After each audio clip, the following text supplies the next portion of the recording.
Hi and welcome. Hello. How are you? We're back, dude. This is a fireside chat. Mistakes were made. Damn. My leadership failed. No. I made it. Yeah, I fucked up. I did. I made a bad mistake, dude. Did you? I think so, yeah. Just by being like... we talked about it on the Patreon, but... You know, Yeah. I fucked up. Sorry, guys. Shit got bad. I thought other things were going on. Yeah. Yeah, man. I definitely triggered the nego fag nest within our Patreon or our Reddit. Just like... Nego fags are definitely fired up right now. Yeah, they are. I feel bad. Well, I feel bad because I loused up. It's like, my bad, guys. There was mistakes made, but it's like, it reminds me of being back in Bryn Mawr when it's like, these guys have these strong emotional reactions at the drop of a hat with like no nuance, or there's like, this is what's happening. Yeah. It's like, it's a shame. So basically you're calling the nego fags libtards. They're sort of. They share qualities. They do share qualities. They are not going to like, the Reddit boys are liberal Not all. pussies? No, it's a type of thinking. I'm not trying it's a type of thinking that you just put any kind of filter on. When something happens, you're just like, it's like, take a breath. It's Relax. so funny that it's hard for me not to want to make you dig a deeper hole. I know. Like, there's a part of me that wants to just be like, well, why'd you do that? Just to be a dickhead? Just to be an asshole. I know. But I understand that the position you're in is shitty. When their nego fags on Reddit turn on you, it sucks. Because normally you open Reddit and you're like, oh, nice. Like, here's a funny quote. This guy rules. Especially with you, they're always like, oh, the shaman, fucking sick. Shane's a fat retard. Shaman rules. Well, if you're doing what they want, you're the best. Oh, yeah. They shower you with praise. As soon as they don't like something, they're like, their brain is just like, oh my God, the podcast is ending. That guy's a fucking fag. And it's just like, that's the other thing too. You lose translation of like if people are kidding and all this stuff. But yeah, man, it was a tumultuous day, dude. I mean, I take full responsibility, dude. I fucked up. Really? It was my bad. Yeah, it's my bad. That was my bad. I mean, I don't. I stand by my principles. My principles are sound. It's like, dude, I don't care about all that stuff. It's just my tactics, dude. Tactics could have been a little better. You mercenaried out, dude. You hired a merc, brought in a different autistic man. He got him. He got. Ladies and gentlemen, he got him, dude. He got radio He got dogs. Benghazi, dude. He got left out to dry by Hill Dog McCusker. I know. Well, that wasn't my plan. My plan was like, dude, I'll talk about it. It's cool. He's like, no, I'll handle this. I'm like, hey, man, whatever you want to do. Yeah, to anybody listening that has no idea what we're talking about. Good for you. The vast majority. Stay out of this world. It is. It's the a world wicked of podcast Reddit. This is the problem, and I think I said this yesterday too on the Patreon. But it's like following the Shab thing. Like Shab will get hit with nego fags. Dude, you might be.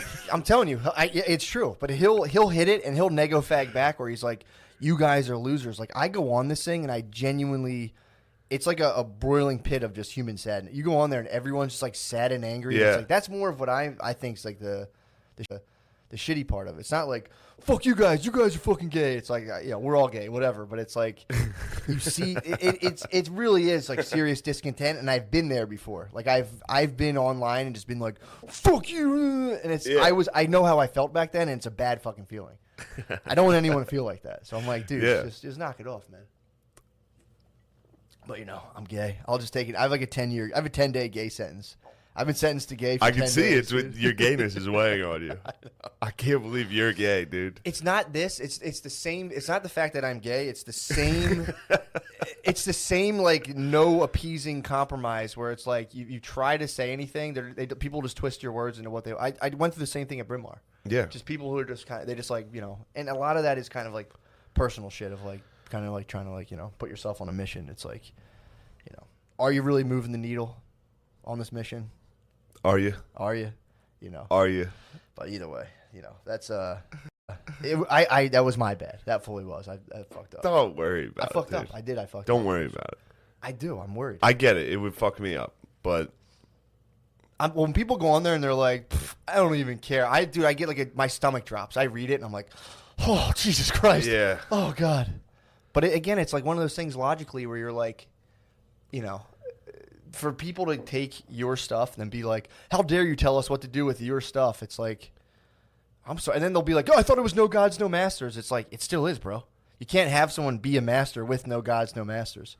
It's like, yeah, dude.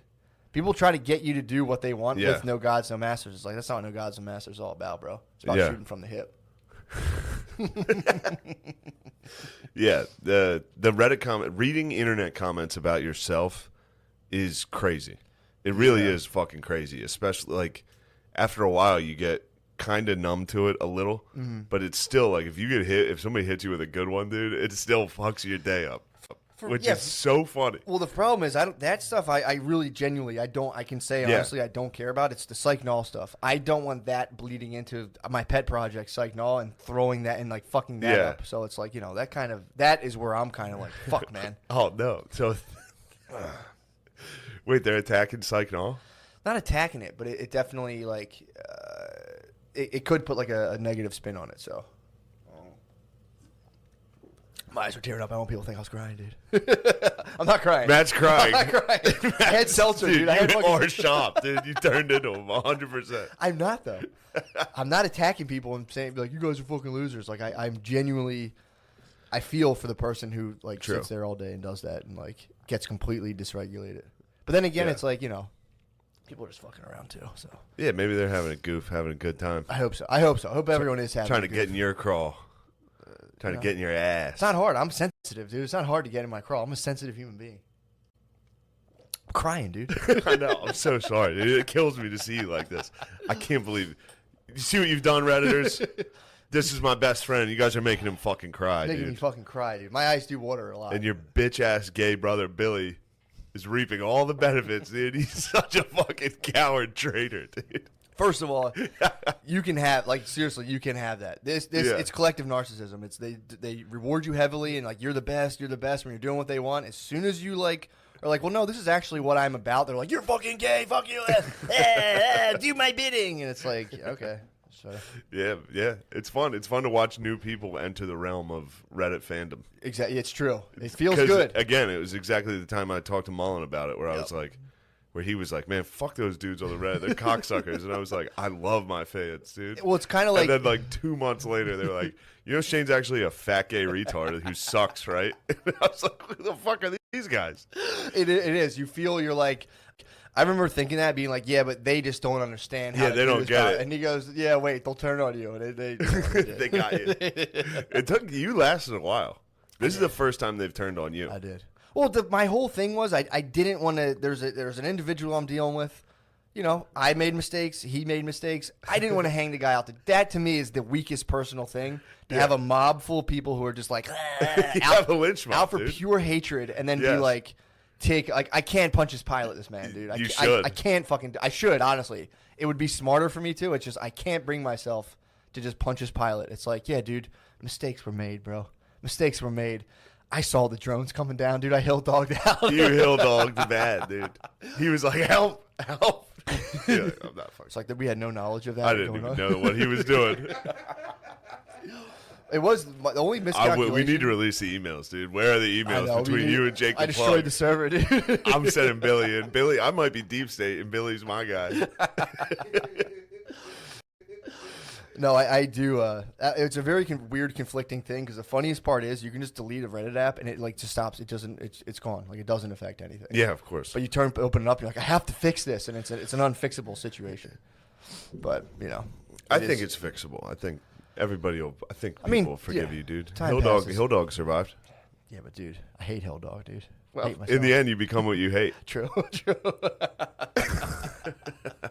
I'm not fucking crying, dude. My eyes would tear up. It's okay. It's okay. Yeah, Let's move on. Let's move on from the Reddit. Yeah, we should.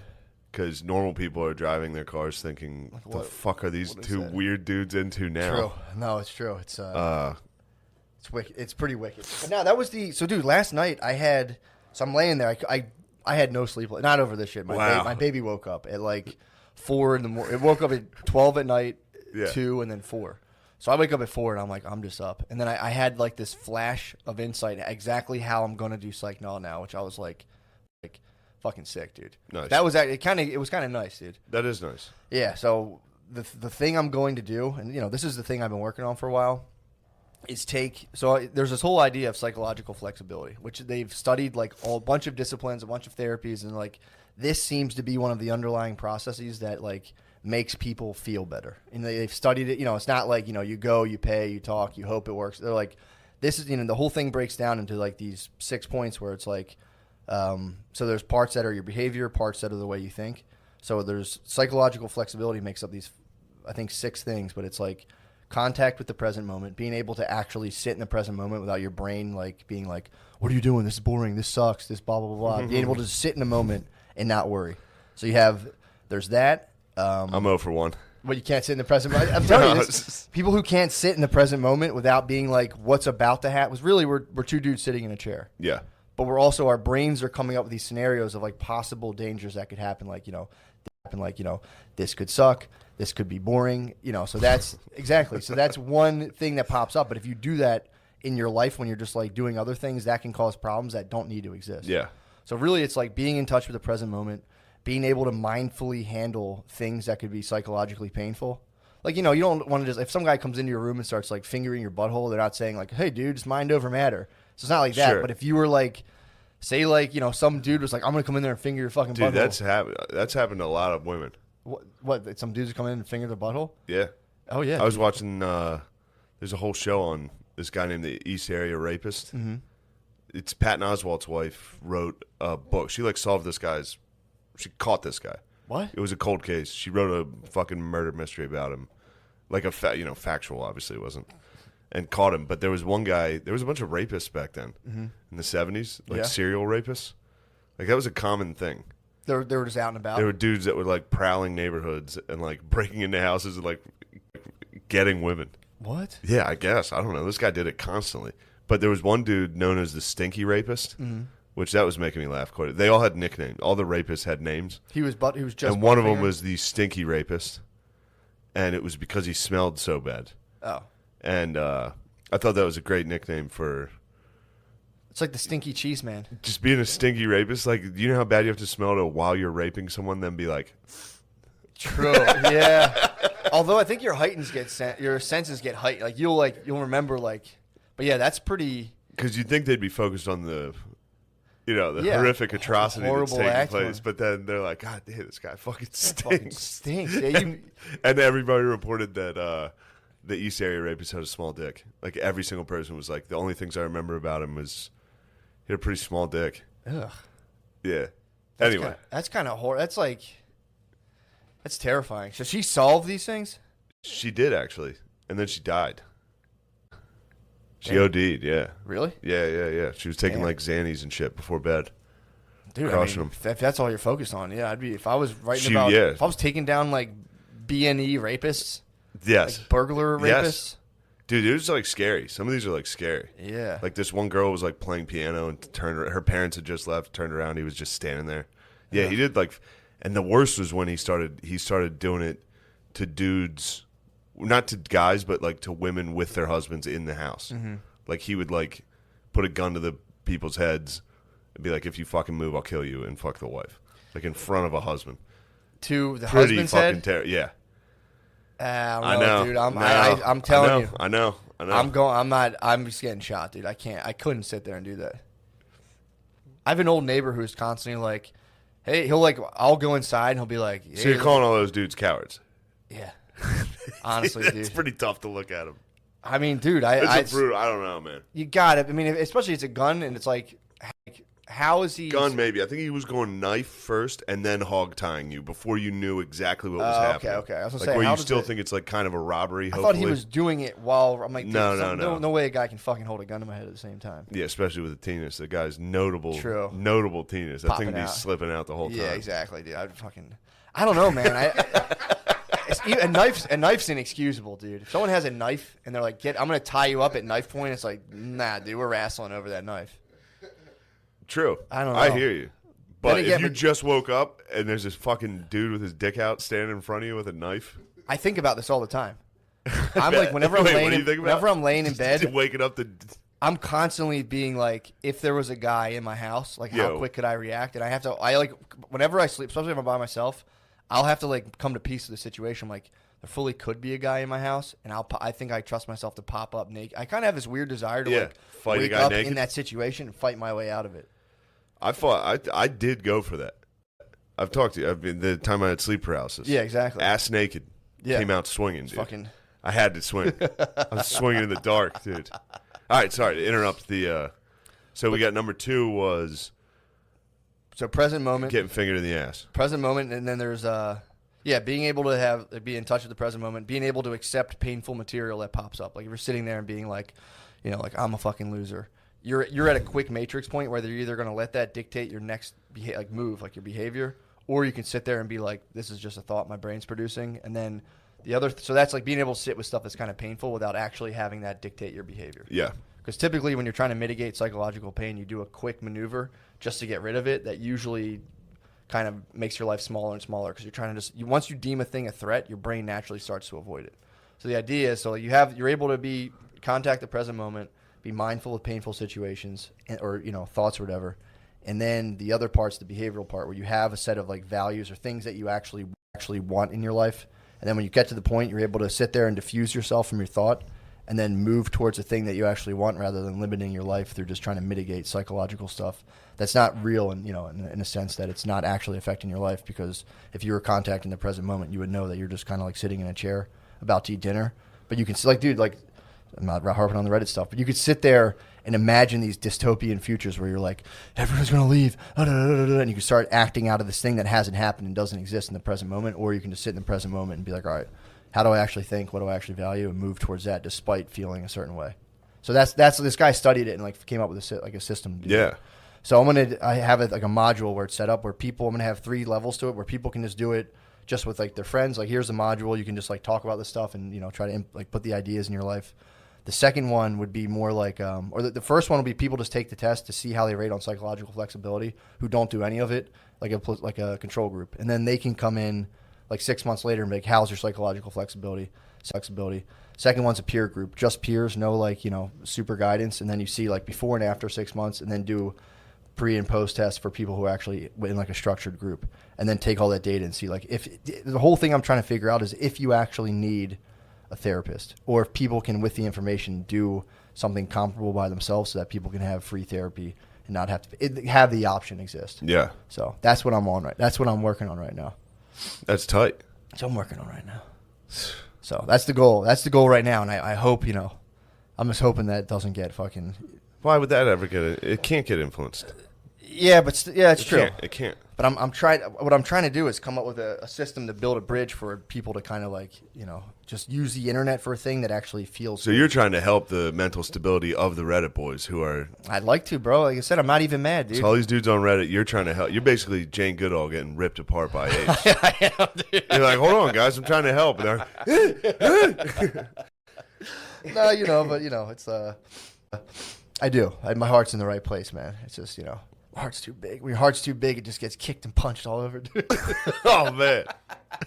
But no, I was actually excited, so I figured out finally how to do it. Where I'm just going to release the thing. I'm going to do a thing where I do mock therapy sessions with comedians, where you can just make up fictitious things and like, go through it, so people can watch and see how a group is. But you would do it in obviously like an entertaining way. So pretty fun.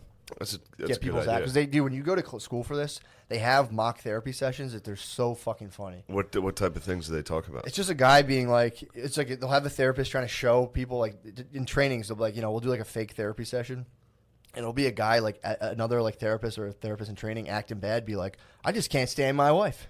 She gained weight. She doesn't do nothing around the house. Dude, it's so fucking the most funny. Basic fucking psychology possible. Yeah, it's pretty funny. But yeah, so that was my that was last night. I was like, it all clicked, and I was like, it all clicked. Thank God. That's nice. Yeah. It's nice when a plan comes together. Exactly. So, but yeah, man. So that was the dude. It really is crazy to think about how much people freak themselves out over a thing that's not physically like a biological threat or something that's actually in their life. It's like people spend a good portion of their life trying to keep almost like mental ghosts at bay. That if they were just to turn, instead of trying to fight them, just accept them, be like, yeah, that is something about me that kind of sucks, and be like, it's all right, bud, come here. And you bring yourself all in together, and you stop trying to like control the little things, and you can just move towards, you just think of what you actually want to do and just go do that. Because you're going to feel shitty no matter what. But if you try to control how shitty you feel, you'll definitely feel more shittier because you'll never get to do the things you kind of want to do. So, pretty sick. Yeah, I've learned to kind of power through feeling shitty.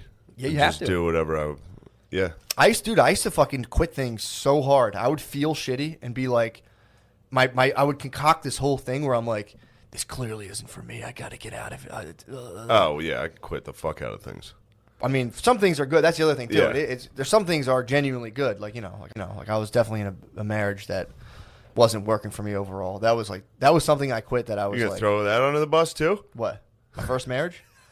That was genuinely my fault too, dude. Again, that was another thing. You would talk about like pre-imagined situations. It would be like not have sex for 3 days, and I'm like, I'm gonna be fucking celibate. Oh my god. Oh, and you start being like, you imagine if being a fucking pussy brat is the gayest shit on earth. It's on, dude. I was in that too, and that relationship I was in, I was just like, we never even have sex. It's like, dude, why would she? I was sitting there fucking, just laying there playing video games. I didn't have a job.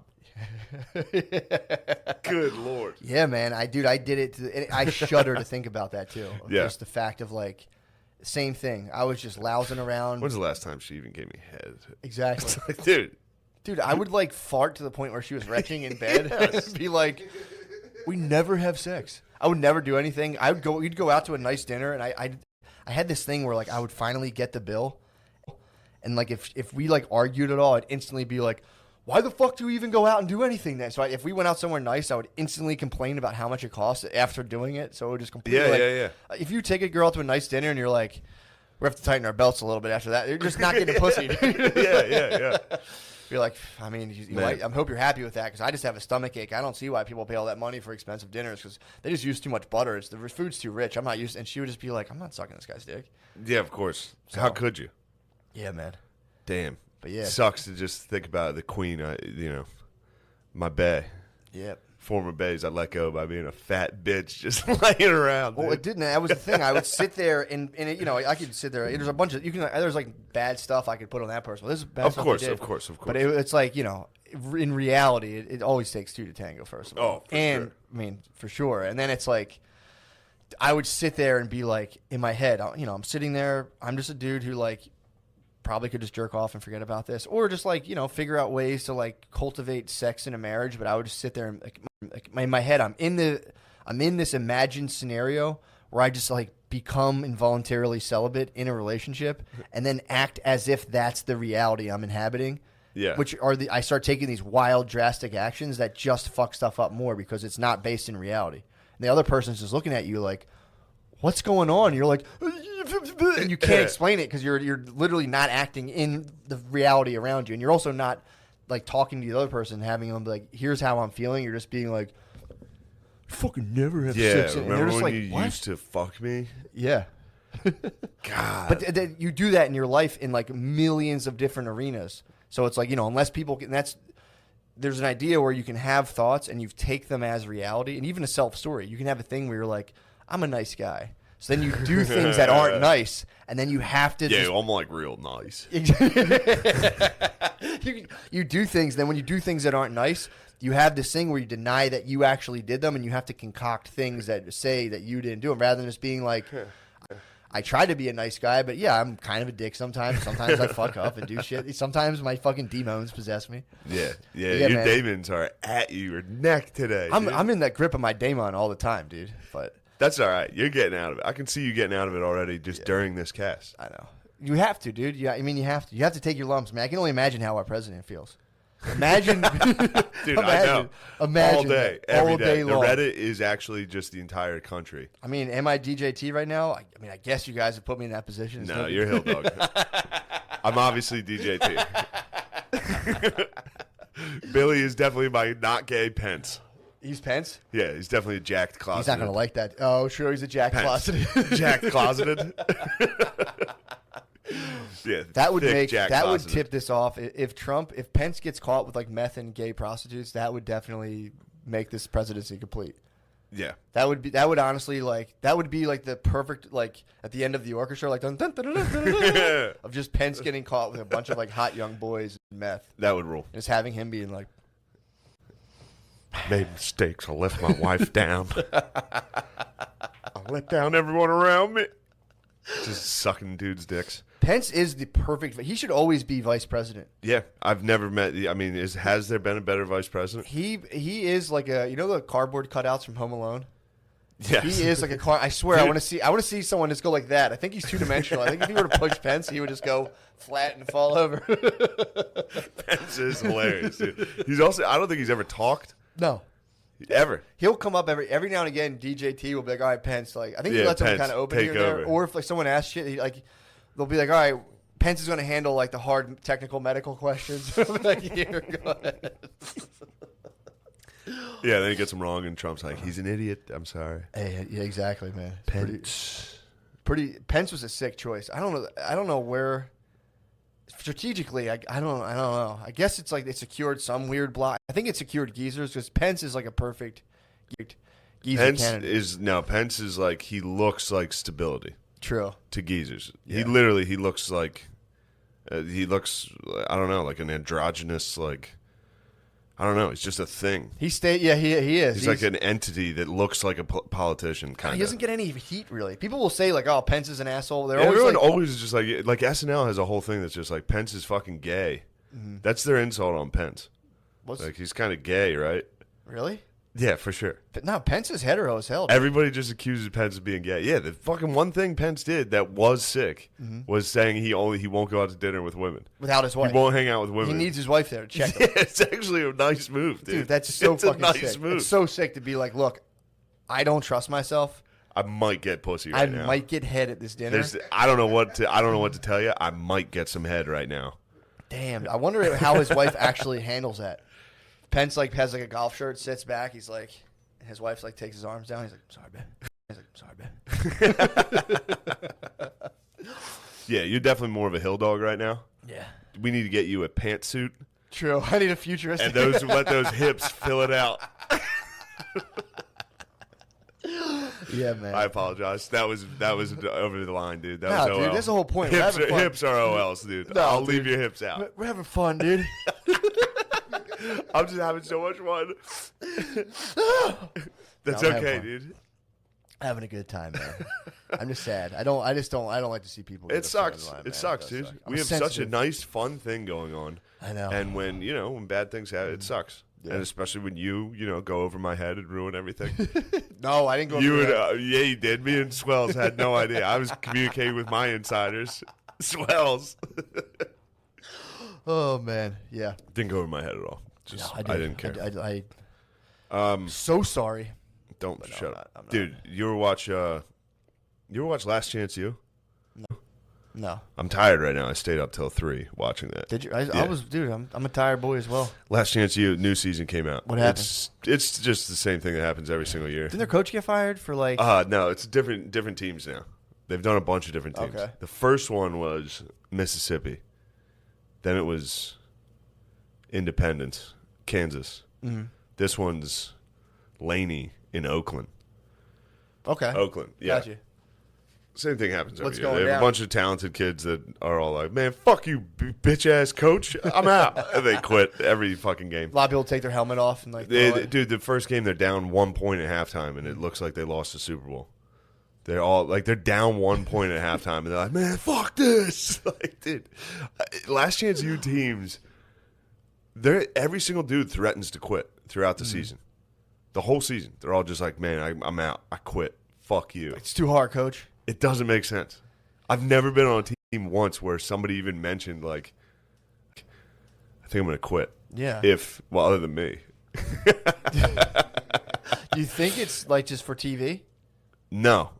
These dudes. I've only been on honky teams, pretty much. Gotcha. Except at college. But if you're playing like college, like at a decent level, like a higher level, you can't say a word to a coach. Yeah. Like if you were like, fuck you, coach, they'd be like, You're gone. oh, pack his shit up. You're done. Get the fuck out. Yeah, for sure. Gotcha.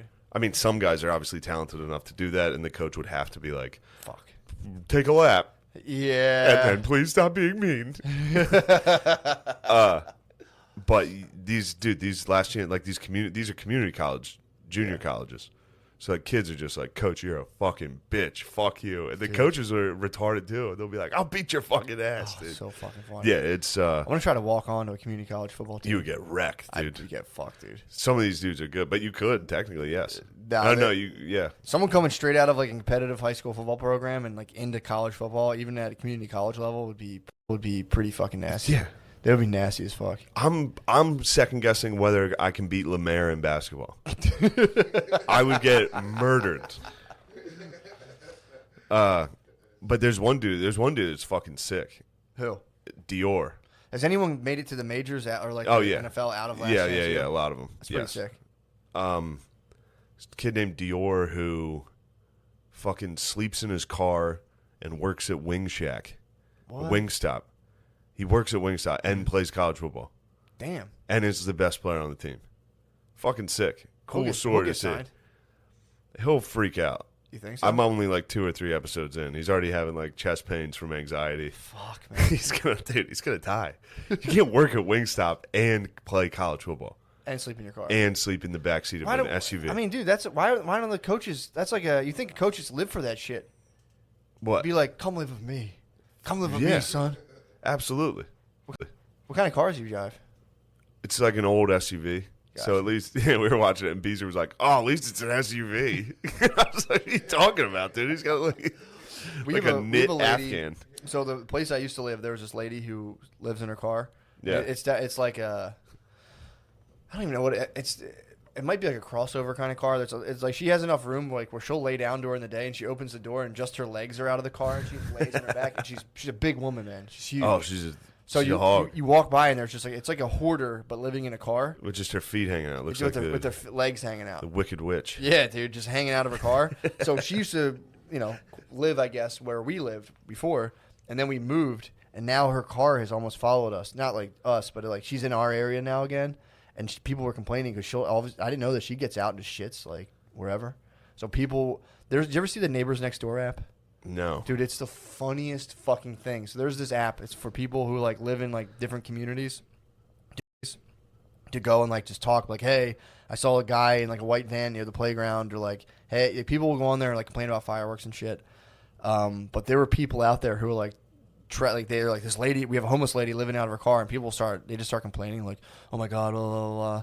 And then people are out there sussing out dumps to be like, I saw a dump. Basically, so much in like their language of being like, I'm pretty sure this dump was at ladies, and like they'll start like, dude, it's so fucking funny. Dude, Neighbors Next Door might be the premier crybaby platform. That's crazy. People come out and they're like, hey, what these fucking dogs? They'll like complain about like someone was write a post about dogs, but it's like specific to your area, or like some weird shit like that. Damn, have you been hit with one? I don't think so. No, I always pick up my dog poop, but yeah, that's crazy. I mean, to be an actual person typing in that is pretty wild. It's literally a subreddit for all of your neighbors to just all kind of complain, and then like people will go on and like fuck with people sometimes, and it is like I'm just imagining who's on it. It's a subreddit for like people who lived in hipster neighborhoods, so like Fishtown girlfriends. They have them out in the suburbs and wives. It is. It's literally it's mostly like hipster cool girlfriends. Mm-hmm. Cool girlfriends suck. Who are just like super chill. Cool girlfriends in Fishtown, like, oh, I have tats, I wear a snow hat all the time. Yeah. But I'm still like a controlling bitch.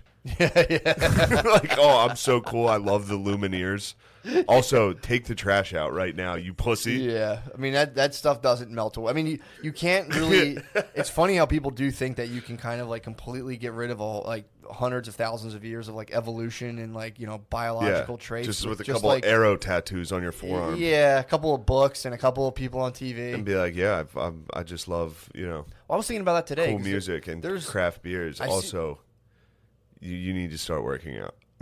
Just like, wait, what? Which one are you? I'll see like dudes sitting with their girlfriends, and like the girlfriend would do like the no bra full side boob, and then it's like, because I was like wondering about this today. I was walking my dog, and I'm just like sitting there. Actually, I wasn't walking my dog. I was walking my baby. I'm like sitting there pushing the stroller, and I was like, hope she doesn't wear like super slutty stuff, because that's like an awkward conversation to have, especially 15 years from now, to be like, because it'll fully be like, don't try to control I can wear what I want, blah blah blah, and trying to explain like.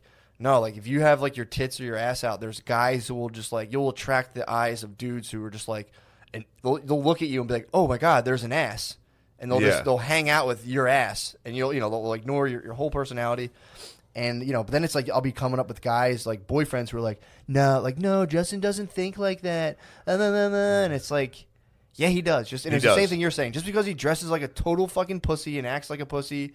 He's still a dude. Yeah. At the end of the day, he saw your ass and was like, sweet. I'm going to go hang out with that ass. heart-shaped tiny. Yeah, dude. But it's, again, it's like, so we'll see. Because I've seen, do you ever see the things of like the dad being like, I don't tell what my daughter to wear. And it's like, all right, dude, you fucking weirdo. He's just begging the stinky rapist. I don't care that my daughter has sex, and it's like, all right, dude. Yeah, like, I don't know. cool. I had a tough time because every once in a while, a girl I was seeing would go no bra, and I'd have to be like, oh, just so everyone's gonna see your tits today.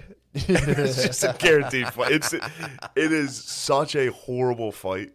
Yeah, but it's a tough one to avoid, dude.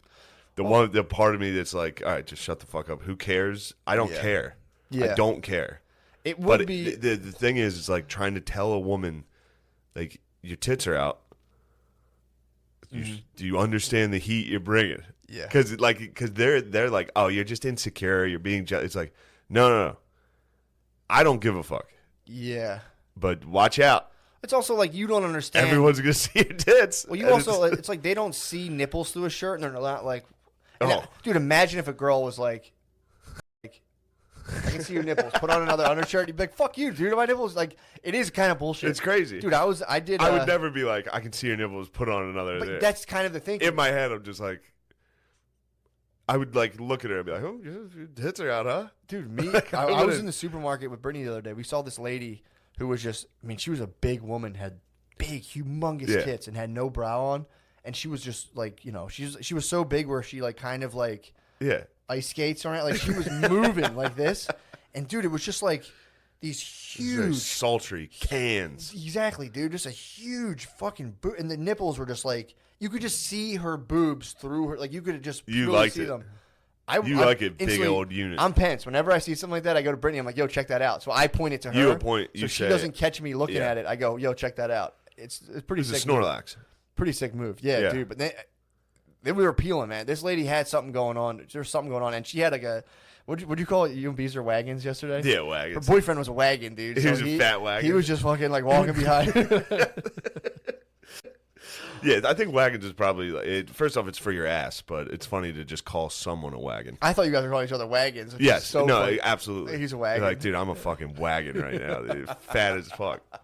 But so yesterday or 2 days ago, I did the yoga place I go to. Now just does it outside. So like you do it in the sun. You did yoga outside on the grass, dude. It's the best. It's my favorite thing right now. But so I'm there, and if you're a dude, you can take your shirt off. You get like the full sunlight and everything. And you're looking at girl. It's nice, dude. It really is. Otherwise, your shirt gets drenched in sweat and bend down, and it like comes over your head, and it's just like, just take this thing the fuck off. Yeah. That was another exercise in mindfulness of like doing yoga in the park, and then like my neighbors come by, and I'm just fucking like with my shirt off in the park. That's another thing too. That's self as context. You're like, I'm not a person who takes my shirt off in the park, even though, you know, again, I have bitch hips, but it's nice. You don't have bitch hips. Getting sunlight. Getting sunlight on your entire body while doing yoga in the park is a nice. You don't have it. It's a nice. They're going down, dude. I broke my PR. Broke my PR. Nice. How fast did you run? Huh? How fast? How far? Excuse me. 1.5 miles. That's fucking sick. 1.5 miles, 15 minutes, dude. Not That's bad. Terrible. Hey, come on, man. Oh yeah, I forgot. I can beat you in running. No, dude. We should have a long distance race. We were doing for real. My cardio sucks. Like we're definitely comparable. We're neck and neck. I beat you in the one thing we did. I'm not good at running, dude. I beat you 50. Well, you started restricting my activity. I started going too hard. Well, you were cheating on the app. I wasn't cheating on the app. Yeah, you were. You were running when it says not to. Dude. If I can run when it says not to, that's just no. You just run harder when it says to run. I'll do that too. Look, you lost. Just let it go. Dude, Reddit, fucking get this fucking traitor, dude.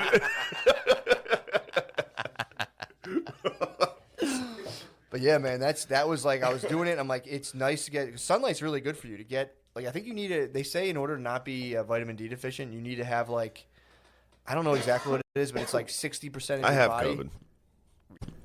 You think so? Yeah. Oh man, that sucks. Do you get no, allergies? it's just from cigarettes. Really? Yeah. COVID. Apparently, cigarettes help from COVID. They say. Someone said that. I don't know. They were basically like people who smoke were less likely to have. Yeah, they've literally. And again, I think they said people who smoke more likely to die. Definitely more likely to die. Yeah. Definitely. Think COVID doesn't hit like those black lungs you see in health class, and it's like, whoa. Yeah. It's scary around here. Let's get out of here. COVID it's just like a dude standing up for fatality, and the COVID's just like, bonk. Yeah, just give him a nice, easy one. Yeah. But yeah, man, that was definitely nice just doing that. And again, just being in a state where it's like, because you have to do the ohm too. So like in the beginning, you're like, hum, which again, dude, I can't love. I can't even do that by myself. It's so fun when I do fat guy yoga on YouTube. You don't ohm? No. Why? I just don't like it. That's fusion with selfless context, dude. I don't know. What's the thought? I mean, you might. I don't know exactly. You genuinely what the might thought not is. like it. You like it. You genuinely. That's what I mean. But why? So I think I genuinely don't like it. But the thing is, to sit with a bunch of people and all make noise at once, I think is usually fun. I agree. I think it's something a part of being Chance human. rule. Exactly. It's something that's instinctually gratifying to sit in unison, either with a drum. If we all sat there and right now, if we all had bongos and we're drumming, we'd be having a blast. But the thought enters that's kind of like, it's kind of gay. And then you're like, I'm not doing this. Yeah. But it's a grounding thing. If you take a group of people and make them kind of talk, sing, or move in unison, it instantly like brings people together as a unit. It's pretty crazy.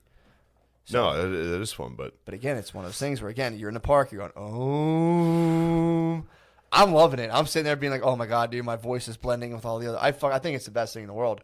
But it's like to sit. Then there's the thought of like, Jesus Christ, I hope my neighbors don't walk by and see me doing this. Which again is like, why would you let that thing dictate the thing you know what I mean? Like, why would that thing dictate the thing you actually like to do? And how much of it does that dictate the things that you might, again, it's not saying everyone has to do the things that I'm into, but what are things you're inherently into that you maybe don't do because there's like these little like electrical fences around certain scenarios? So, yeah, like Bill, like wants to kiss guys. But he knows it's not good. It will be perceived poorly by the community. True. I don't know. Bill could come out as a strong gay alt-right leader. They do well. Yeah. They do pretty well. They would. If you're gay and alt-right, there's Douglas Murray, did pretty well. Milo. Tim Dillon. TD. Dude, did you see the, speaking of the new age online celebrity, dude, did you see Schultz's latest thing? Where he did the thing about like Donald Trump not going after Ghislaine Maxwell? Oh, no, I didn't watch it. Dude, so I'm watching it and this is just my theory, but I think that Hollywood now is transforming into people who are anti-Hollywood. The new Hollywood's going to be people who are anti-Hollywood, and it's going to. I think you calling Schultz Hollywood? Anti-Hollywood. He's new. I think he's going to be Hollywood 2.0. Because I was watching him do his thing, and there's a lot of times it's like he does have that like strong, very kind of celebrity persona. So instantly, as people will be like, "Oh, fuck this," I'm watching that just being like, "What the fuck is this thing?" I was like, this is pretty fucking funny. It was him doing calling out like Trump for not making fun of Ghislaine Maxwell, but I was just more so following the vibe of the thing where it's like this is a guy with a pretty decent sizable following who is sitting there being like kind of saying a lot of stuff he said like, dude, he used to be the man, he's saying all this shit and blah blah blah blah. And why is he kind of putting his tail between his, why isn't he going after Ghislaine? He blah blah blah blah. But I'm watching. I did see that. I was kind of laughing. I was like, dude, I opened it up being just kind of like nego fagging, just being like, what's this? And then I watched it and I was like, that's actually kind of funny. Yeah, Schultz's videos are really good. Yeah, man. So I was watching it and just being like I think, and I'm just, I'm thinking vibes. I'm like, this will be, in my opinion, this is going to be the new paradigm of Hollywood. And I think all of this cancel culture stuff in about, I'll say 3 to 4 years will melt away, because I think there's money is getting closer to being like, oh, okay, let's just do this stuff now. We'll see. Yeah, I think so, man. I think I was watching him do that, and I was like, it's well produced, it's very funny, and I was like, it's not doing it has mass appeal without bending to the current popular regime. Yeah, every one of those videos so far has been very good. Yeah. It was pretty decent. Which is funny, because then you watch his podcast and it's like, man, what the fuck is up with those shoes, y'all? It's like, wait, where's that guy? And then you watch these videos, it's like the most poignant, well thought out, funny video. I know. But yeah, man, I'm telling you, he's well, the funny thing too is like if you pay attention to pop culture, that becomes the actual so pop culture is just like the training wheels of when people are 20 years old, what's cool for 20-year-olds eventually bleeds into discourse once they're 45 and 50 years old and being in positions to run the country. So it's I'll be curious when, because this is like when people who are like 18 now or 45, it's gonna be fucking crazy, dude. Yeah. Like looking about the shit they're into and stuff. They're gonna like, it's everything. Everything is moving to the internet. I can't. Well, of course. Yeah. And I mean, that's not even a debate. Yeah. Like what? From like TV and movies? Yeah. That shit's, it's already gone. Exactly. So for sure. Yeah, it's just kind of crazy then. It's like, although, dude, I'll say there's a channel I'm a big fan of. I think it's called Docurama. If I just turn on my TV, for some reason my TV just comes up on this channel. Really? Dude, it's the fucking, every time I turn it on, it's just like this horrific documentary about like, it'll be about like a Swiss lady who like starved to death. It's just like the most fucked up shit. And then I put it on yesterday and it was seniors ping pong. And I watched it for like an hour. Just That's pretty nice. This is fucking awesome. It was like championship level seniors ping pong. Like they would play and like get in a wheelchair and wheel out. And it's like, this is fucking crazy. That's fun. I might be into senior sports, dude. I think I found my sport calling. Really? Seniors ping pong might be my fucking dude. I was watching it like, holy fuck. Were they good? They're probably pretty good. They were slamming, dude. They were, really? I mean, dude, if some like 24-year-old Japanese prodigy would have eaten them alive, but like, dude, for like, they were like 85, 90 years old. Fuck, that's what it is. I was talking on the Twitch. I was playing on Beezer's Twitch last night, and somebody was asking what sports Japanese people were good at. Pong. Baseball. They're nasty at baseball. Yeah. But I guess ping pong. Do they play? I think that's more Chinese. Chinese play. I think Japanese play ping pong too, dude. I think they're probably pretty nasty. Just fucking slice the ball in half. No, I think the Chinese are definitely ping pong down. We don't say that anymore. What, the Chinese? Yeah, the Chinese. China. I mean, if you hit a hard triple E on it, you can say Chinese. The Chinese. Say just a Chinese. But dude, I think you can say the Chinese. I don't think. Fuck it. It's funny. That's why we're saying. It is funny. It is funny that you're like, Chinese. You're like, you can't say that. I'm like, what did I say? Like the Chinese? Yeah. Fuck, I forgot. That is funny. You can't say that. You can't say Chinese. Peculiar. It is. Peculiar. Lemaire, are you Jewish? No. Lemaire, when are you going to admit that you are actually a Jew? I'm not, though. Why? Don't you think you're one of the true Hebrews? What'd you say? Aren't you one of the true Israelites? I'm a son of God. I'm a Jesus man, not a Hebrew. Yeah, guy. but that doesn't mean you weren't one of the true Israelites. Exactly. The true Hebrew. Are you guys trying to convert me? No, I just want you to claim your this birthright. Dude. Show would be a lot better if you were a full-on black Israelite. I'm a black Israelite now. Thank you. Yeah. Give us some takes. The 5%ers, right? Yeah. Give us some important information. What would you yell if you saw me and Matt standing there? Oh, look there, two Yakubian devils walking by. Pretty good. Not bad. We're going to beat your ass, you son of a bitch. What's Yakubian? Yakubian, like it's like he's like the first white, right? Oh, okay. So you know the stuff. You read the literature. Wait. I know You've studied under the Honorable Dr. Nick Cannon. The Honorable Prophet, Dr. Nick Cannon. Fuck, I think it was my friend Jared sent me a video of, damn, probably shouldn't have named him on this vid. This dude wore a Black Lives Matter shirt and like I guess the Klan's got a stronghold in this town in Arkansas. Yeah. This dude just stood on this road wearing a Black Lives Matter billboard and filmed it. And dude, everybody stopped by and said something. Every single car. Like, I thought maybe he'd get like a couple comments. Yeah. Dude, everybody that drove by was like, like, dude. He would drive by and be like, well, you're white, you fucking stupid bitch. Fuck you. And just Oh, it was drive a white off. guy. I guess he was white. Yeah, they yelled at him that he was white several times. Got you. Everybody stopped and said something. It was so fucking funny. It's kind of funny, actually. It was really funny because these dudes are just really fucking like, they think they're trying to reason with. They're like, this is all bullshit, dude. Black Lives Matter is propaganda. It's bullshit. It would drive away. And I was like, damn, that's something I like sometimes think. Gotta get rid of that. Well, that's funny. But that dude might have been hitting the truth. Maybe one of the dudes leaving the Walmart harassing a dude wearing a Black Lives Matter shirt did know what was up. You know? What, saying like it's propaganda? Yeah. Yeah, I mean, dude, the idea of hashtags are the strange, how they bleed into discourse where it's like, hashtag this, and it's all of a sudden like, that's an idea, that's like a worked out, nuanced idea.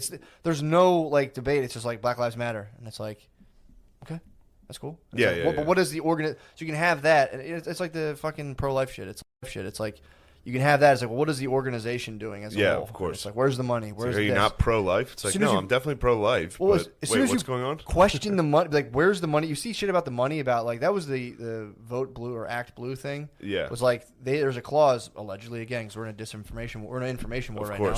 But it's like apparently there's a clause in that organization where like if you use Act Blue as your vehicle for moving money After like, X amount of days, 60 days, yeah. it goes in. So people were saying like they checked the donations and they even reported saying we got over, I don't know what it is. Just say for the sake of easiness, $10 million in 2 days. How did you allocate that $10 million? And did you allocate it $10 million within 60 days? And if so, what did you spend that on? And the whole reason is that you can, the Democrats, you could have that funneling money into it. And it's like after 60 days, it's like, you spend, pay a couple salaries. Yeah. What the fuck did you do with $10 million and show us what you did? Or did it go to the Democratic Party? And is the Democratic Party using that to funnel? That's a legitimate question. Now imagine screaming that driving past some dude holding a sign. Yeah, you just voice it's just so trails funny, up. dude. It's so funny watching Exactly. these dudes be like, "Hey, mother, you're white." Driving away, dude. It's so good. I mean, it is, and that's the other thing too. You want to talk about people like again, you're driving. Some guy has a piece of wood on him with words on it, and you drive and you go like, yeah, you're wet, and it's like again, you're acting out of. That's not present moment behavior. You're acting out of a perceived nightmare and slight. Well, also think how hard these dudes have been propagandized. Yeah, that they're sitting there, they fucking crush Fox News all day, and then they're like, "Holy shit, it's here." True. It's finally come down to whatever town in Arkansas they were in. Yeah. That's got to be like, holy shit, I've told everybody I would shove it up those guys' ass if I saw them, dude. I got to do it. And some guy nervously comes up. He's like, you're white. You're actually white. You know something, man? You're actually white. Oh, God, I said it. Yeah, those. But, again, there's also a very funny trend in this country of filming retarded white people and being like, look how racist white people are. Yeah. And it's just like some fucking cracked out old lady saying the N-word at a 7-Eleven, and it's like... But can't we say that's how the media has been with black people? And look how aggressive they are. I'm going to sit back. Yeah, they did that in the 90s for 10 years. Yeah, and it wasn't great. Huh? They still do it now? Where? Not like now, but like within the past like 5 years, like black people have still been like portrayed as aggressive. Black people have been portrayed as aggressive? Yeah. Or have they been portrayed as too weak and effeminate? Which one is it, Lemaire? Whoa. Which one do you believe it is? I said the first one. You think the first one? Wait, okay. Let me sit back. You call me. I'll sit back. Wait. I don't know what dude, the news... No, I thought you said like they were trying to like emasculate black men. No, on TV. Yeah. On TV, like in entertainment. Lemaire, would you put on the dress? No. Oh, Yeah. But so you like, I don't know. Every time I see like a video of like a group of black dudes beating the shit out of a white person, it's usually like, can't believe they said the N-word. You know?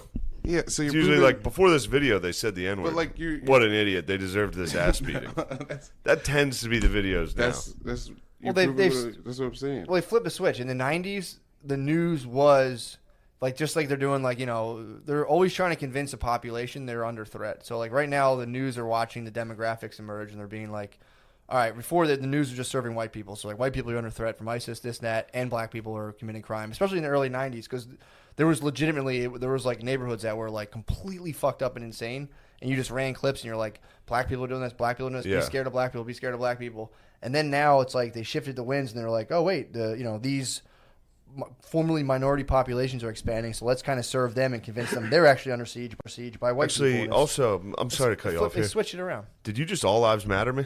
No, I wasn't. You definitely all lives matter No, me. it wasn't all lives matter. I was looking. My house is on fire, dude. Don't worry about your house. You all lives mattered me. I was like, they're filming retarded white people saying racist shit, and you're like, well, black people do that too. No, don't worry about we're the ones getting crushed right now. That's fair. You all lives mattered me, dude. Yeah, what was your point? It's like I don't think anyone would deny the media portrayed black people as aggressive. Yeah. And dude, right now they do for sure. They did forever. My point was, it's your turn. No, we're not doing the turn shit. Lemaire, you can't fix a problem using the same kind of thinking that created it. Albert Einstein. You can't do it, dude. You can't. This is what they're doing. But didn't he make 2 nuclear bombs?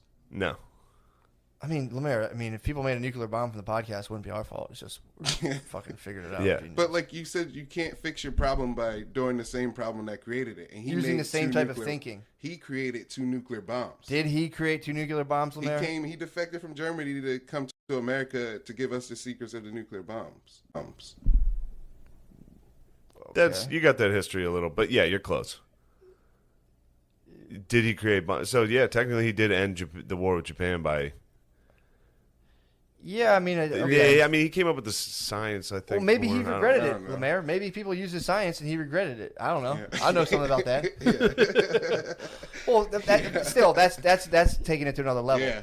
The whole idea, and all I heard. Well, now it's your turn. It's like, no, it's not. It's not a matter of turns. Like, yeah, whatever. Like, What do you want us to sit there for 10 years and watch the news? Is bullshit. It was bullshit back then when it was doing it. Still bullshit. Yeah. But now it's bullshit that some people are like, ooh, I kind of like this version of it. Yeah. And it's, you do whatever you want. I don't really care. That was a pretty bitch ass answer. What was? Now it's your turn? Yeah. Yeah, you sounded like a white chick. Yeah, I know. Welcome to white chickdom. Well, not very black Israelite of you. It's a fair thing to be like, now you see, and it's like, all right, turn it off now. I see. Turn it off. Yeah, I don't fucking like it. Right? I get it. It's not a fun game. Turn that off. There was a period of TV where, like, any time a black dude was on it, it'd be like, "What's up, motherfucker?" It's like, you had to be for years being like, "God fucking damn it, man." But yeah, I'm surprised they're still breaking some of those out. Yeah, like I saw. It's also like, I don't know. I'm not saying Snoop is bad, but like anytime you toss like Snoop on TV, or he like, first off, he's in the NHL game for some reason. He just comes up to the booth. Really? He's like, "What's cracking, Dizzle? Oh, Bizzle." It's just like, dude, this must be so many white kids' first interactions with a black dude. And it's just a guy dressed like he sells candy in the future. Like just some fucking retarded guy walking around like, "Oh, Bizzle. It's like, and then they have a show now on Vice that's just 2 Chainz going around.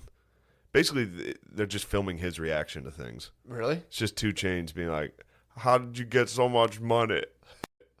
He's literally just a retarded guy. No, 2 Chainz is actually pretty smart, but the character he plays is not. I'm a big fan of T-Pain's School of Business. I think that's also on Docudrama. It's like if I turn on my TV, there's these weird like internet channels that come on, and T-Pain's School of Business is so fucking funny. It's just him. It's just diners, drive-ins, and dives. It's just Guy Fieri with just T-Pain. T-Pain, just being like same thing. Like, how'd you start this business? And like, I did this. He's like, man. That's pretty good. That's pretty cool.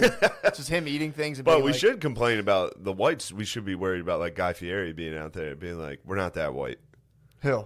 Like, the same way they put like black dudes on TV and be like, all right, slow down.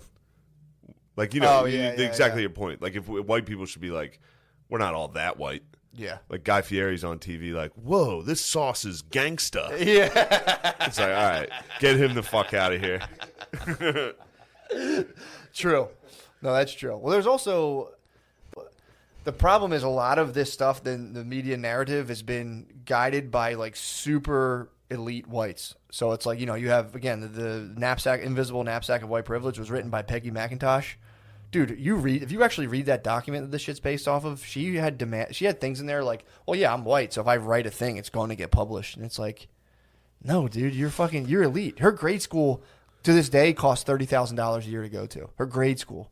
It was like a boarding school. So she was kind of like, being white is easy. And it's like, you have a couple points there, but you're also in like the 0.1%. So she's conflating being white with like having like a 5th generation like lawyer, professional class father with like your dad's dad was on a trust fund. And that's the kind of, that's the thing that gets kind of put off and stuff. But yeah, that's the people who are perpetuating this because I think there's people who are like thought leaders in these industries who are like, probably had them for sure. Had slaves. Had them.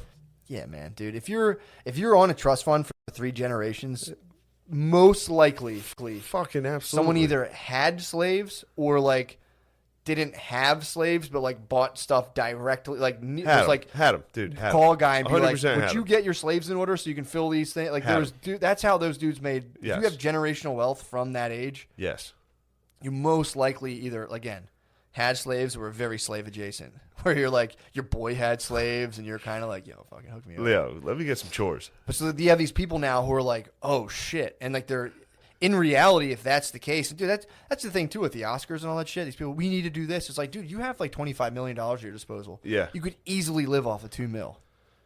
If you mean this shit, fucking give up half of that. If you're all about this, give up half of that, dude. There's like there's NYU professors who are like, oh, we're communists. It's like, you're a communist professor who makes $250,000 a year. It's like, and also they have sells answers books. for that. Well, they're like, well, this is the system. Yeah. It's like, they that's have cool. answers. But how do you share? If I broke down your financials, how do you use your resources? Do you use them in a communistic fashion? Because you're perfectly free to do so. So it's one of those things that's like, I think it'd be sick if everyone made like a couple million, or like, all right, I'm cool, and just like took the rest of their money and just did stuff with it. But yeah, like again, Bill and Melinda. Bill Gates. Bill Gates. Dude, yeah. I don't know what to think about that. That really blows if he's actually. That would suck. That would. Which seems way more likely. Well, this is the thing. I don't know, dude. It's possible. It is totally possible. And people don't want to hear this because again, I watched that one documentary. It was a part of it of who the hell is that guy? I don't know. I can't. He's a big conspiracy guy. Corbett, the Corbett report, not Corbett. Corbett. Yeah. And he was like doing. I think I talked about this before. He was showing his financials and being like, "Look how much his wealth grew as the time he unleashed all of his like disease stuff." And if you just check his stock, he owns Microsoft stock, and you look at his shares, it's like, oh, that guy should have even more than that. But then you get into the sick and twisted realm of $1 trillion markets, man. It's a $1 trillion industry. Trillions of dollars are at stake to be like, who gets to say, imagine this vaccine. Imagine if people don't really know, but it's like, imagine if you could make trillions of dollars by being like, you had the data and you're like, all right, 4 people get to sell them. We're all going to divvy up a pie of like, a couple trillion. And it's like, dude, this shit's kind of over anyway. This shit's like ending, so we'll give people a thing. Like the flu shot.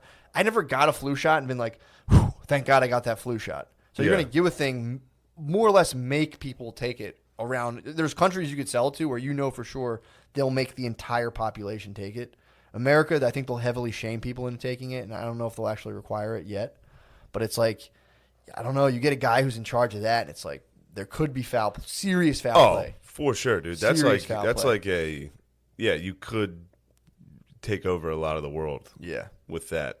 Well, it's just it opens a lot of That's a pretty big. I mean, dude, imagine how competitive stand-up comedy is. Now apply that to $1 trillion market where like people have big time money, big time resources. It's the same people, man. I mean, it's the same kind of people. It's just they're in a different arena. Yeah. And it's brought to you by people who basically hooked the whole country on heroin. And now all of a sudden they're calling timeout and they're going to save us all from a disease with a vaccine that we all kind of have to take. All right, you brought me back. You brought me back to the good side. Fuck Bill Gates. Well, I'm saying I don't know. It would be horrific if he actually was. But again, it's like apparently he is doing shit that's weird. And the thing they say that's, again, sometimes I guess maybe he was on thing one day. Now he's like heavily into controlling the population. Like he's on record been like, we have too many people. So, but he's also wants to cure disease. And it's like, again, that's a legitimate concern. We have too many people. Now he's like, well, no, maybe he just wants to cure disease now. Who knows? But like, and apparently, again, I don't know this for a fact, but his dad, I think, or grandfather was like big into eugenics. Yeah. Of being like sterilizing. I heard that on War Mode. Sterilizing people. And like, there are people. I was driving, listening to War Mode on the way to Cleveland with Beezer, actually. And it was like, they'd say shit where I'd just be like I just remember like coming in and out of listening to it and hearing like Bill and Melinda. There's pictures of Bill's father with Barbara Walters. Yeah, they're elites, bro. It's like, wait, his dad snapped a picture with Barbara Walters. Well, that is the, and that's the thing too, man. Like you get into all like the weird people's thing of like transferring power to like other people, like to like you do it and good people look at people and they're like, oh my God, they're the best, and you transfer them into like deity status, and you have other people you transfer them into like negative, like total demon status, and it's just kind of like. Where do you think you lie these days? Demon status. You think you've been transferred? You basically are living Bill Gates. Basically, Bill Gates was the man coming up. He was fun. Everybody was like, look at this goofy dork. And then in the last like 5 years, everyone's like, evil piece of shit, motherfucker. Well, here's the thing, too. Did you see the documentary? Not you weren't a goofy dork, but I'm saying he was likable, and then now he betrayed everybody. Of course, but dude, true, and I am gay. I'm full of Gates, full Hill Dog. I take responsibility, dude. That's the thing. I take full responsibility. No, I'm fucking Gates and I'm Hill Dog. You're not Gates and Hill Dog. Dude. No, I'm not. But you're Hill Gates. Look, there are parts of us that we have in common with Bill Gates. There's parts of us that we deny. We say like, oh no, I don't. I could never be like that. That's that. not part of me. I can never go and like circumcise everybody in Africa. Yeah. Shit. He did an interview where it was just he was running down the facts about like the side effects of the vaccines, and they're like, have there been? He's like, no. There's been.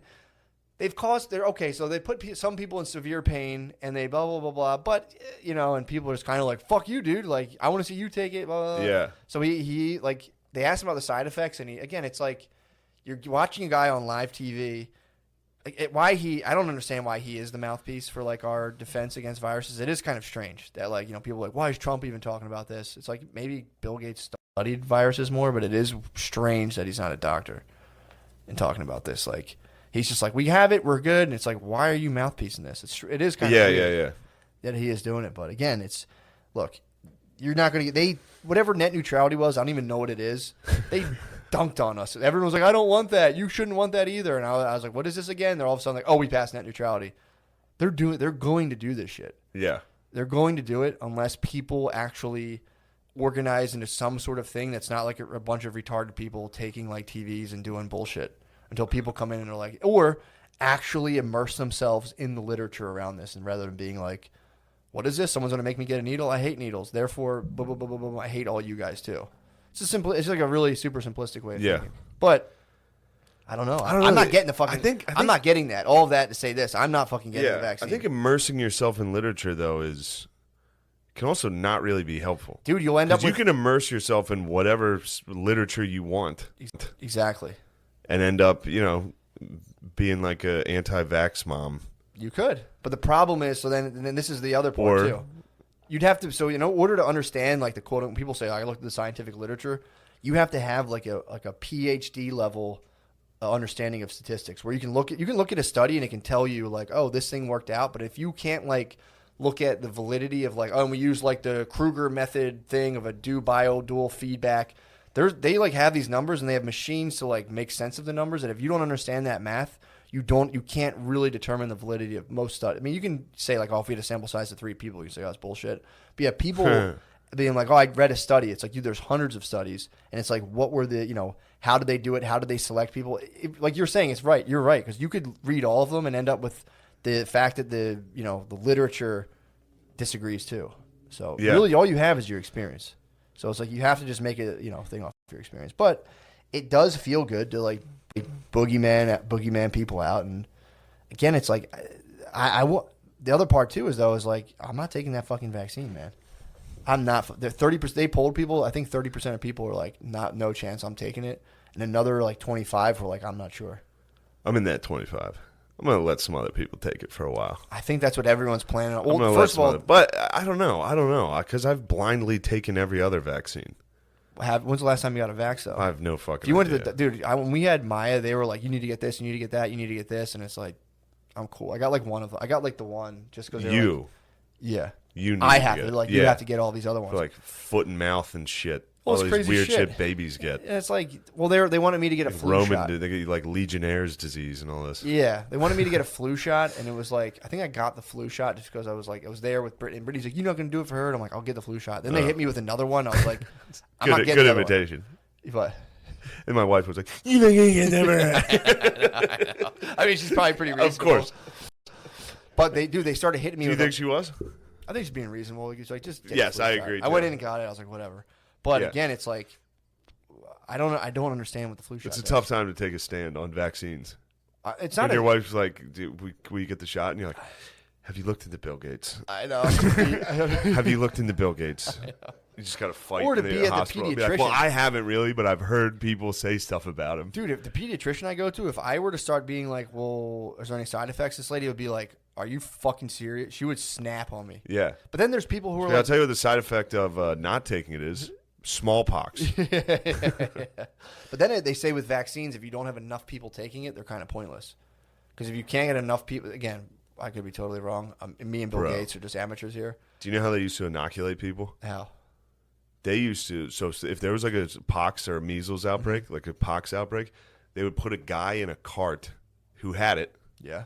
And bring him house to house to people who agreed to inoculate.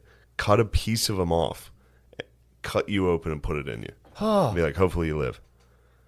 That's how people used to get inoculated. What the fuck? Yeah. So this dude was just suffering in the back of a wagon all day. Oh, they was cutting him apart? They'd be like, bless you. Some priest would be cutting him up. Yeah. Pretty rough. That's how vaccines saw started? that in John Adams, so it has to be true. It sounds about right. Definitely seems historically accurate.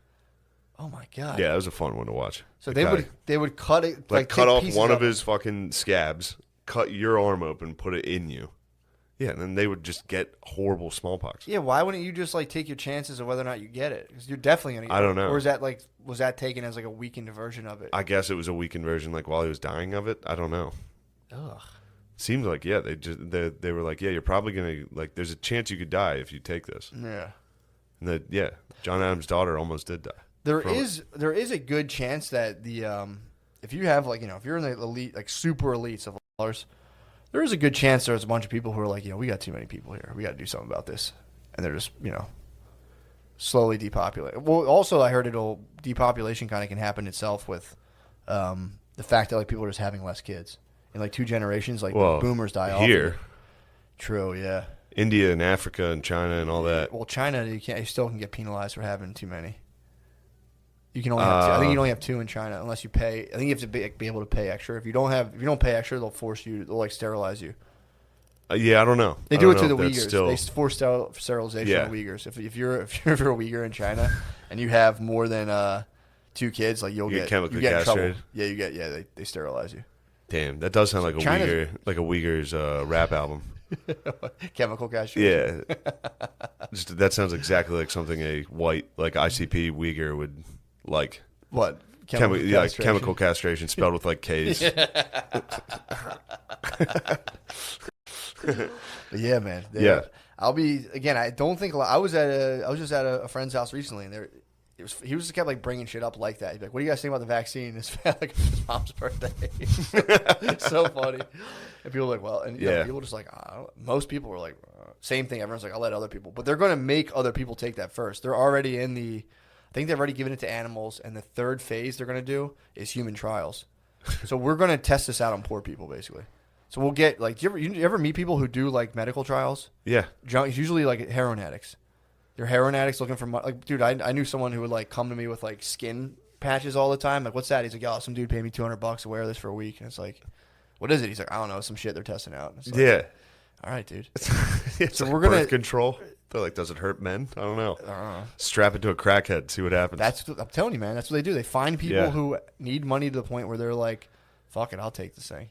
They test it on them, they see what happens. And right now they said they're at the phase where like, yeah, some people are having extremely painful reactions, but we're getting there. He's like, But he was saying there wasn't any serious like life-threatening complications yet. So I was like, dude, I'm not fucking taking that thing. Yeah. I'm just not. You should take it as repentance. My mom hit me with the funniest fucking logic. I was talking to her yesterday, and she was like, yeah, I saw a homeless guy outside CVS, and he was like coughing and stuff, and I was just like kind of nervous, but she was like, but then again, like if this was really that bad, wouldn't all the homeless people be dead? Like, I guess. Lemaire, you like that one?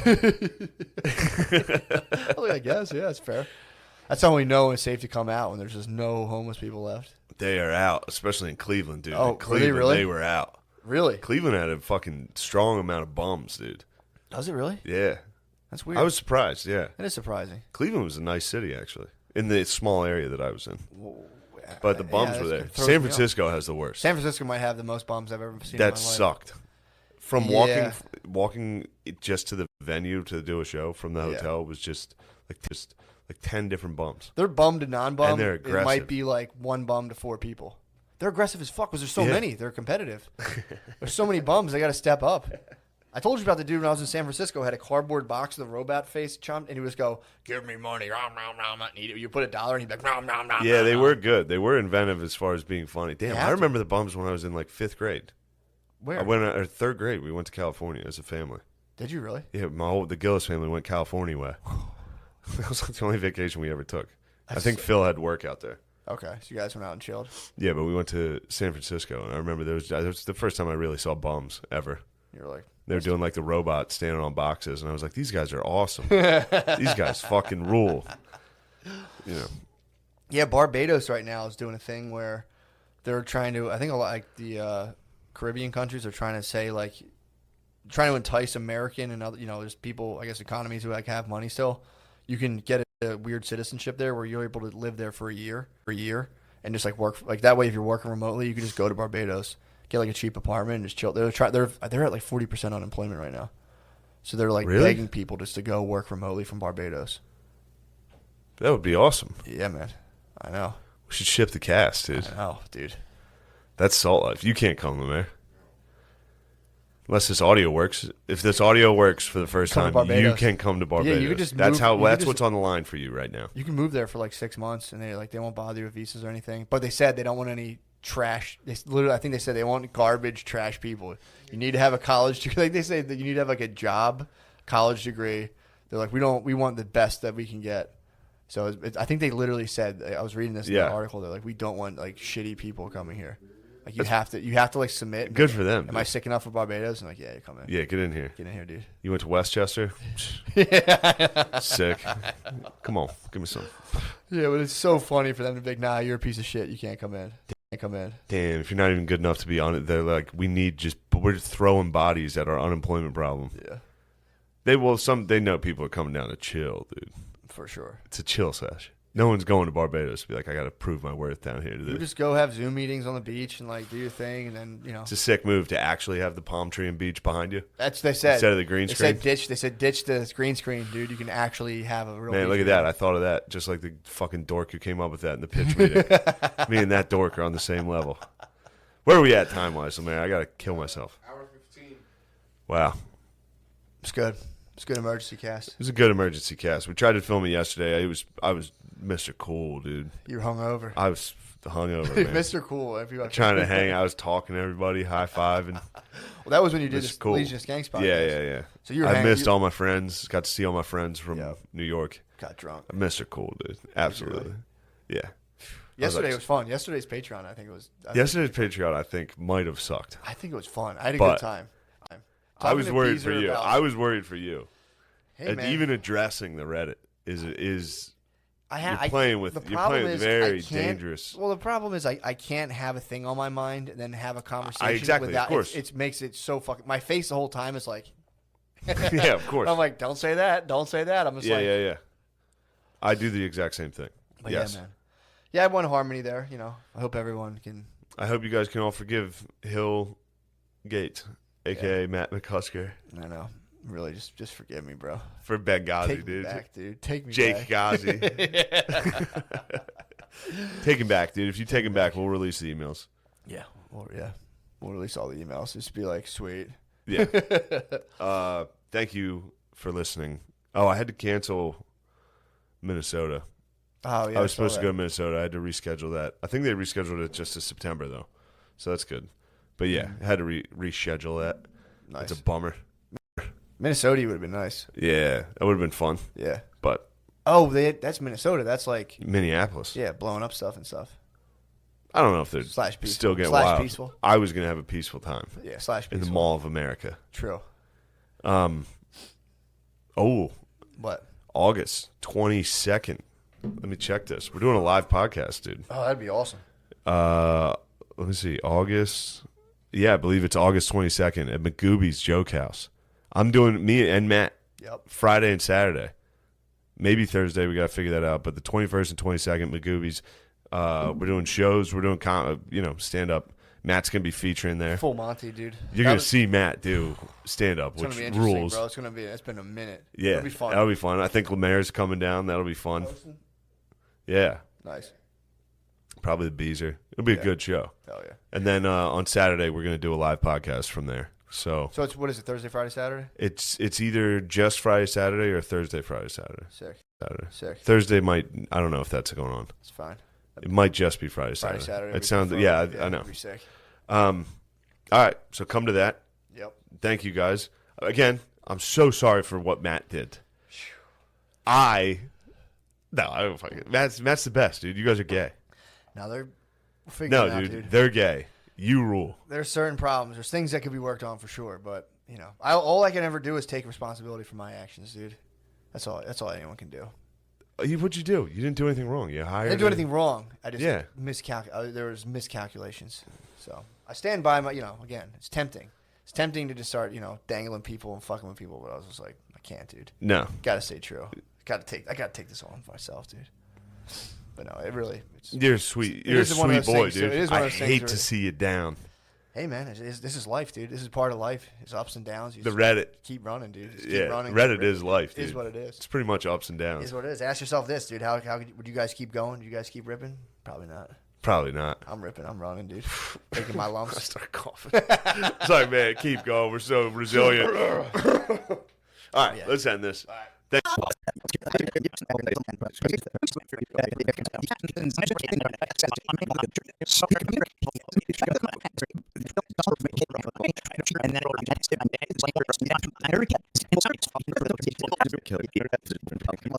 that run our world, I guess. Or it's a life sentence to live with your mom. I think that's the life sentence. Life sentence, your mother's basement for the rest of your life. Yeah, you gotta go home. I would off myself before that happened. You just get grounded, I guess, if you're a pedophile. But yeah, that's crazy. Maxwell was like, she was famous for it. You'd think they'd make an example out of her for a long time. You were saying she's in a dormitory now? She's in a dormitory. And the dormitories are generally for people that have done time and been exemplary prisoners and are about to get out. But she's right in a dormitory now. That's crazy. And she got how many years? She got 20 years. Do you think how many of those do you think she's serving? Well, in the Fed system, I mean, not that this is going to really count. Yeah. In the Fed system, you've got to do 85% of your time.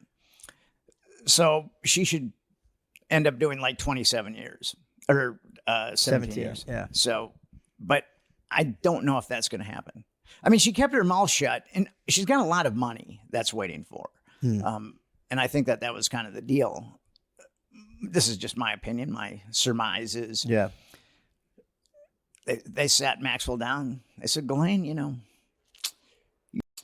you've done some really good stuff for us. You've enabled us to blackmail a lot of people. But, if you keep your mouth shut, you won't end up like Jeffrey Epstein. I mean, you're going to have to do some time, but then you're going to have lots of money when you get out. Yeah, maybe she'll have her own Target line.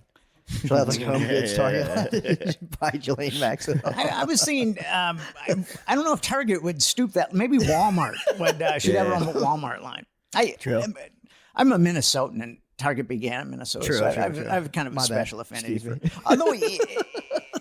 Although, what's kind of strange is I think Walmart and Target are kind of a jump ball, but as far as like quality and service and things like that.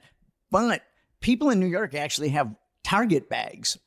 It's almost chic to have like a Target bag. I've never ever seen a Walmart bag. Someone using a Walmart bag in New York.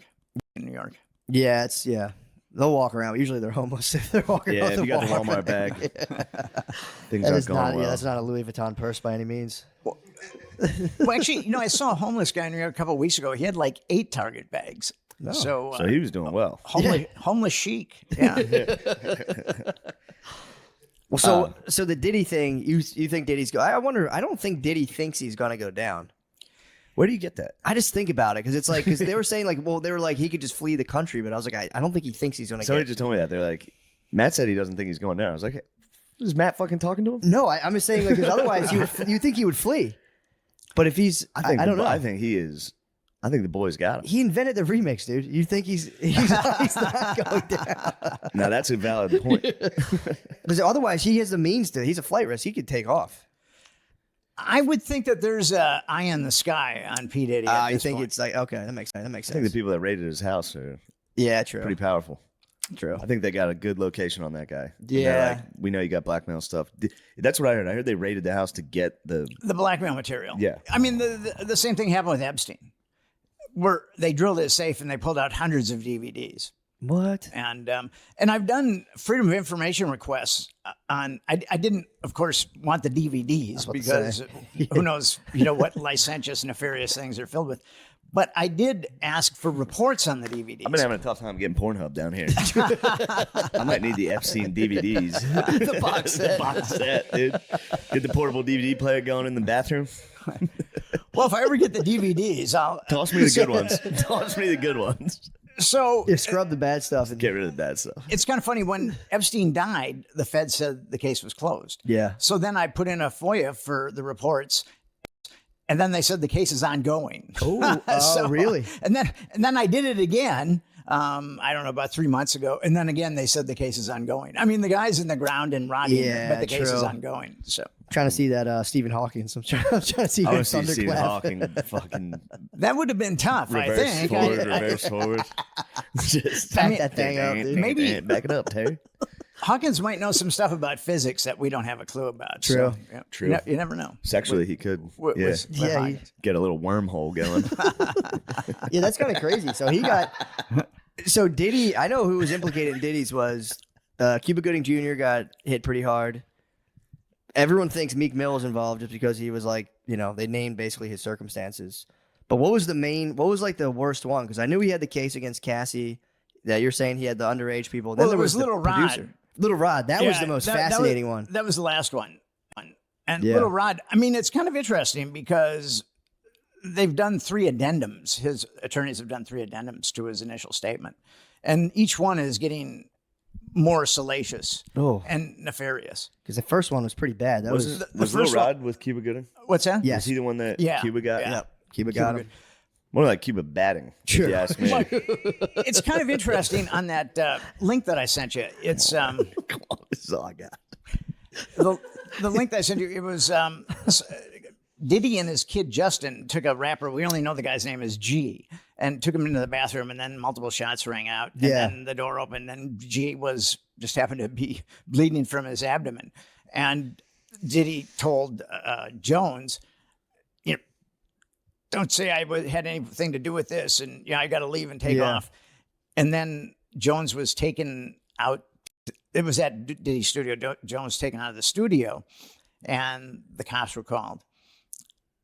And I've got a news article that says that G was shot outside the studio, but Jones took pictures of the bathroom, Of the blood in the bathroom. And I saw that. There's a bunch of blood in the bathroom. Yeah. Yeah.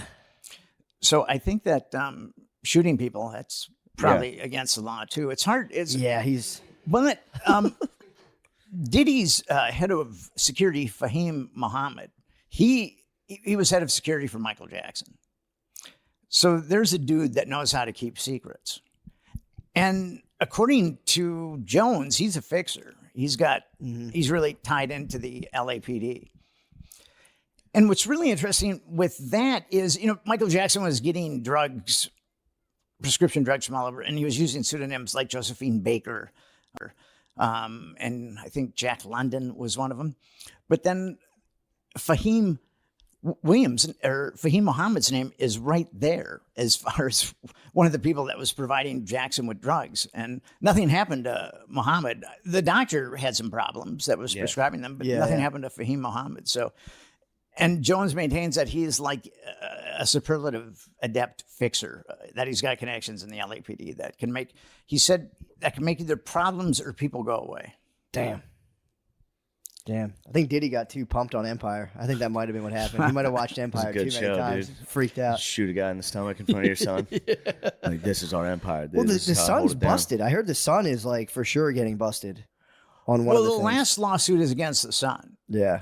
And it was Diddy rented a yacht, and some woman said that she had been molested. That the woman Diddy's implicated because the woman said that Diddy set up a environment where these workers were going to get molested, and this woman, Put him on a yacht. put him on a yacht. There's the no way to implication. go. Yeah. That's the implication.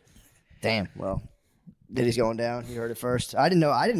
I was like, maybe they don't have enough solid stuff on him. So just a lot of it is like a lot of hearsay. But yeah, it seems like he's gonna go to jail. He's gonna go there. I think he's getting Epstein. Kels is out, but Kels Diddy. Damn. Well- Think he's gonna get killed? Yeah, probably, right? If he does I don't know. They're going to probably give him the Ghislaine Maxwell talk. Well, did some bad things. And it all depends upon who he's compromising people for. Because there's enough information that his homes had hidden cameras, that I actually believe that his homes had hidden cameras. So I just don't think that he was blackmailing people for himself. Yeah. Now, what's really interesting is the guy that he started Bad Boy Records with is Clive Davis. Mm-hmm. And Clive Davis has an interesting criminal history.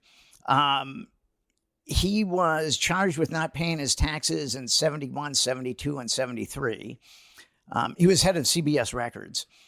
And he was busted embezzling $94,000 from CBS Records. And the guy that he was using was a Genovese crime family named Pasquale Falcone. And how they intersected with, this is kind of interesting, how they intersected with Davis is Falcone was smuggling 22 pounds of heroin into the United States. And then they started looking at Falcone, and then they saw that he was doing these illegalities with Clive Davis. And then he also shelled out $250,000 for payola. That's giving kickbacks to radio stations, which is totally illegal. Yeah. But he did all these things, Clive Davis, he did all these things, and he walked. The dude never spent a day in jail. Oh, then he teamed up with the diddler. That makes sense. And then he came out with the diddler. The feds said, yeah, that was the connection. We need you. We need the diddler. Damn. So you've got it's an interesting alchemy right now with P. Diddy. You've got his head of security, who is a fixer, who knows how to keep secrets about child abuse. You've got Clive Davis, who has been busted on innumerable things and felonies and not spend a day in jail. And then you've got a U.S. attorney that likes to cover up child abuse. So it's a pretty interesting alchemy to see how those things all turn out. What do you think about Jay-Z? Nothing on him yet at all? There's a lot of innuendo about this person or that person. Like Diddy says when he was sued by his girlfriend, Cassandra, Cassie Ventura. According to Jones, he says, well, I've got enough leverage on Bishop T.D. Jakes to get him to go to bat for me and say I'm a good guy and nice guy. And now Bishop T.D. Jakes, he's got a real estate empire. I mean, he's got a mega church in Dallas, but he's got like a real estate empire. And now one person on Twitter said that he's gay. So then the next thing, everybody in the news That's saying, pretty good, though. yeah, and he's blackmailing T.D. Jakes because he likes little boys, or whatever. So one guy calling you gay on Twitter. That might be the straightest guy on earth. I know. And the person said, well, it's right there on Twitter. Yeah. So now here's a guy that's worth millions of dollars, and he just did a deal with Wells Fargo that could be up to $1 billion in housing. So, and he's a preacher, which his being a media mogul and also a real estate baron, it seems a little at odds with preaching. I mean, not when you get to the evangelical side and you're on television, I guess not. Yeah, mega churches are like basically businesses and stuff where you can, you just get a guy and be like, yo, fund me. I'm going to start 10 more of these things. I got to meet Jim and Tammy Baker once. Not really the highlight of my life, but it was interesting. A friend of mine was an Herbalife distributor, and the feds busted him. What? For what? Dispensing Herbalife, marijuana. Oh, he wasn't actually Herbalife, yeah. This is before, I used to call it Herbalife. Now, but that reference is kind of lost. He's to dispense Herbalife. There was actually something called Herbalife. I benefited financially. There was actually something called Herbalife, but you guys are too young to know about that. When you get old and crusty like me, there's a lot of references. I remember Herbalife. The guys, there was this couple that would stand in the back of the church, and they had pins that said "Lose weight now, ask me how," and they would stand in the back of the church. At Catholic church, get them out of there. They're selling their wares. I know. I almost they had tables. You gotta flip the tables. But yeah, it was this couple, and they had the guy with like a skinny guy with a mustache and the lady with 80s hair, and they were just standing in the back, and they looked great. I'll be honest. They were both good. Looking pretty slender. Yeah. So a buddy of mine, Instagram. You had to just go stand in public and go, lose weight. I know secrets. There's secret drugs you can take. Everything will be better. It was just a veteran, probably. Yeah. Try crystal meth. Yeah. You'll lose An herbal weight. life together, you will lose weight. So I was visiting a buddy of mine in the federal prison in Rochester, Minnesota, which is kind of like a club fed. A lot of mafia guys end up there. And when you visit someone, at least in this prison, they put you in a little group and then they escort you across this courtyard. And I was in the same group as Tammy Faye. And she looked like, she does when she's live, she looks like maybe an Avon train wreck or something like that. I mean, she's definitely putting on her makeup with a trowel. Yeah. And I wondered why Jim Baker got, he was originally like 100 years or something. I mean, it was appealed and got knocked down, and she got nothing. But when I met them both, so I was talking to my buddy, and what they did, they were like a mega. What did they do? Well, they had a mega church, and they got arrested. Well, he got arrested for embezzling and all kinds of other things. Right. And he was building like a born again. Damn. Yeah, there we go. There's like a secretary from the Drew Carey show. Yeah, it really is, dude. It's exactly that. That's crazy. Cleveland rocks. So I was visiting my buddy, and then she came and sat next to Jim, and I was sitting next to my buddy, and he had this sinister grin on his face. I mean, there was something kind of malignant about him.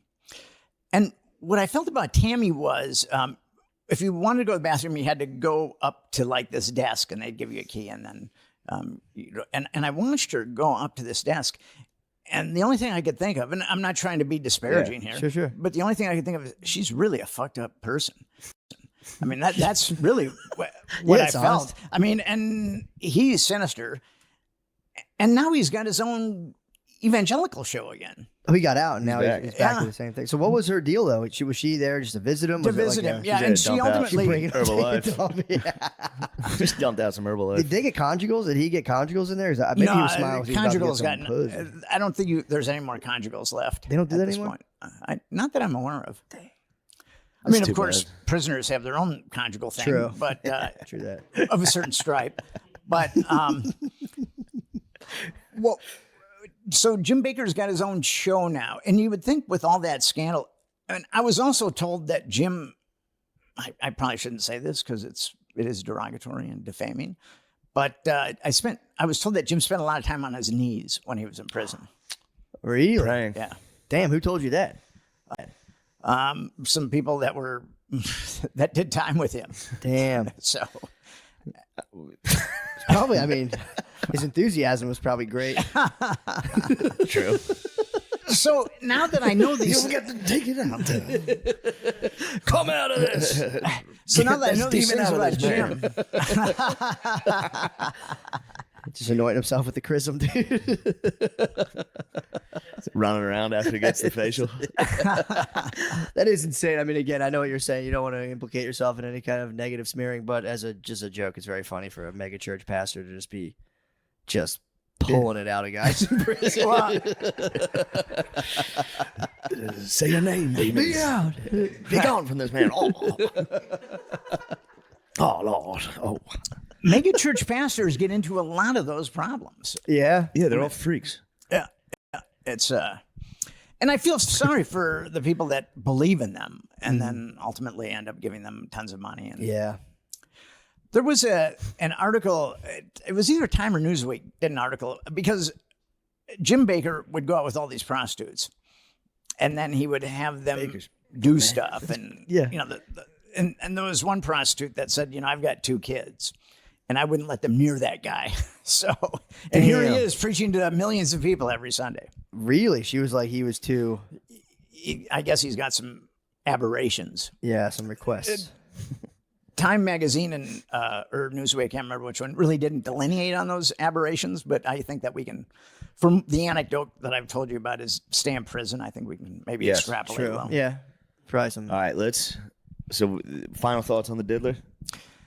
I think he's going to go down. But here's the thing. Diddy just didn't have musician friends, but he was plugged into politics, not quite like Epstein. Vote or die. But Oh, he- yeah, I forgot about Yeah, he was old. He was Yeah, true. and he also had a lot of sports people too. So going to he had regular parties and then he had what he called freak off parties. Yeah. And it's going to be interesting to see if any other people are going to go down. And the feds can be very persuasive. I mean, they can say, Diddy, you made a lot of money. I mean, we can take it all. Yeah, true. And put you away for a million years, and then, or else you can go gently into that good night and you can keep your money and we won't arrest half your family. Damn. I wrote a book called Confessions of a DC Madam, and it was about a guy who ran a gay escort service in Washington, DC. And there was a CIA asset that would use his escorts to frame closeted guys. It was a blackmail operation. And, here's the guy, he was a mortician.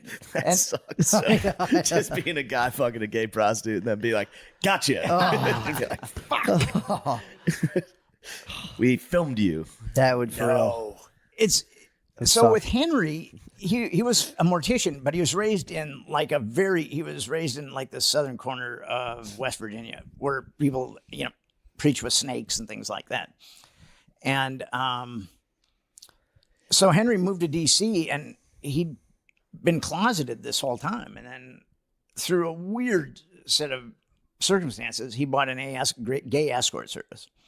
And from a guy that was dying. And Henry is really brilliant as far as a marketer. So what he did is he opened up the yellow pages and he started calling all the escort services, which are generally fly-by-night operations. And if the phone was disconnected, he'd call up the telephone companies and he'd say, I'll pay for the arrears. So he ended up with like half the escorts in the DC yellow True pages. arrears. True, yeah. Rear enders. Butt sex. So his dying friend was like, "Yo, I'll sell you. I'll get it a fire it was sale actually on a stable full it was of someone gay he men." met who was like a gay version of the Chippendales. Well, Introduced him to this guy. So, and he just and there was a guy. Okay, so with Henry. Now, here's a guy that was running a gay escort service. I mean, all he was doing is running a gay escort service. Yeah. I mean, he's And not he was buying- gay too. You said Yeah, he was yeah, gay, he he was was gay. closeted, and then Yeah. he bought. He's an innocuous guy. He's a very Sure. gentle guy, very quiet, unassuming. I mean, Yeah, gay. yeah, you would never know that. I know, if you yeah. just met him, you'd never know Sure, the kind of sure. history he had. So he was indicted on 46 RICO counts. Damn. So he was looking at 395 years in prison. And this is what the feds said to him. Henry, we've used your escorts to compromise a lot of guys. And, we appreciate that. And we're going to make a deal with you. We can put you away for 295 years with all these RICO indictments. yeah. Or And that's in gay years or regular guy years? 'Cause that's like 20 in regulars straight. so they said, Henry, we'll give you a consolation prize. You keep your mouth shut and we'll only put you away for 5 years. Whoa. So he took the deal. But he was totally sold down the river by his attorney, who was Greta Van Susteren. I mean, what she did to him was pretty egregious. What'd she do? She basically sold him out to the government. Anything that the government wanted to do, It sucks. she allowed them to do. And she's a Scientologist. I don't know if you guys are Damn. but she got Henry to go to like Scientology boot camp and get cleared. He got clear? Once you're cleared, you get a blue cake, and then Henry actually got a blue cake. But then he had to go back and get sentenced, and Oh, he got clear before he went to jail. yeah, he had some time. Got blue cakied. Yeah. He had some time to get cleared before he went to prison. That's cool. But that's what happened with him, is that he was made that deal, and I can see Diddy being made that deal. Gotcha. That makes sense. He's gonna, the power brokers will. Yeah. I mean, how about people just stop being sexually impious and we wouldn't have these problems? Speak for yourself. I think in this day and age, that's kind of Yeah. I don't know if that's possible. Yeah, well, I feel like now they can just grab the web history off people. They can just snag your Pornhubs and be like, yo. I'm really glad that I was a wild kid in my youth, and I'm really glad that smartphones weren't around in my youth, and YouTube wasn't around, or else I don't know if I'd be able to be a journalist, a respected journalist today. I mean, not that I'm that respected, but I'm somewhat respected. You're on this podcast. That's pretty good. True. Yeah, no, This is being where all the plugged respected in, journalists go. being plugged into phone porn from 12 is like pretty wild. Yeah, I've been reading about that. It severely messes kids up. That Yeah, I would think. Yeah, Gardini's young. Yeah, Gardini's He's victim. an absolute deviant. But then the thing about Pornhub is they've been busted like nearly 120 times with minors. I mean, you would think that they get shut down after 10 or 20 or 30 or something. Putting out vids of minors, basically. Or just like child labor laws, like having like data entry. And actually, there's been some girls that were minors that have sued Pornhub. Oh, from their stuff being out. Yeah, that's. Yeah. Dang. Everyone has to upload their ID, dude. That's what they do in Texas now. You have to upload your driver's license. Yeah, I read about that. I like that. Not Yeah, necessarily a bad idea. Obviously, probably a good thing, but Yeah, it's fair. it's dampening my jacks. Yeah. It's put a real damper on my jacks. You just go on and you're immediately reminded of child sex. You're like, oh. Yeah, true. You go. What do they say? I Like, jack off to that. I don't need thumbnails anymore. I jack off to the the governor's warning. I go, oh my God, this is bad. there's so much porn behind this. That's innovative. Yeah, Or you just end up jacking off to your own license. Like, fuck it. this is a crazy photo. It doesn't even look like me. The thing about it is, I'm sure you've got narcissists out there that do that. I mean, yeah, especially your license photo. That'd be crazy. All right, I think That's supreme confidence. We need to make the move, dude. We need to discuss the truth about Watergate. Oh, yeah. What's going on here? The Truth About Watergate, that's my last book. Everything that you know about Watergate, the vast majority of it is a lie. So Forrest Gump didn't break it up? He played only a minor role in Watergate. It's interesting. What happened with Watergate, and there's been some really great books written about Watergate, but they're tomes, and they're very, very complex. And it's hard. I mean, you have to kind of study them. So my goal was to be the unified field theory of Watergate revisionist books. And what happened with Nixon is Nixon decided to do strategic arm limitation talks with the Soviets. And he also started to open up China for diplomacy, rapprochement. And he was doing this behind the backs of the CIA, the Department of Defense, and actually the State Department. And on his first or second day, Nixon didn't like the CIA, and because he felt that the CIA sabotaged him with when he ran against JFK in 1960. So Nixon, it was, I think, National Security Memorandum 2 was some kind of innocuous document that he issued his first or second day, where he said that the CIA, the Department of Defense, and the State Department will have no input whatsoever in any of my geopolitical moves. Basically, he was telling those three bodies just to go to hell, and he was going to do his own thing. And then he started making contact with the Russians, and then he started making contact with the Chinese. He'd been a Cold Warrior, and he saw that that wasn't working. He saw that containment wasn't working. And he just saw that we were spending all this money, and he just realized it wasn't, it just wasn't prudent. It would never work. So he started to do this, and then the Joint Chiefs of Staff actually had an espionage ring against Nixon. It's called the Moore-Radford affair. Thomas Moore was head of the Joint Chiefs of Staff. He was an admiral. And they used Moore, and they used Radford, who was a yeoman. That was the link between, because he was using the National Security Council, Nixon was, to do all these moves. And Radford was the liaison between the Joint Chiefs and the National Security Staff. So Radford was stealing all these documents.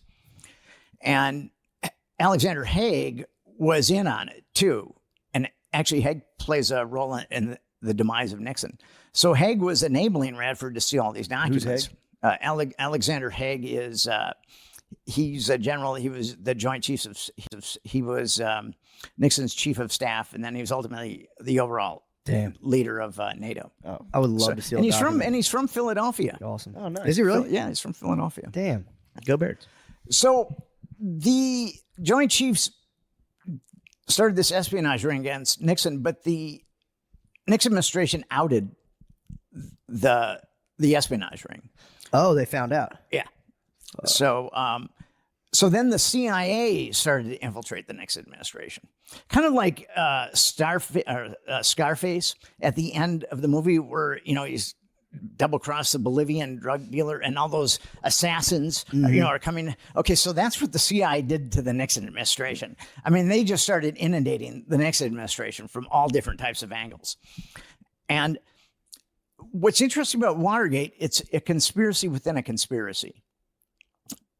Because McCord and Hunt, who are the two guys that were busted in Watergate, their goal was to take down Nixon. They wanted to take down Nixon.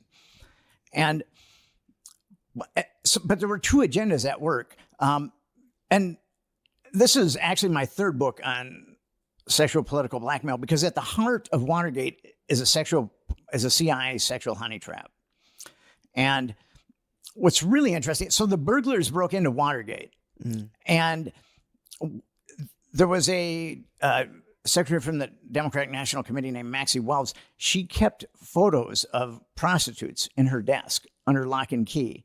And if you were a Democratic VIP, you would go there and take a look, and then these girls would be at the Columbia Plaza, which was a high-class apartment building. And the CIA had had video or film or whatever. So you were just walk into this lady's office and she'd be like, check out these ladies. I mean, I'm sure that there was some kind of secret handshake or code or something like that. Gotcha. Probably like, hey, I'd like a hooker. Is there one around? So do you think these girls are pretty? So John, the woman that ran that escort I hear the service. cherry blossoms are beautiful this time of year. Oh, yes, they are. Yes, Senator. I don't know if there was a lot of cherries at that. Oh, yeah. But The cherries are gone. I think cherries had been gone a long time. But so John Dean's wife, Maureen Dean, was good friends of Heidi Reichen, who ran that escort service, that CIA compromise escort. And actually, G. Gordon Liddy said that she was part of that escort service, and he was sued, but he managed to win it.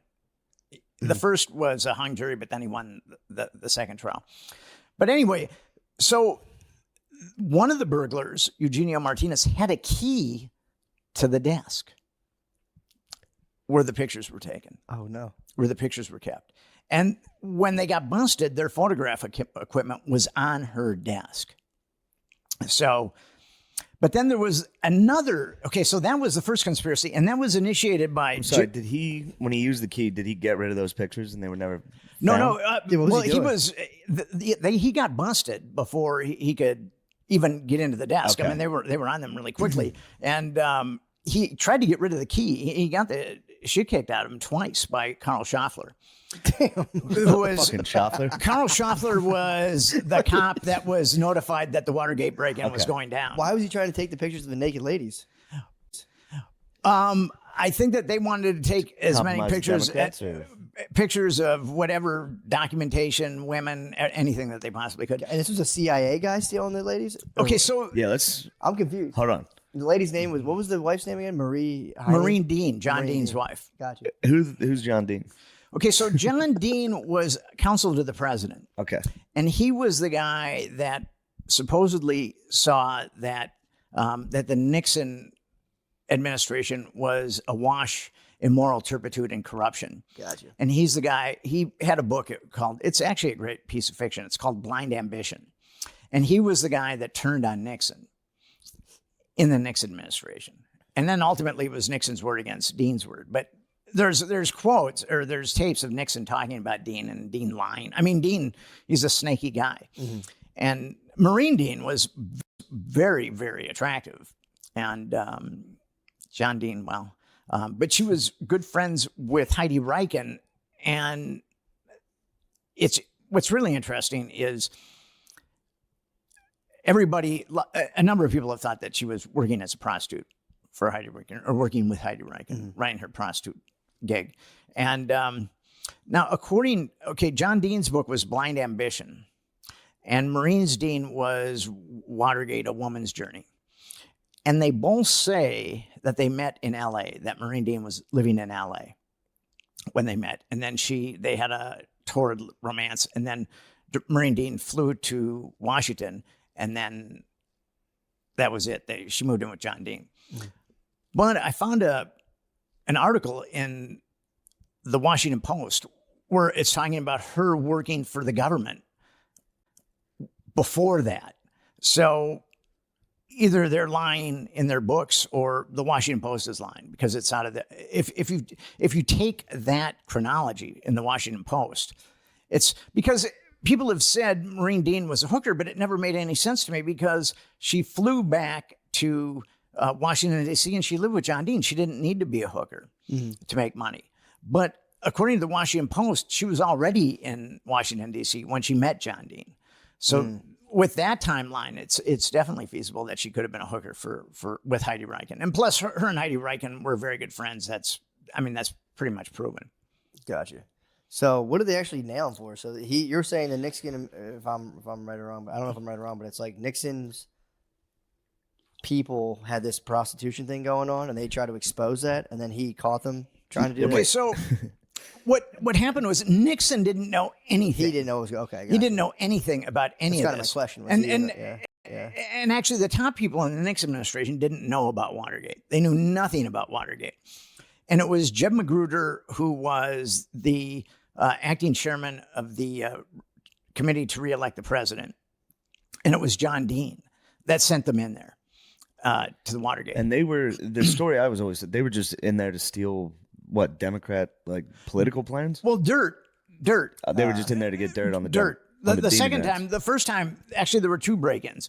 The first time was dirt, or the first time was, any kind of documentation, but the second time was definitely dirt. Okay. I mean, that's why they had the key to Maxie Wells' deaths. Yes. But if they were in there to get dirt, I thought they were against Nixon.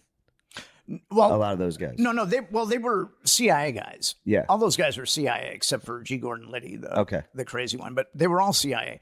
So the overt plan to get it for them was to get dirt.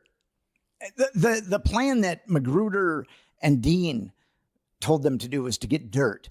Now, there was a second agenda going on there.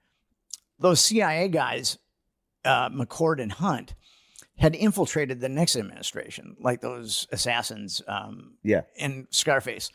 And their goal was to get Nixon out of office.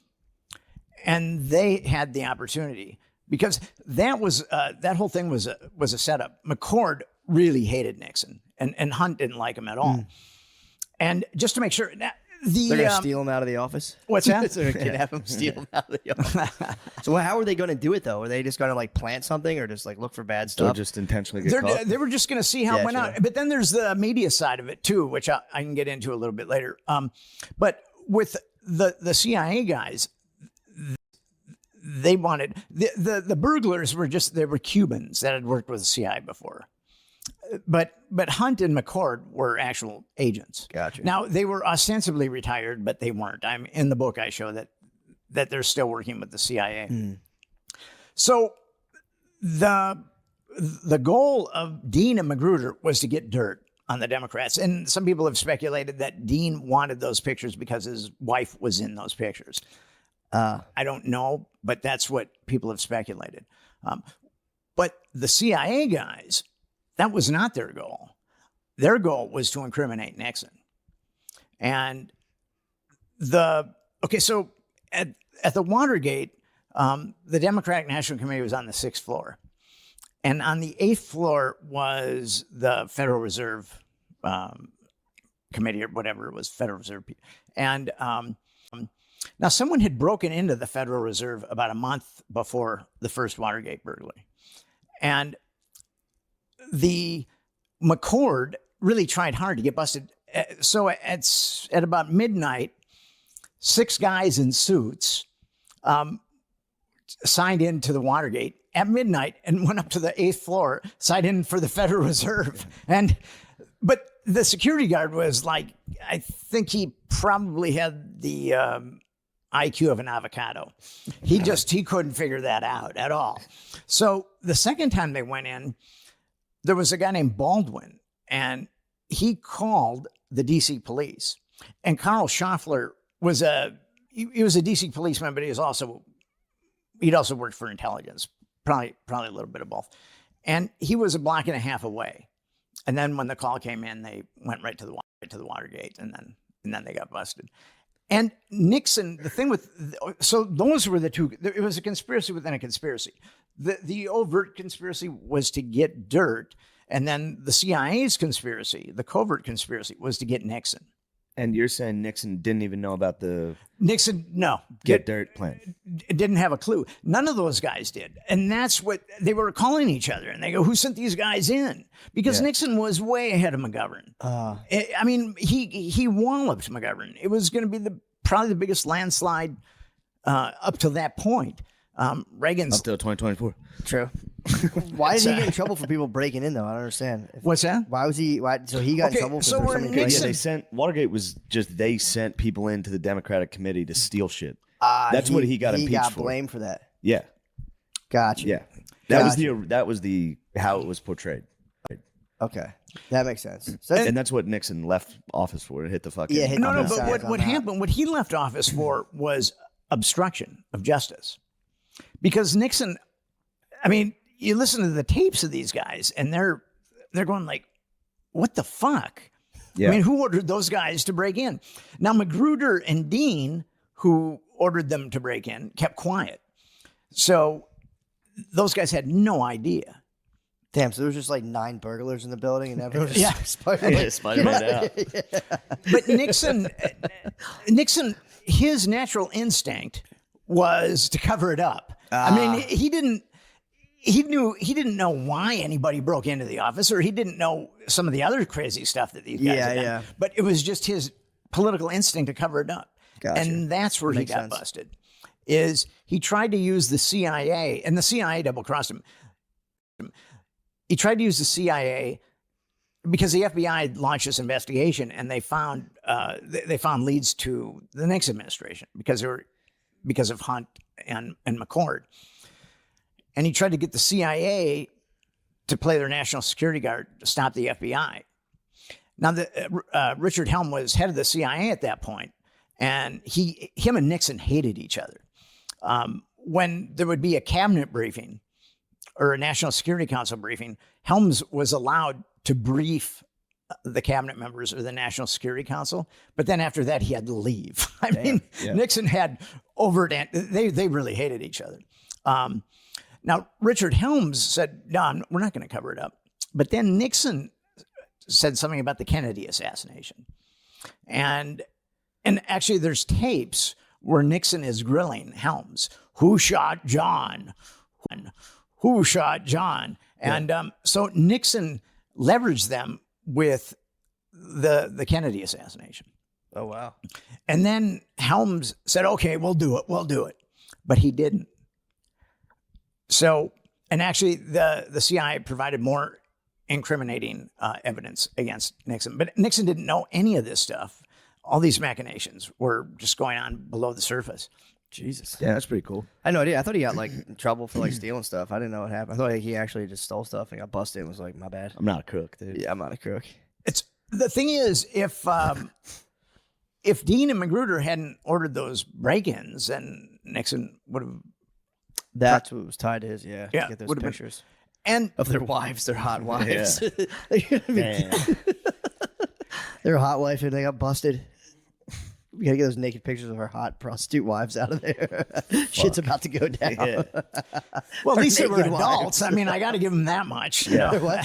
They were adults. True. I mean, yeah, true. Yeah. By today's standards, that was by today's standard, yeah. Yeah, it was actually very nice of them. Very chivalrous. So they wanted Nixon out because he was trying to chill out on the Cold War. Well, he was befriing the communists. Yeah. And the Hawks and the CIA and the Department of Defense hated the communists. Nixon's always portrayed in like modern, every movie's in. He's like a war hawk. Like, he's always like, we need to nuke them now. Yeah. Well, meanwhile, he was trying to de-escalate. Yes, big time. And he even told he even told the Soviets that he was willing to relinquish Vietnam. Didn't it end under his administration? Yeah, Vietnam War? Yeah. Yeah. I mean, he bombed the shit out of the Vietnamese before he did that. He gave that a shot. But Nixon is kind of split personality. So he really worked hard to do a arms deal with the Soviets because he saw the nuclear escalation. And actually, he cut defense by 64% in his administration. And he did some positive, like OSHA, and he wanted to give health care for everybody, all Americans. He enacted some, the Environmental Protection Agency. I mean, that was also a Nixon initiative. He did do some good things. Now we just look at him as evil incarnate. But but it was so. What was really interesting about this is Woodward and Bernstein were essentially the guys that the two reporters that brought him down, and they're the most pathological liars of probably anybody in the entire Watergate saga. It's really interesting. And Ben Bradley was the editor of the Washington Post, and he was a CIA guy too. So, and Woodward was also a CIA guy. Bernstein just wanted money for nothing and chicks for free. I mean, he blew all his money on prostitutes and coke. And he had a tough time after that. But Bernstein. And so what's fascinating, I mean, people think that those two are like the Mount Rushmore of journalism. And I mean, what's amazing about them is they're telling lies when they don't even need to lie. I mean, a lot of time they need to lie, and I understand that, but they're telling lies when they don't even need to lie. It's kind of amazing. What were some of their most like egregious lies? Deep Throat. Okay, Deep Throat was the guy that gave Woodward all the dirt on Nixon to take him down. Mm-hmm. Now, why did he call himself Deep Throat, by the way? What's that? Why did he call That himself was Deep back Throat? before it was really fucking. It really was. I remember even as a kid being like, "Why do they call him Deep Throat?" I don't like that. Didn't they make a porn like right away? That like popularized. Did it really? That being like that's that's sexual. Deep Throat. Yeah. There was a very popular porn movie called Deep Throat, and that's what Woodward. Oh, he just named himself after it. That's pretty sick. Oh, he named himself after it. Well, he named his source Deep Throat. Oh, okay. Was the porn out before he named it Deep Throat? The or did porn, the porn come from the Deep porn Throat? was out, and then there was a Supreme Court battle over it, and then the porn, and then it was back in. I Damn. by the time. My political name would have to be Thick Latina Mommies. The source, Thick Latina Mommy, is here. He's here to give us all his secrets. Amateur Latina Mommies. Stepmom Stuck is here. Yes, the dossier. So he Girlfriend named himself. Girlfriend Experience is here. He named himself after a porn. That's crazy. All right, No, so he didn't. Woodward named him. He named him after his Woodward. favorite porn. Fucking sick ass. That's crazy. That's fucked up. If I was Deep Throat, I'd be like, what the fuck? Because he was briefing other agents. They'd be like, my source, Deep Throat. Like, all right, dude. And Deep Throat hid his identity, right? So Totally you hid his identity. You can't be like, dude, stop calling me Deep Throat. You just have to be like, fuck, I'm Deep Throat now. But if you briefed all the other guys, you'd be like, well, Deep Throat. They'd be reading the thing like, dude, can you stop calling him Deep Throat, please? Mr. Blue is fine. Yeah, Mr. Blue works. But they rolled out a guy named Mark Felt who was severely impaired by Alzheimer's and said this was Deep Throat. Yes. And actually, I think Deep Throat was a composite. I think that Woodward was getting. I mean, Woodward's tapped into intelligence. He was naval intelligence. Okay, so I'm sorry, for everybody that's not familiar with Watergate, Deep Throat was Woodward's inside source on all the stuff that broke to the Washington Post? Yeah. Okay. So Woodward said that he had this elaborate system that he'd contact Deep Throat, that he would move this flower pot on his balcony. Okay, so his apartment faced a courtyard. So Deep Throat couldn't have just driven by and seen the balcony. He would have to go behind the parking lot. And here's where it really gets problematic. If Mark Felt was fired 6 months before the most incriminating stuff on Nixon came out, the tapes. And so he, according to Woodward's, I mean, no one said this, but he was driving in from Virginia every day, going behind Woodward's building and looking up. Yeah. It's total bullshit. I mean, it's Yeah, and there was never, and they never even found the identity of. So that seems kind of weird to me, to be a journalist and be like, I have a secret source, yeah, and then write it as fact. yes. That seems outrageous. You can literally make anything up and say, Yeah, I have a true. secret source. And especially, I mean, with all the lies that I catch them in. And then it's kind of interesting if Deep Throat ostensibly wanted to contact Woodward, he would take the New York Times and then he'd put the time, a clock on whatever page, and then the paper would be delivered to Woodward. But the problem is, all the New York Times that went to that particular apartment building were just put in a pile. Yeah. they weren't.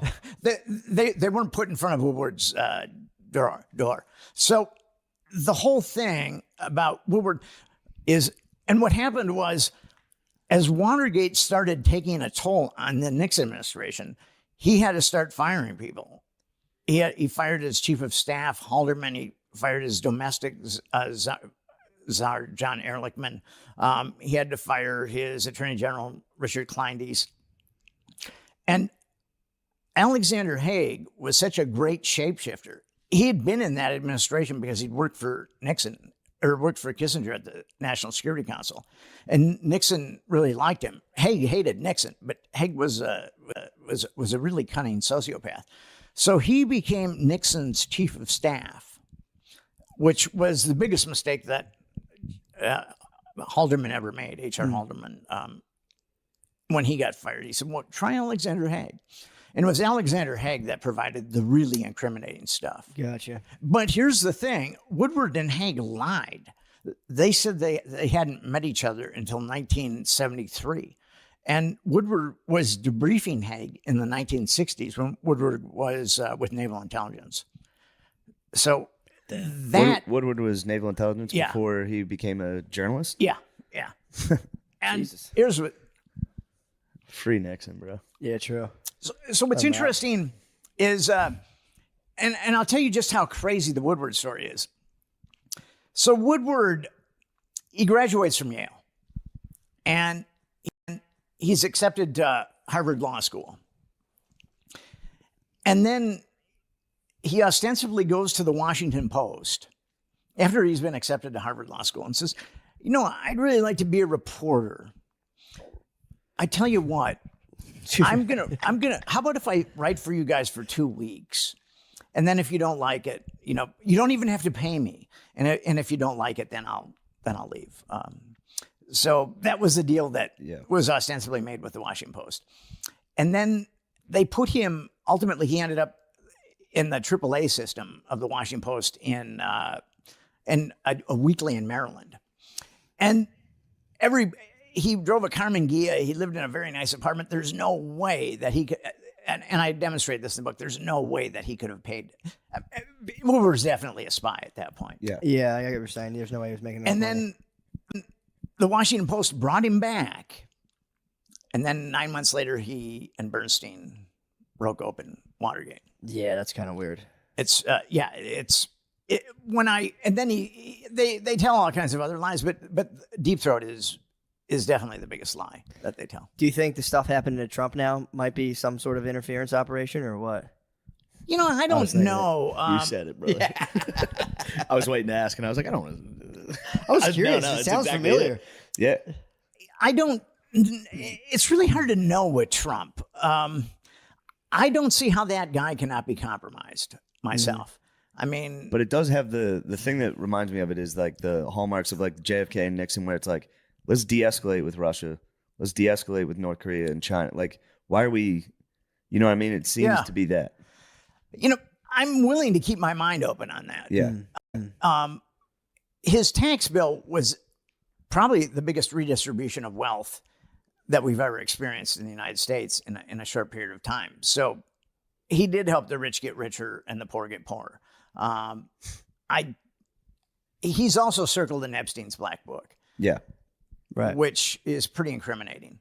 And he denied being with Epstein, but an Epstein victim has come forward and said that she'd talked to another Epstein victim. They were adults, but that Trump had been kind of hard on the one victim. So hard on how so? just a little rough. Rough. Sexually rough. Yeah. I knew it was I'm not- dynamo in the sack. Dude. I mean, we're not talking leather and S&M type stuff. Yeah, you know? yeah. You just put a hurting on a lady at Epstein's Island. Yeah, I would say, yeah, if you're on the, he was pretty good pals.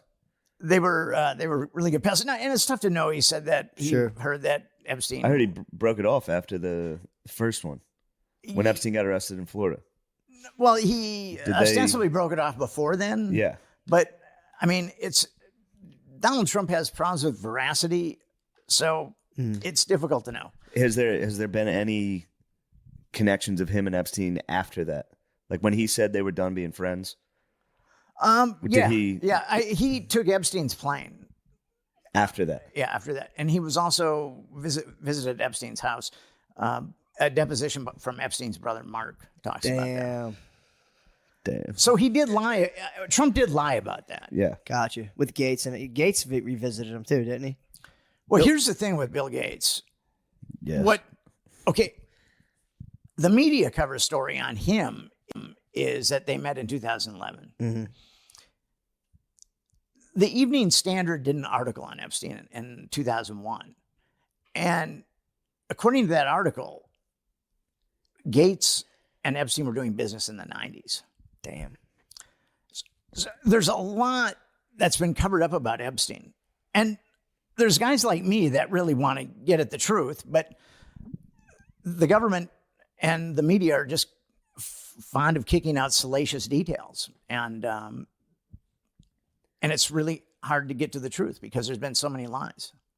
But when I think about Trump being prosecuted or persecuted, you know, I do think about Nixon being persecuted. I believe, you know, here's the thing with Nixon. He wanted to de-escalate the arms race.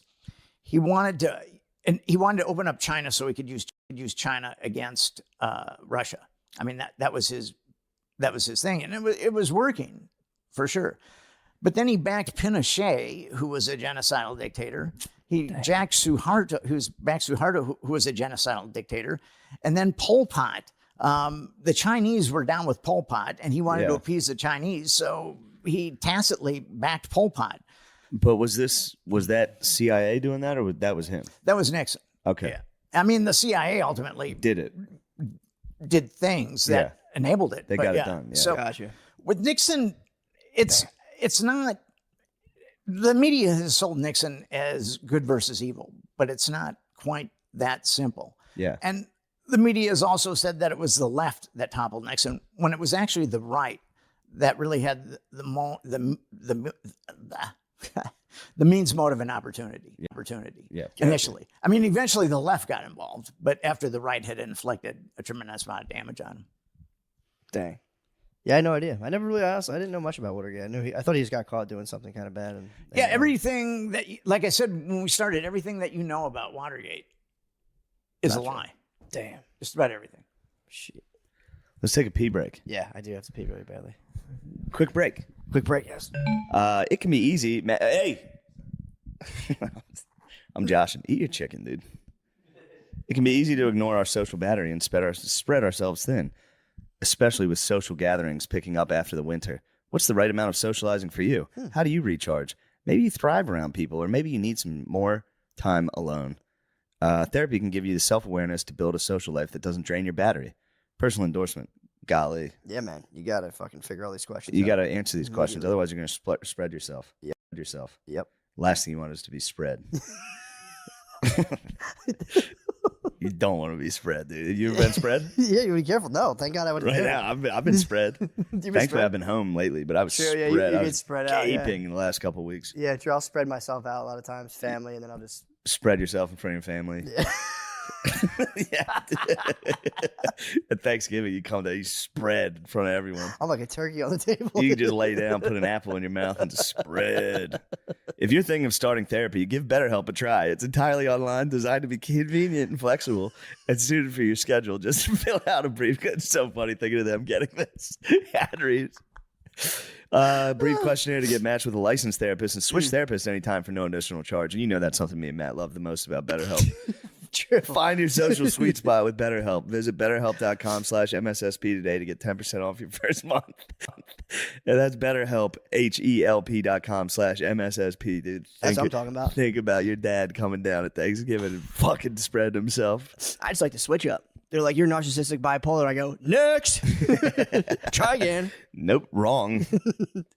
I demand another. All right, here we go. Ever experienced the agony of harsh smoke, throat burning, or coughing attacks when smoking cannabis? The struggle is real, but the solution is chili. That's right.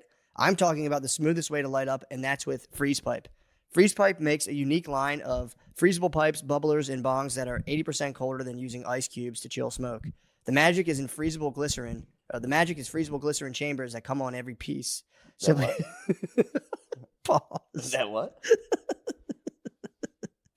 Simply pop the chamber in the freezer for 1 hour, and as smoke passes through, it's instantly chilled by over 300 degrees. So every puff arrives ice cold and cough free. Yeah, I mean, dude, we can joke around all we want. Those things cool down smoke. You can't deny it. It is what it is. Those are just the facts. American owned and with over 100,000 happy customers, Freeze Pipe uses the thickest glass and market-leading glycerin chambers for a smoother experience you have to feel to believe. Ditch harsh smoke forever by visiting thefreezepipe.com and use code DRENCHED for 10% off your order. That's thefreezepipe.com and code DRENCHED for 10% off. Shop today for free shipping and smoke like royalty without paying a king's ransom. Lucy is made for your nicotine routine and delivered straight to your door. It's 100% pure nicotine and always tobacco-free.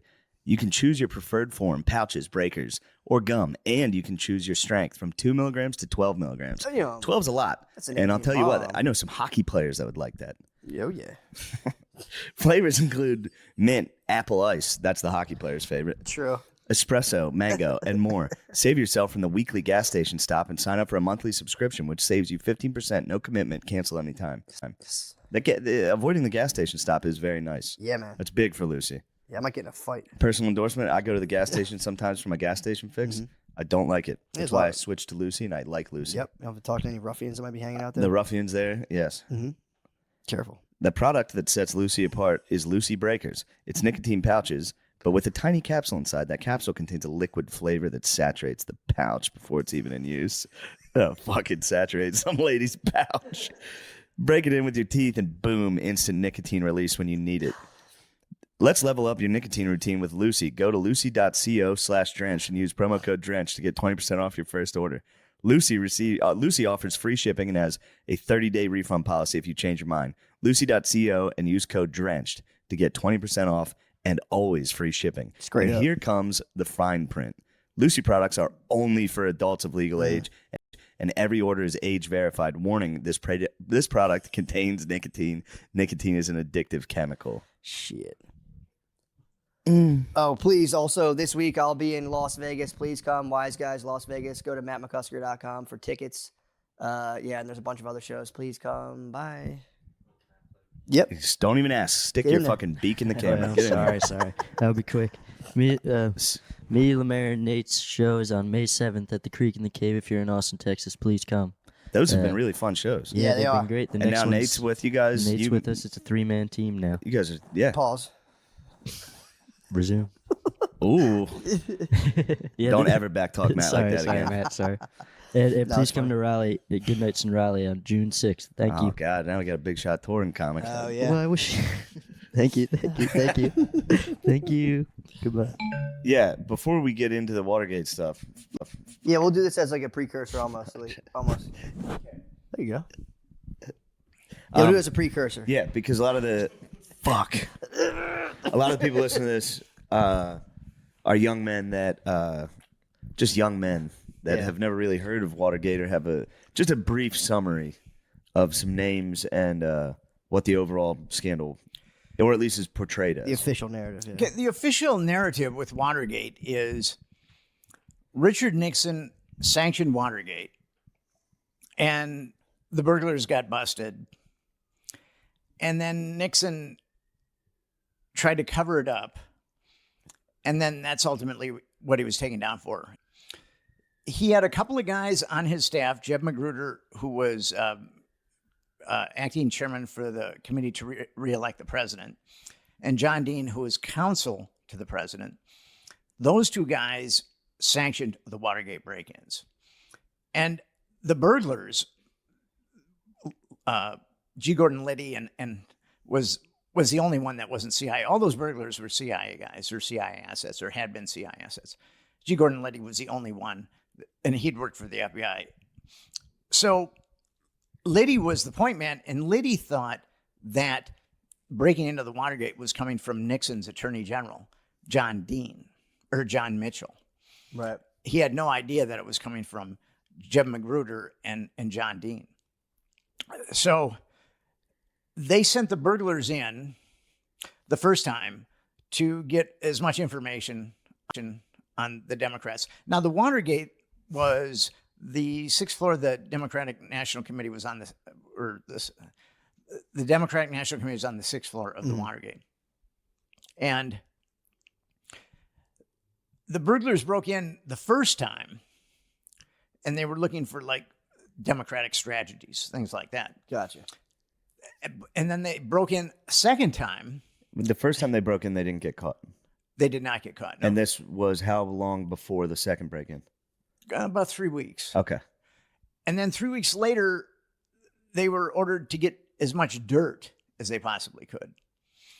And the Democratic National Committee was connected to a brothel that was a CIA honey trap. And what happened was the secretary at the Democratic National Committee had in her desk, she had pictures of a bunch of prostitutes. Yeah. And Democratic VIPs would check out the pictures of the prostitutes. I'm busted doing that. So that was a whole separate issue. Yeah, so we got that one. All right. Yeah, we got that one. I think we're good. Yeah, so we got the preamble. Let's fire it up right back to where we were, which was, what were we talking about? Yeah, Bill Gates. Easy. All right. We just got done talking about Bill Gates' connection with Epstein back in the 90s. Yeah. What bothers me about Gates, have you guys ever tried to get a hold of a human if you've had a problem with Word? Oh, it's the worst, dude. Or, you know what happened one time?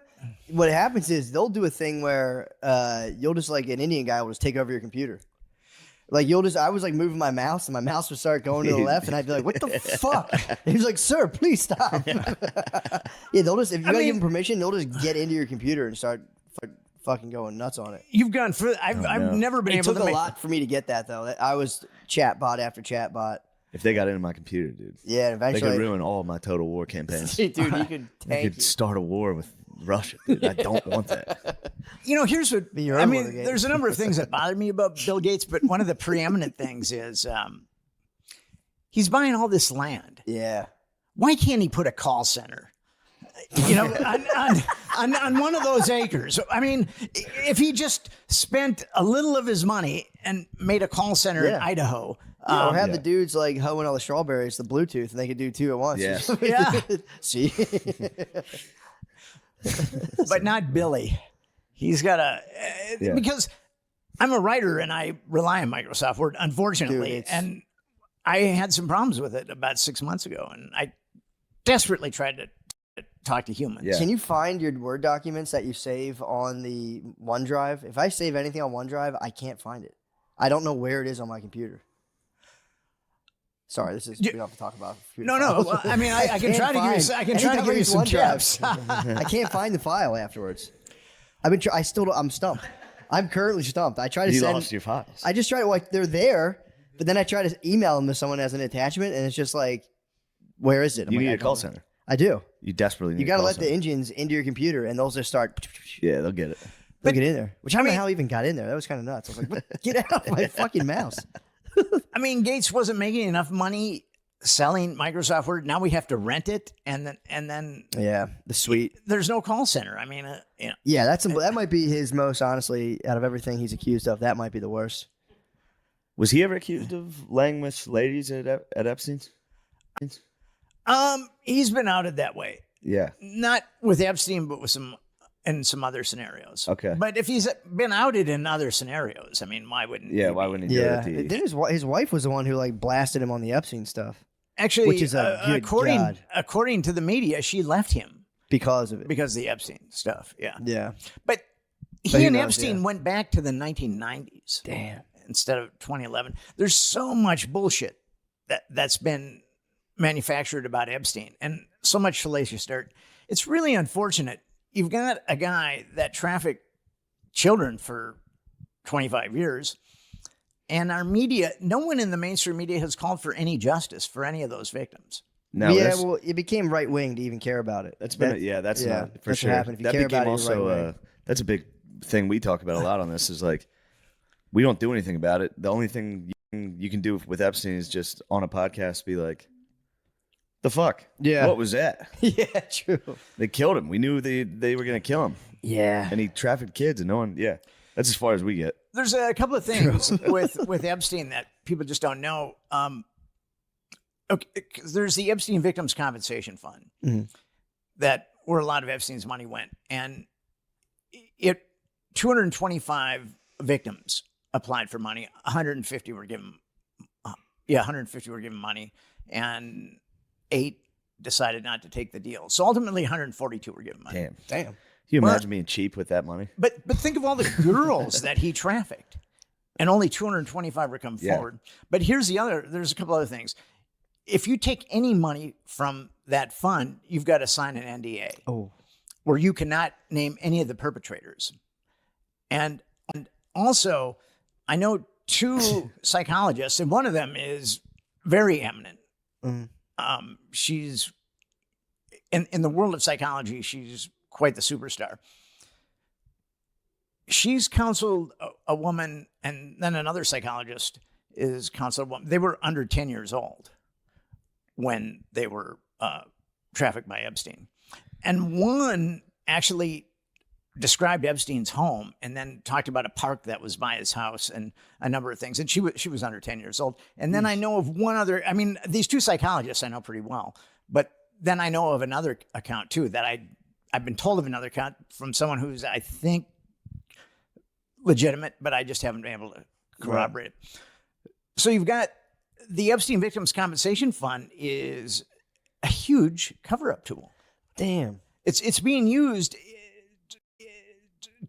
to do what the government can't, to get these girls to shut up. And you've got to, and according to the government and the mainstream media, the youngest Epstein victim was 14 years old. So if you're going to apply for that fund and you're younger than 14, they're not going to give you any money. And we have no idea of how it works. We have no idea what the criteria is. It's behind it's in a black hole, essentially. It's weird that they're not. Why would it's not weird. We know why, but it's clear it's a cover up. They're not being open about anything. This should all be like you said. You filed for Freedom of Information Act and all that. This should be public, right? Well, yeah. I mean, It's like, what's the point of being like we can't tell anyone what Pretty happened? useful to know, in terms of like voting for politicians. Yeah. Be like, oh, yeah, you raped a Yeah, kid. did he rape a kid? Yeah, you're out, dude. We can't vote for you. Yeah. I wrote a book called The Franklin Scandal, which is basically Epstein has a carbon copy of the Franklin Scandal. It was about child trafficking network. We talked about that the first time I was on your show. Mm-hmm. And this time around, I was on to Epstein in 2012, and I got his black book in 2012. Yeah. And I ultimately published it. Gawker helped me publish it in 2015, but it took me 3 years to get that book published. It's kind of interesting. Once the book was nobody wanted to touch the book. Yeah. And but once the book was published, the floodgates opened on the book. Yeah. And I started an organization, a 501c3 called Epstein Justice. And what we're trying to do is to get a commission formed to actually look at the perpetrators. We want the perpetrators to be accountable, and we want to know why the government is covering up child trafficking. We have 2 simple objectives. We want the perpetrators prosecuted, and we want the government to tell us why it's covering up child trafficking. Yeah, like why did they seal the original case when he got busted the first time? That all got sealed, didn't it? The very first case way back when. A lot of that was sealed. I mean, I was able to get a lot of documents. Really? From the police and also the feds. They're floating around out there. I mean, the feds, when Epstein was originally busted, the Palm Beach Police Department started investigating in 2006. And then about a year later, they they were going to arrest Epstein on 5 counts of child abuse. And they knew, they had statements from 5 minors, but they knew of 17 others. So there were 22 minors there. And then that case got taken away from them and it was put into a grand jury. And how grand juries work is a special prosecutor is chosen for a grand jury, and he's the one that presents evidence to the grand jurors who they're just regular citizens that have shown up for jury duty. And so grand juries have been notoriously easy to hijack because you just show them the evidence that you want to show them. So although, and the special prosecutor for the Florida grand jury, Barry Kirshner, he called one victim and skewered her, even though he knew about 22, even though law enforcement. Now, when it went to the feds, they had a list, and I've got that list of over 30 victims, and they didn't indict Epstein on one count of child abuse. Jesus. And it's interesting, a lot of your listeners might know this, but Alexander Acosta was the U.S. attorney for the Southern District of Florida. And he was asked, he became Trump's labor secretary. And when the Trump administration was vetting him, they asked him why he went so light on Epstein. And he said, I was told that Epstein was intelligence and it was above my pay grade. He actually said that, and he's never denied saying that. What? Yeah, he said that. Shit. So unfortunately, there's a rogue element of our intelligence that blackmails people. And it happened in Watergate. It happened in the Franklin scandal, and then it happened with Confessions of a DC Madam. So this is actually, Watergate's actually my third book on CIA sexual blackmail, and I don't really want to write another one at this point. I mean, I'm kind of done now. Yeah. I think I'm going to start writing about fishing. That'd be nice. Fishing and picnics. Fantasy would be nice, like fantasy novel would be nice. I think my mind is probably too dark for that, but given what I've exposed it to the last, I've been at this for 22 years, so yeah, it's been kind of a slog. But Epstein justice, every American knows that something is wrong with the Epstein case. Yeah. There's three. If you've got a pathology, there's three ways. There's three phases. There's awareness, there's acceptance, there's action. And now we're at the point where Americans have to accept that the government covered this up. And then at that point, and that's a jumping off point for action. Yeah, that's true. Yeah, nobody believed that he. I think you got to be pretty entrenched in like the TV news to be like, no, the police were going to arrest him and penalize him, and he killed himself. It's like, I don't know, man. Yeah. he did pick a convenient time to kill himself. True. Yeah. And the guards left and the cameras turned off. And he got depressed, and he's like, And he what's got the sad. point? What the fuck's He missed the guards. and then his serial killer cellmate was taken out. Yeah. And Damn, he had a cellmate? I didn't even know that. what's that? He was bunking up with the guy? Yeah, with the guy that had killed multiple people. I think maybe the Bureau of Prisons was hoping that. Yeah, that guy would get it done. I mean, they're in pretty close. You're in pretty close proximity with a multiple killer. Multiple. They're probably shaking his cage, rattling his cage, trying to get every day at lunch, be like, yeah, fuck you, pussy. You won't do it. You won't fucking kill anyone ever again. You're soft, bitch. Here, take this knife. That's crazy. Yeah, he was there with a serial killer. It's this guy was a former police officer who'd killed some people. Yeah, those guys go rogue, dude. Yeah, it's I don't know if you could call him a serial. I don't know, a serial killer. I think he killed He like was a three killer. people. Yeah, he was a We killer. got one here right now. In I Austin. heard In about Austin, the really? Austin killer. Yeah. Yeah. I think they found 2 bodies like last week. Mm-hmm.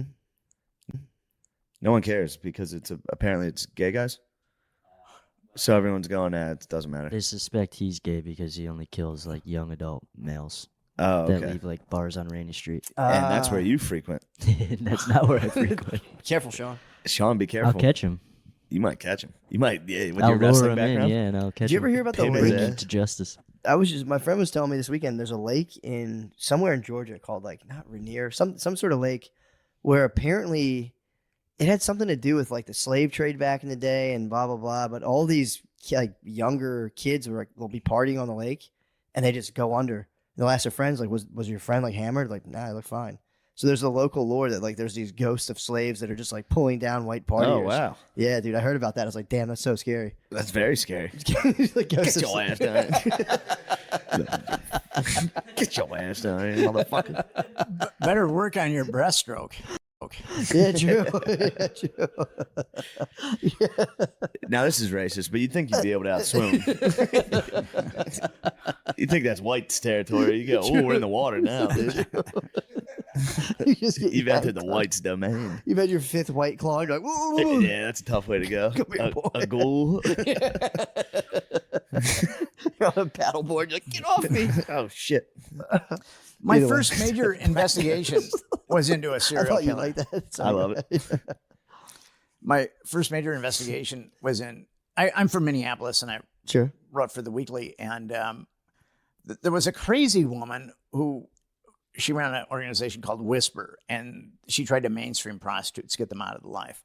But she was so crazy that it was hard to listen to her, and she was saying that there's serial killer killing prostitutes, but nobody really listened to her because she was so crazy. And then I decided, well, I'm going to look into this, and I was able to find, I think it was like 46 women, mostly prostitutes, that have been stabbed, strangled, or beaten to death in the previous 8 years. Now, law enforcement had denied that there was a serial killer, but then I showed them my list, which was really difficult to put together. Yeah. I showed them my list, and I said, I went to the Minneapolis Police Department. I went to the St. Paul Police. I said, you guys really want to say that there's no serial killer? And then they kind of copped to it, but then it was a task force was formed. Oh, wow. Did they ever get the guy? And the way of that article. No. They're really hard to catch. Yeah. If they're good. I mean, if they're stupid, you can get them after one or two. True, yeah. But if they're Ted Bundy or someone, Was Dahmer in Minneapolis? he was in Wisconsin. Oh, okay. He's in Milwaukee, right? Yeah, I can remember I was at this really nice little island in Lake Superior called Madeline Island, and the guys that I was staying with, they don't have like televisions or radios or anything. I mean, it's pretty rustic, and it's really cool to do a lot of it. There's berry picking and fishing, all kinds of stuff. It's awesome. Berry picking's nice. I did it this year. It's very relaxing. Pick blueberries. It was fantastic. It's we were definitely picking blueberries, That's nice. It was awesome. and I came back to civilization, and I stopped off at a diner, and that's when Jeffrey Dahmer had been outed, and I was reading the newspaper, and I thought to myself, "Welcome back to civilization." Yeah. Yeah. He's a cannibal. But the FBI says that there's like 50 of them at any given time in the So United States. 50 serial killers kicking around? But I think that it's probably closer to 200. Jesus Christ. It's kind of interesting. Our culture, I mean, serial killers are in all cultures, but our culture seems to mass produce them more than other countries. Yeah. That is interesting. Well, what would be your insights into that? About why we have more serial killers? Yeah. Because we're number one. True. We're the best. We're the we best are at literally everything. School shooters. Yeah, we are the best. We're number one. Do we? So we definitely have the most serial. Like how far is our lead? I think Japan covers them up. I think Asia covers them up and says, no, there's no murders here. Yeah. I think we got quite the head start. If it's a 50-yard dash, We celebrate ours. They hide theirs. it's True. there was a Russia gets after it, don't they? I think there's well, a lot there was of that Russian Russian boys. Chikatilo who Yeah. killed in excess of like 100 people. The guy here is, and he's putting them all in Lady Bird. He puts all the bodies in the same spot. Really, I mean that Yeah, the should cops just go and let's set up let's get some fucking True. trail cams out there. Yeah. It's not that you guys don't even have to wait outside. Just put a camera up. Yeah. Right by the lake. Go, who's dumping sweet gardinis into the Lady Bird lake? He's looking at the camera. Party boys. Yeah. Fuck. Yeah. They got me. Yeah, that's that so shit they creeps me out. has man. he? You would think that if they knew where he's dumping them, You would think. that would be It'd be kind of easy. put a camera there and What is it? The United States apparently has had 3,615 total serial killers. Second place is Russia with 196. We're the Damn. best. that's quite a lead. Yeah. I think that also could do with Could be law enforcement here. Catching. At least investigating. I think if you're, and this is starting in what, like the 60s, 70s is when serial killers started getting rowdy? Yeah, I mean they were happening before then, but Yeah. But I mean, But the- like getting caught yeah. and being like in the news we had media and people looking out for it. We have more. You could be in the middle of fucking Russia killing people, and no one would ever. You go village to village. They go, yeah, that guy's gone. Chikatilo was doing that, though. The Russian serial killer. But Yeah. we have more No, like it's shooters. We have more. I guess that's Soviet, because we have all them guns. But the guns thing. What's interesting is Canada has pretty much the same amount of guns per capita as the U.S. Really? And they're not shooting people like we shoot people. That's interesting. I wonder what the hell it is. Red food coloring, red food dye. Yeah, I don't know. I mean, maybe it is just Too much MTV. I think it's. What's your theory? Too much Beavis and Butthead. True. South Park. And Marilyn Manson. I think it's people eating McDonald's. Yeah, I was going to say too many McDonald's. chicken nuggets. I was just thinking the same thing. You do go nuts if you have nuggets. Dipping your fries into a frosty. And You go, I should kill that bitch. My, This my- reminds me of a knife into a hooker. my theory on McDonald's, it's all made out of the same substance. It's just at different temperatures. Now, I could be wrong. It's Soylent Green. I mean, I should add that too. Would your generation know what Soylent Green is? I've heard of it. It was that one-stop shop. Like you could just drink the shake and it replaced food, basically. No, actually, it was a movie where the population had kind of escalated and they were recycling people. Vis-a-vis lunch, breakfast, and dinner. They have a thing called Soylent that I sort of got. It's like a meal replacement. Shake. It was a Charlton Heston movie, actually. It's kind of fucked up. They named their shake after that. Yeah, that's a weird one. It was before he became president of the NRA. Damn. Yeah, I don't know. That is a mystery to ponder. Why would we have the most serial killers? Our rough competitive edge. I bet we have the most of literally everything. True. The best. I bet we have the most pedophiles. I bet we got it on lock. Everything. Best slam dunks. Most slam dunks. True. Everyone in their own way has to aspire to greatness. You gotta do something crazy. It's true. Well, what's interesting is the United States, I think, is the most spiritual country and the most material country.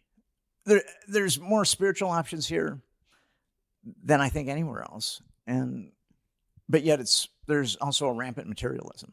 Yeah. It's kind of interesting. Yeah. Maybe all that materialism begets that. You go, why do I need all this shit? I need to find something. Well, your materialism begot me starting a podcast. So it's kind of interesting. I'm a really bad speller. I was really dyslexic as a kid, and I can't really spell. If it wasn't for spell check, there's no way I could have been a professional writer. Yeah. So I was at a buddy's place, and he had one of those Macs, and he put spell check on, and he said, and I watched the spell check correct all the words. And I thought, I got to get one of those. So I got a Mac. And then I moved to New York, and I'd covered this conference on genetic engineering. And I was writing an article about telomeres.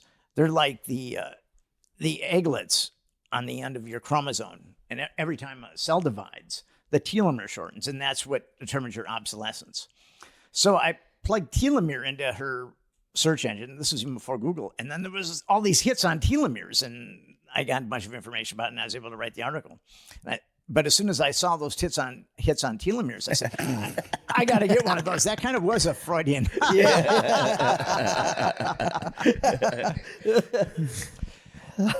And then I did your and then I did your podcast, and you told me how much money you make, and I said, I got to get one of those. You saw our tits. You saw our sweet tits. Hell yeah. Well, let's get some closing arguments here. What are you thinking about? What do you want to close on? Watergate, Epstein, future of the country. I would say your listeners go to Epstein Justice and check us out. And, it'd be helpful if you bought my Watergate book. Actually, it'd be helpful if you bought any of my books.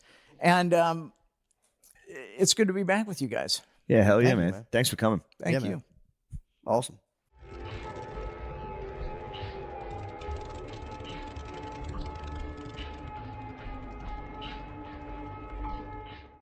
The Wild Wild West. Yes. Okay, let's go. Yeah, did you see the Terrence Howard thing where he talked about how the man's kind of center of structural integrity is his butthole? And he claims P. Diddy was trying to compromise him and make him like fluid. Said once you compromise your center of integrity, which is your butthole, you become fluid and like nothing. You get all fucked up. Center of not physical integrity. Oh, just your actual, your manhood. Actual integrity. Yeah, he's a mathematician. So Yeah, he was yeah, saying like the geometry, like the underpinning of your structural manhood is So your physical. butthole. Yeah, Like, yeah. but it's mental too. Like the center of gravity, he thinks is your butthole. It's your butthole, and once you, Which, by the way, I can't prove him wrong. it's something to it, Sounds man. like he's right again. He was saying it's Terrence Howard, mathematician. Hustle and Flow. Oh boy. The Hustle and Flow guy that's now a super genius. Okay. He claims Diddy went for his beehole under like the thing of like lessons. He was giving him like acting lessons. He said Diddy was just like looking at him wrong. He's like, this guy's trying to fuck my ass, take away the geometry of my manhood. So, Sounds what do you like think about a that? nightmare story to have to listen to. That he's saying to you. You don't think he went for Terrence Howard's butthole? But it doesn't sound like it. It sounds like Terrence Howard thinks that he wanted to. Yeah. He might have. But if there's anybody out there that might have wanted to, I would say Diddy's a prime suspect. I can't follow what's going on because it sounds There's a like lot of people saying he tried to fuck him in the ass. Yeah. What do you think? Free Diddy? There's a lot of rumors going around that Diddy's trying to destroy men's structural integrity. I understand those rumors. It sounded like the way that the story was being told was that Terrence Howard Assumed it. Right, assumed it. Yeah. Well, he had like a assistant he was like, "What's up with him?" He's like, "Oh, Diddy's trying to fuck you." So his assistant was the one who told him, like, "Yo, this is what." What's that guy's name? Mr. Bentley, or what was that guy's name? It just gets more complicated. Farnsworth Bentley. It's like, my boss is trying to fuck your ass. Get the fuck out of here. Run. Go now. That's a fair point, though. Maybe he wasn't trying to fuck his ass. Do you think if someone gets their ass fucked, it does compromise like their manhood from to where it like affects your posture and shit? Like you move differently after that. Do I think that? No. Really? Yeah, no. Do you have any proof? I counter argument. Yeah. Gay guys walk different. It's true. I think it actually helps your structural integrity. The posture goes way up. Yeah. Once you get fucked, Sure, you start wearing that sweater vest differently. yeah. It starts looking way different on you. We had a thing in grade school that like if like, do you ever have it with like kids where it's like, yo, a lady's walking, like if a lady walked a certain way, like she had sex before. Yeah. We would just do it with all the moms, but yo, like all the moms that come to special lunch, like yo, she definitely had sex before. Yeah, if you walk with your feet a little bit more apart, that's how you could tell a girl had sex. Once again, these are tough to refute. I This kind is of good. hold to it. Yeah. If I see a woman base. go, anywhere near shoulder width apart, I'm going, what the fuck? Yeah. What the fuck are you doing? What do you think? Yeah. Slut. Your mom's here to help with pizza lunch. Like, yo, your mom got fucked, dude. Speaking of sluts, how about the space sluts? Dude. How did I not know about that? I don't know. I think I saw it this morning, and it's been bothering me. Yeah, that's It's affected me a lot. also Bezos, for all of that work, he just looks like a trash man. He has like the body of like a Philadelphia He trash does. man. He's on like billions of dollars of TRT and gene therapy. Just to become a WAP. He's transformed. He's fully just a guy at Wawa. I know. That's all he is.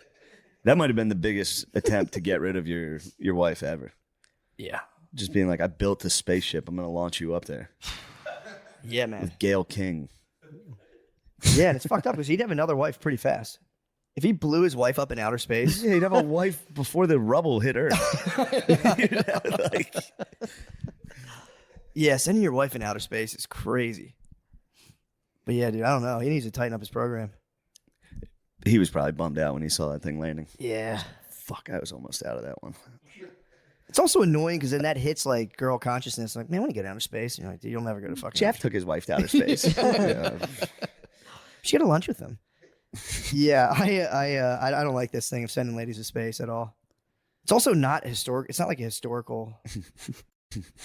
It's not. You did say that. Yeah, they sent a fucking chimp. The Russians sent have already chimps been to up. space. Sorry, Yeah. ladies, you guys missed the fucking Yeah. boat. What was that dog's name? It was like an On- L. Fuck, I know that dog. Starts with an L. The Russian dog.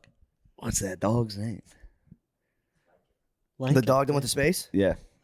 I don't know. Leica. Space bug? Leica. Space dog. The dog with the space on Yeah. it. It's also sad that they went to space and just did like Instagram. Yeah. They're just in there going like, Katy Perry's standing in front of a camera instead of looking out at the universe. Yeah. She's like, it's not about me. And then she's up in space, literally staring directly into a camera. I know. Especially once you say it's not about me, like for the 5th time, it's like, all right, it might actually be all about you. Dude, her Actually, singing up there. Yeah, dude. she got up there and sang, What a Wonderful World. Yeah, it's Good. That's what we need. although what kind is that like? Is that trending on Twitter right now? That song? Yeah, no, I'm saying just like going to space. The fact that they went to space is like, Yeah, I think it was pretty. it's pretty popular. big. Yeah, and I Pretty think huge. people are more just they have our opinion about it. Yeah, that But stunk. they're like, that stinks. That sucked that we did that. Yeah, and it also, just to be like, we're going to go to space just to like, for a movement for women to take up more space. It's like, dude, did you ever live with a woman? They're doing all right.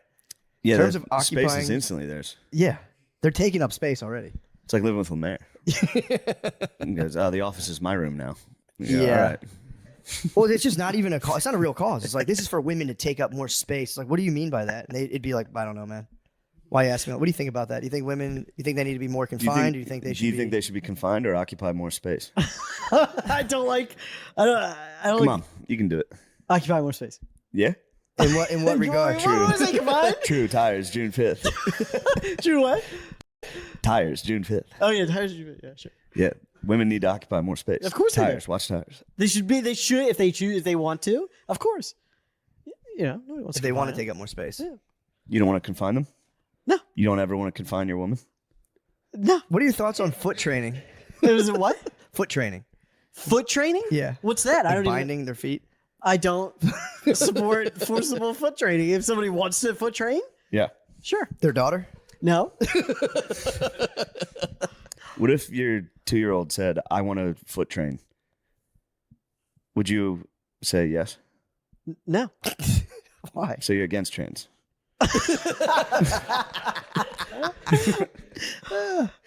What if your public school teacher came and told you your daughter wants to foot train? I would say let's just wrap the foot gently. You know, like wearing a Trick cape. them.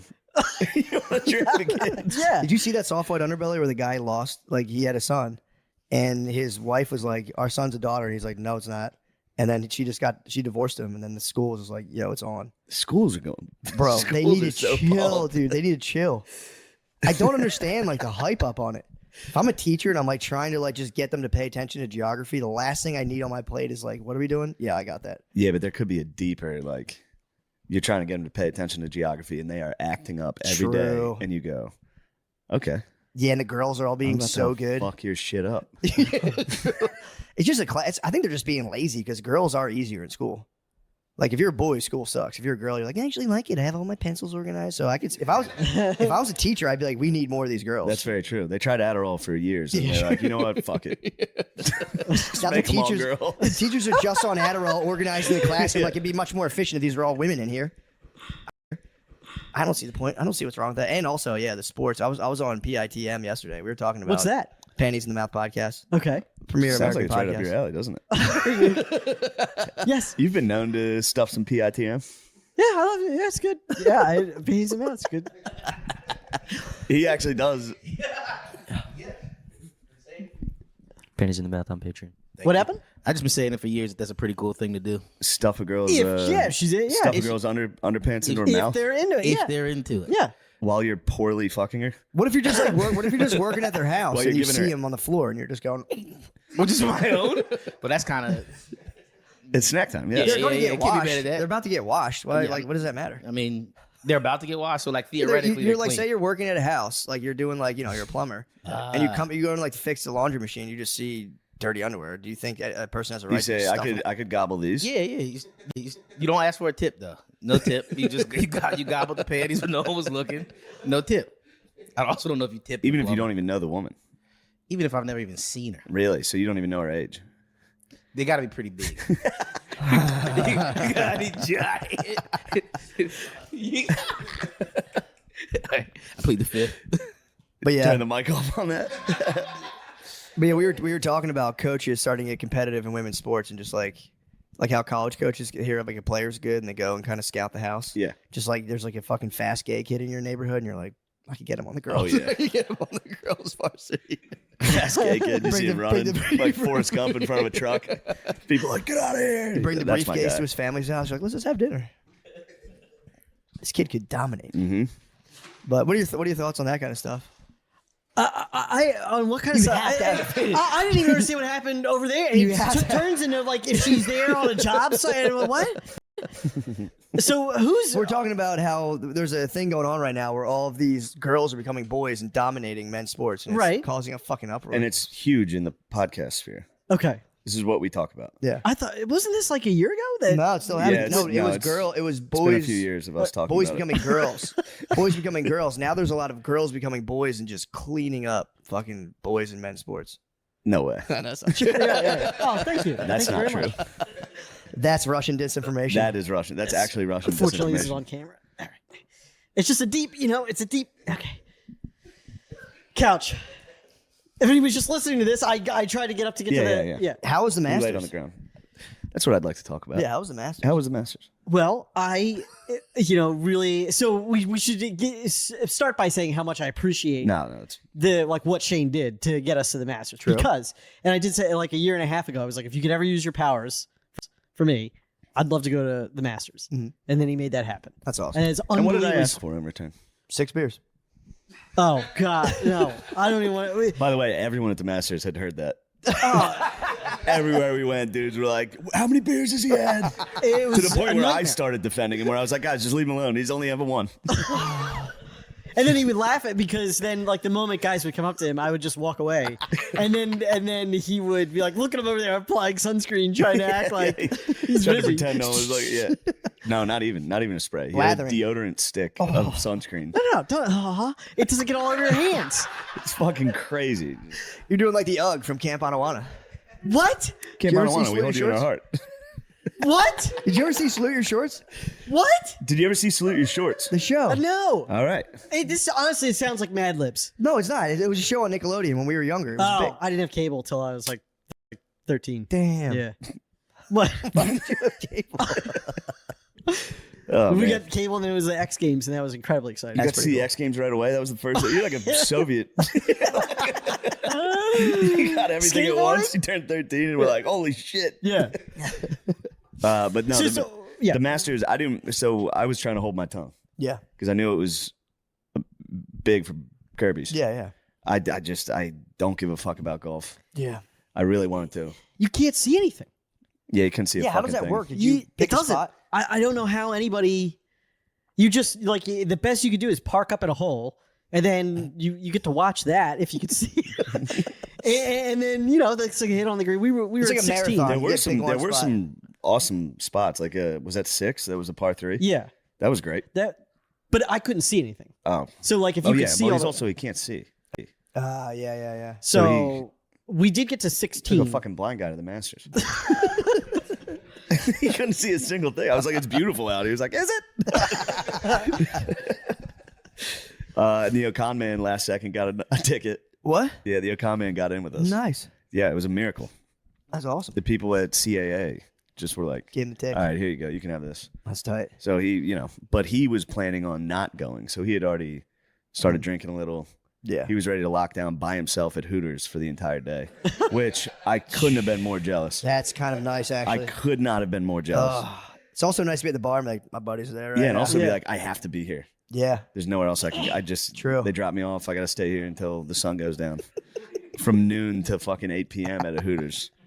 And then you can't have cell phones, which sounds great, but it's almost like a movie where you're with somebody and then a bus passes and then that person's gone. Yeah, we got lost a couple times. Did you really? Yeah, and it's just 100,000 people moving around, and everybody's dressed alike. Everybody's dressed like golfers. Every single person is dressed like a golfer. Yeah. I figured that.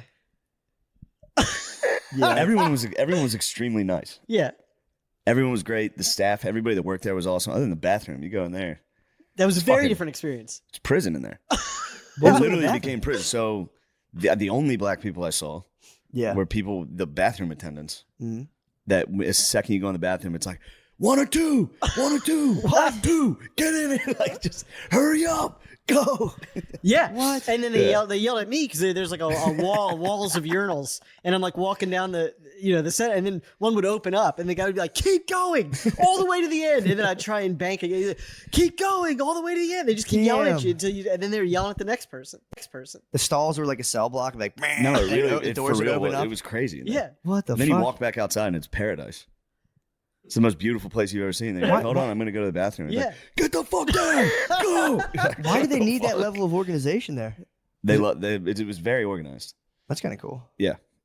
Damn. It was intense. The bathroom lines were quick, though. They were quick. Yeah, it was very efficient. Yeah. It does feel like a trick. A lot of people are kind of, because they're like, it's this unbelievable experience, and the food's, inexpensive. Food could go fuck itself. Yeah. What was the It was food? like, wait till you try the cheese sandwich. It's only $1.50. Turns out they got that price exactly right. That thing was $1.50 cheese sandwich. It sucks. Chicken sandwich. Wonder Bread, It was yeah. freezing cold. That's so fucking funny. I don't want to shit on the Masters because it was awesome. Yeah. And everyone there was nice. But It would have been amazing to watch yeah. on TV. I actually caught a bunch of it. I was in San Antonio in the green room. It was just on the TV. Yeah. Yeah. I It saw looks great. Rose was dominating. He- One guy got great. stuck in like a bush. You see that? Where he got like stuck in a No. fucking bush and had to sit down for a while. That was O'Connor. O'Connor laying down. Yeah, we're at the 18th. So they went into extra, I guess, playoffs at the end because it was Yeah. tied. So apparently they play the 18th again, and then the 10th, and then the 18th, or just 18th, then 10, and then 18th. Yeah, Who won? Rory. back. Rory. Oh wow. Yeah. Okay. But Grand Slam. so we posted up at the 18th tee box just in case it went Yeah. to an extra round and we could see them tee off. So we were at the end. We could a mile away. The guy won, and there was like 5. Chris was laying on the grass farting, and we were like, "Get up, dude!" He's like, he's just rolling around on the. Yeah, it was a fucking disastrous trip. John said it was like a bachelorette party because Chris got hammered. We Yeah. would get lost. We'd be like, "Where did you go? Where did you go?" There was a lot of lost fights. When we went back to the plane, I Yeah. cried on the plane. 'cause- That's so Some fucking lost funny. fights. He cried on the plane No. I had a panic attack right before Oh, takeoff. He yeah. goes, "I'm gonna just get a hotel here and drive. I gotta go." No. Sit down, Gerby baby. Yeah, should've but you sang were It's a so Wonderful helpful, World. John and Chris, and then the pilot. The pilot was very helpful, but during his panic attack, I was like, "Would it help if I blast Drake?" And he's like, "No." He's just completely honest. He's like, "I fucking hate Drake, and you play it all the time, and you play it too loud." He did. He plays it too loud. All his music's too loud. Have you ever been in a car? It's nuts. That is not good for a panic attack. Drake for a I panic know. attack. That's why I said it to him. I was like, "Would it help you if I blast music?" And you are the first, because I had a racist, theory, which was like, What? Well, I mean, Go ahead.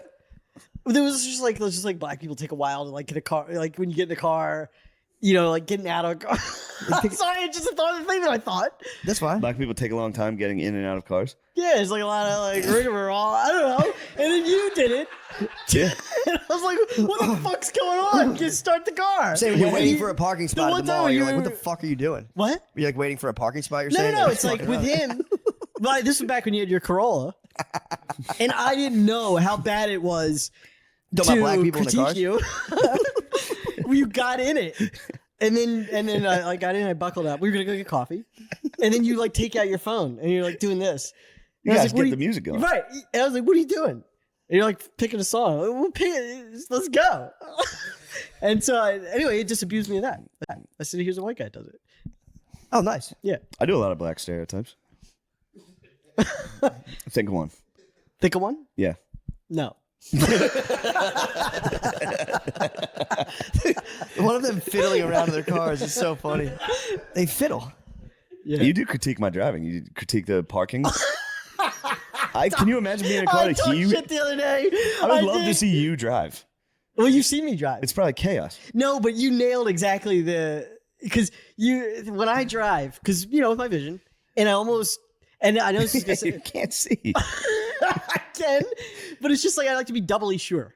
and you were like, you're looking way too far to, like if I'm going to pull out, I really make sure there's no people. I gave someone a scare one time, and then so. It's in Los Angeles. And what music do you listen to? The Engine.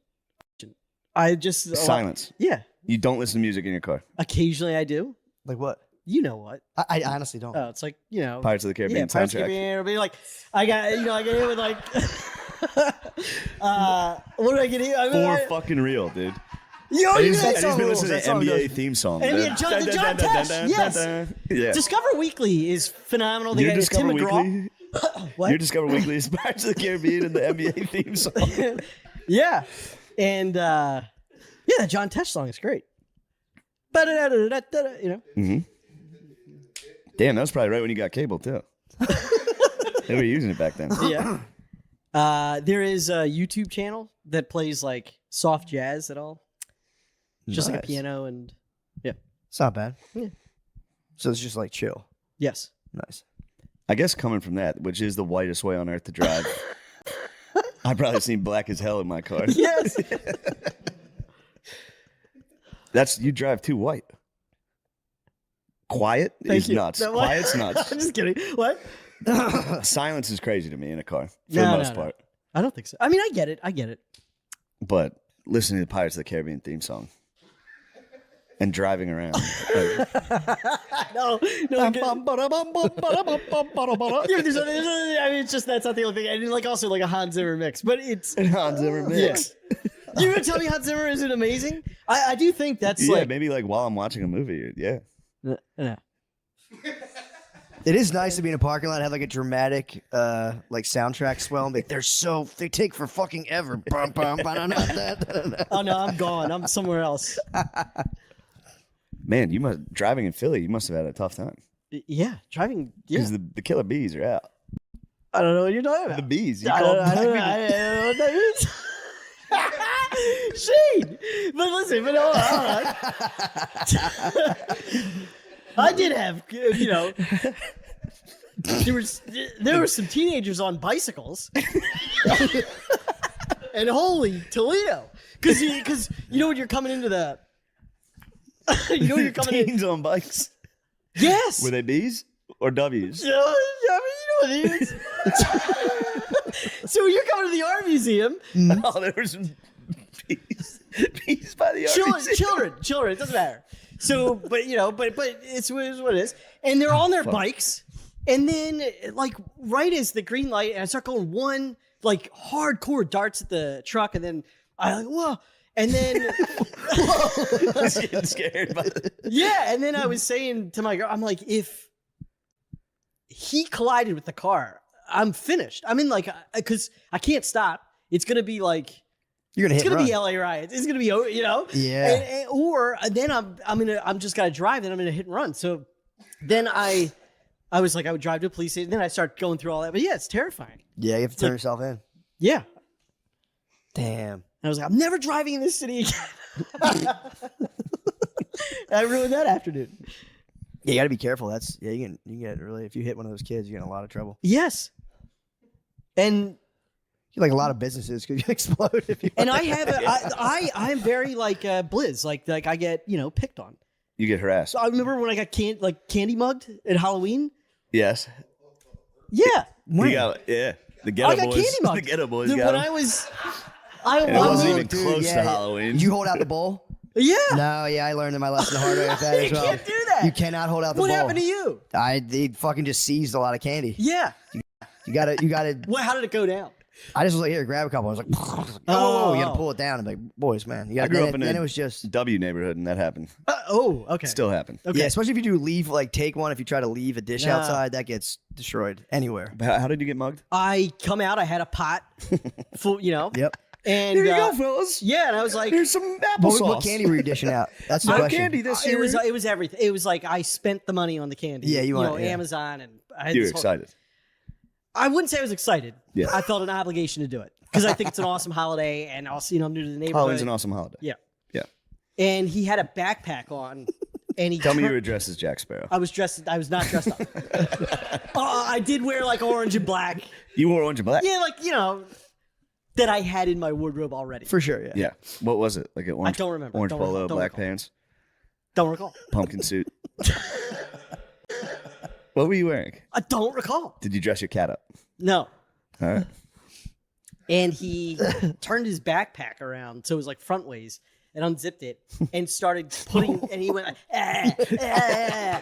and then they all started doing it and I was like, guys, and then one kid, they took it all, and then one kid was like, I'm sorry, bro, and I was like, sorry, and then that was it. I was out of candy. You didn't have any so more? then I had to shut off all my lights.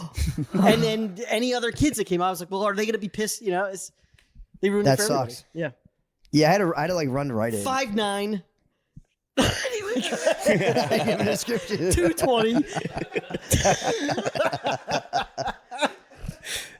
Yeah, I got crushed one year. I held the bowl out and I was like, never You again. can't do it. Yeah, it's big handfuls.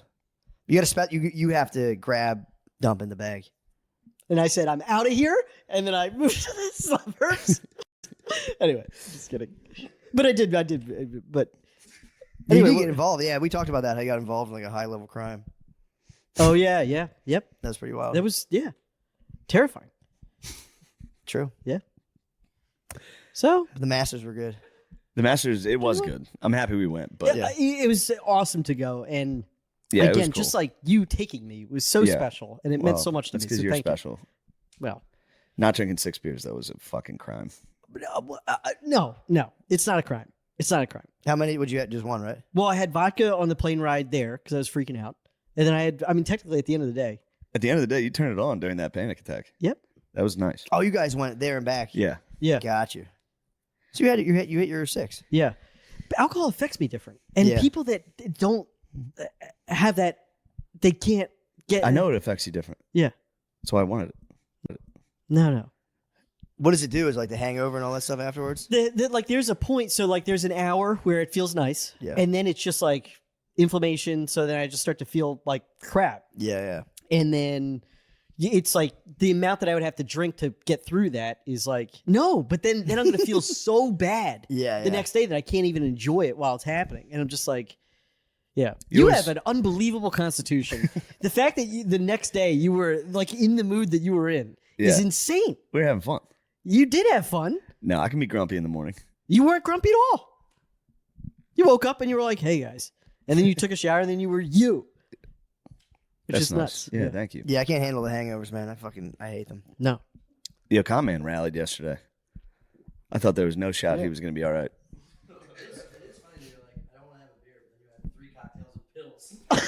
Oh yeah, he's got no problem crushing pills. I had one pill, one lorazepam, because, for fear of flying. Yeah. Oh, oops. Allegedly. Yeah. You could do it. You're right. I remember the first time I heard you say allegedly. It killed me. I remember, how when somebody said something really funny, I knew where I was standing in helium. But anyway, just in case my doctor's watching, I know combine them. You can But drink. anyway, I I was had going one. to tell you, just take pills. Then, if you can't drink, just take like 2 lorazepams and like a little bit of mushrooms, and just go to the Masters. Right. That'd be the move. Mushrooms would have rocked. The issue here was It would have been really overwhelming though. Yeah. Shane was treating me I would to have laid down when I got lost the first time. I would have just. But the problem was I was trying to get their attention because I lost them. Mhm. I thought they were in front of me when we were walking. It turns out they just stopped next to me, and I kept walking because people kept talking to me. Yeah. And then I was trying to find them, and I was just like standing on a hill, just trying to gain attention so they could maybe see me. So just everyone saw me. Yeah. And then all of them were like, yo, bro, fucking chug this beer. I was like, God, give me the fucking beer. It was the Georgia Bulldogs football team. Was it really? Yeah, it was the Georgia players came up, and they were the ones who got me to chug a beer. Because it was while I was lost, and I was like, I'll chug it with you, but now it's a real race against the clock for me to find these guys because I was on the cusp of being hammered. Oh. And then we were like going search parties in different directions, and I was going where he ended up where he was. I was So for real 30 yards away, Yeah. just standing. And then It you was took very the hill. close, yeah. Then you took the hill. Yeah. Dang. But we ran into JJ Watt, who is just an awesome. Yeah, he was a man. Yeah. Him and his boys. Yeah, he had 2 high school friends. I think they were I could be 100% friends with. They were so nice. How about that dude O'Connor was battling with? Oh yeah. There was just a guy behind us that was a roofer from Florida. That was just Kid so in the back obnoxious. of the class. Yeah. What was he doing? He's like yelling. It was really funny. Was he yelling out? They were just being Latin at the Masters. Like if somebody's hitting, you got to be really quiet. Yeah. We were right next to the green, so dudes were like putting, and he was like, "Yo, dude, this fucking where are all the squirrels? They fucking killed all the squirrels." And O'Connor was hammered next to him, like, "Shut the fuck up. Nobody fucking likes you, dude. Who gives a fuck?" Another guy be like, "Fuck you." He's like, "Fuck you, pussy." He didn't like the chatter. Somebody during the farted game. during a putt, which was Who did? Former NFL quarterback. I don't want to name him now. He farted at the Masters. Oh my god! It's extremely funny. I mean, that was a fun time. Sitting at the 16th when we were all. Yes.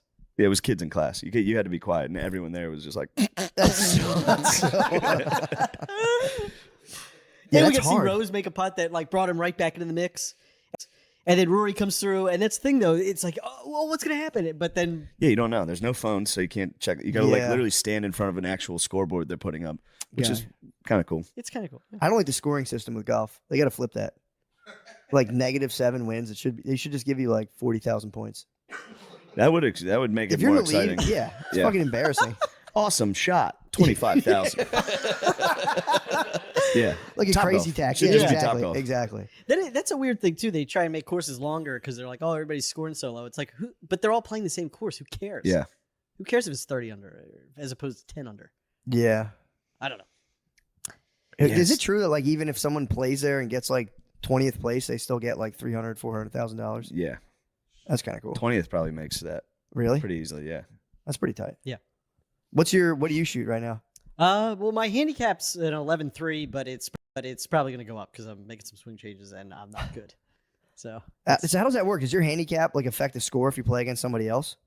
Is that like you know what I mean? Like if you go I don't and know play. how that system works. It's like it's kind of a weird system, but it prompts me to enter it after I play around.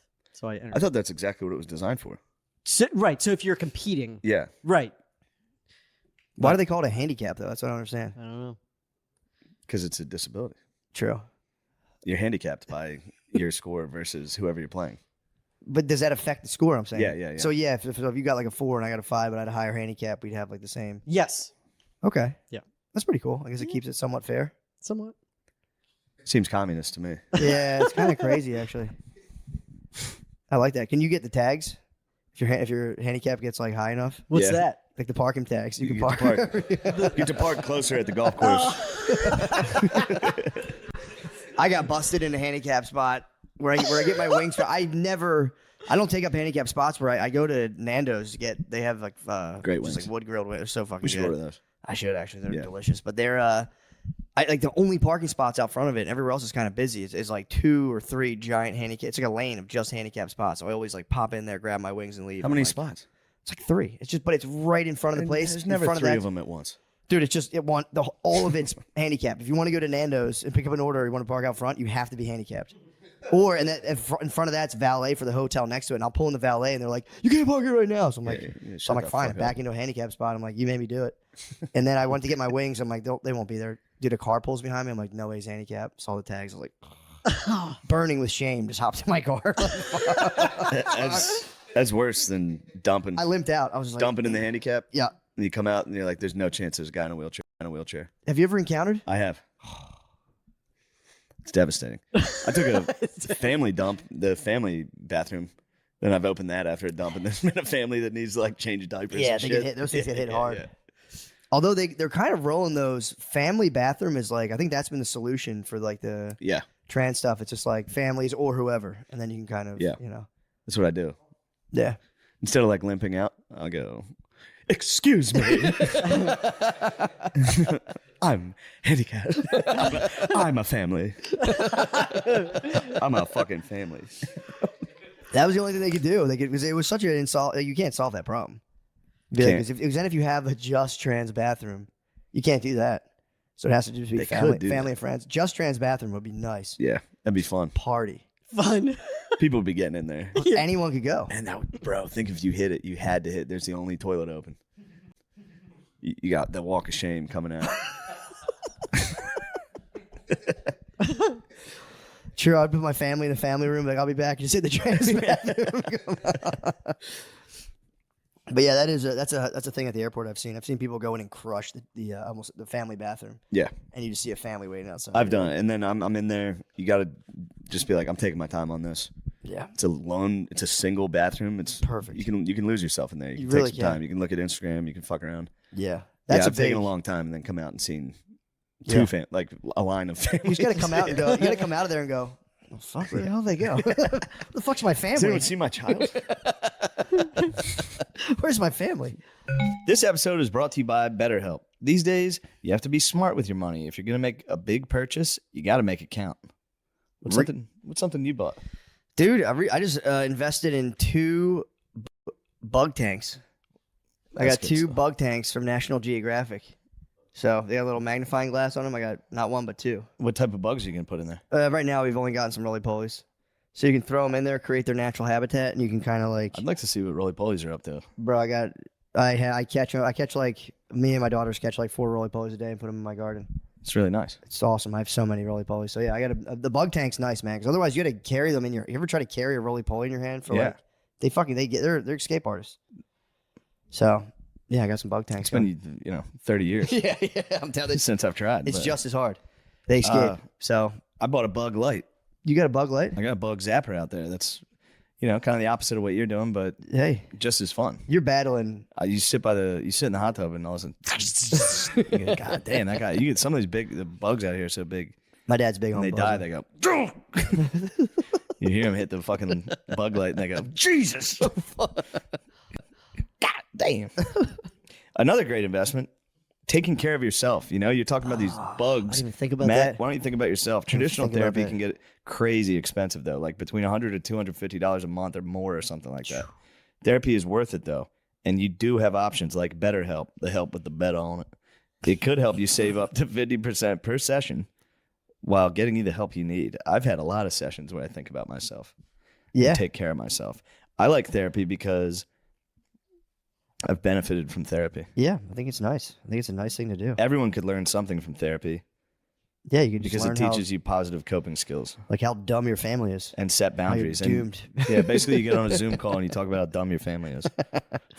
Hate to break it to you, your family are idiots, and you're doomed. With BetterHelp, you can work toward being the best version of yourself while saving money. And because everything is online, it's easier to get into a session with your schedule. I love getting online sessions. Love that. With just a few clicks, you can be talking to one of their therapists. You can even switch therapists at any time for any reason.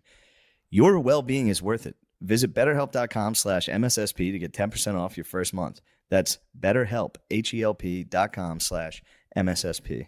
And also, you can't use the tokens for those either. No tokens. I tried. Yeah, the tokens? You cannot use tokens for the. You're stuck with those. You made a mistake. You bought some tokens. But you can talk to BetterHelp, the help with the beta on it. Yeah. About that. The BetterHelp, the help with the beta on it. Hey everybody, dude wipes, they rip. But it's me, Lemaire Lee. Please come to my shows on May 9th and May 10th at Coastal Creative in Dang, Tampa. And May 28th, we're doing a small-time comedy heist here in Austin, Texas at Roscoe's Comedy Club. Please come. It'll be nice. Tell him a joke. Give him a little taste. A small-time comedy heist? No, do one of your jokes. Like a bit? Do a joke so people know what they're going to get. Give them a little taste. Wait. I have to find one. Crowd work. Do crowd work. Where are you from? Yeah, Philadelphia? That's nice. It's cool out there. I like Philly. What's your favorite cheesesteak? Chicken. The fuck off the stage.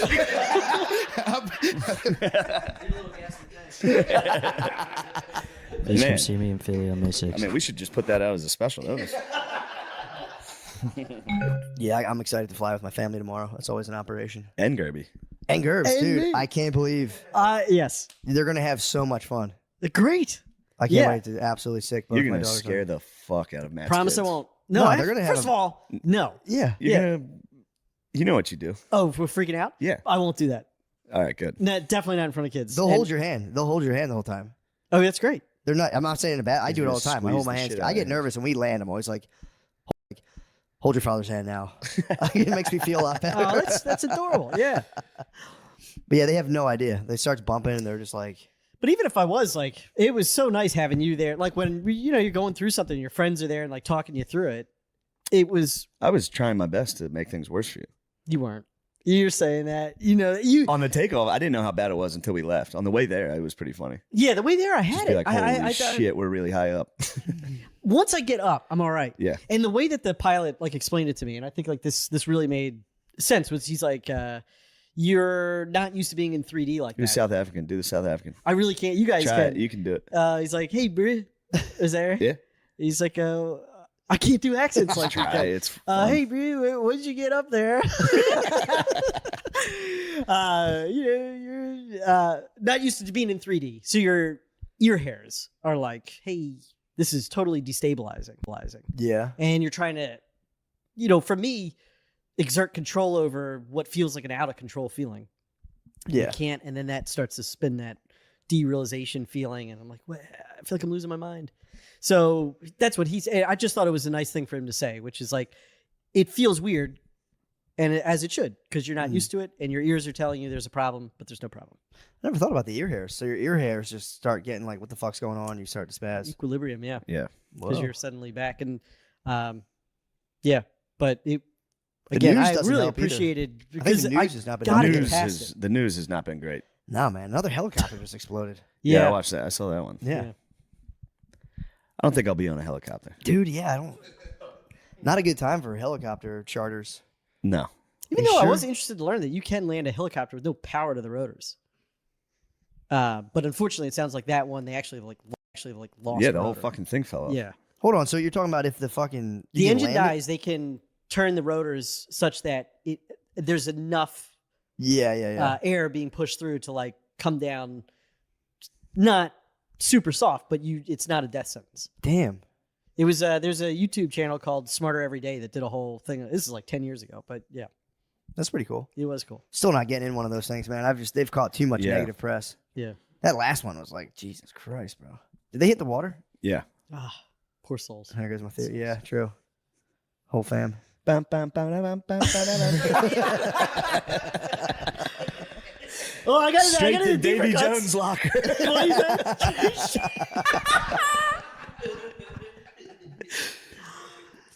Damn. Now, I'm not making fun of him because No, you're I not. fly a lot and I really don't want to die that way. No.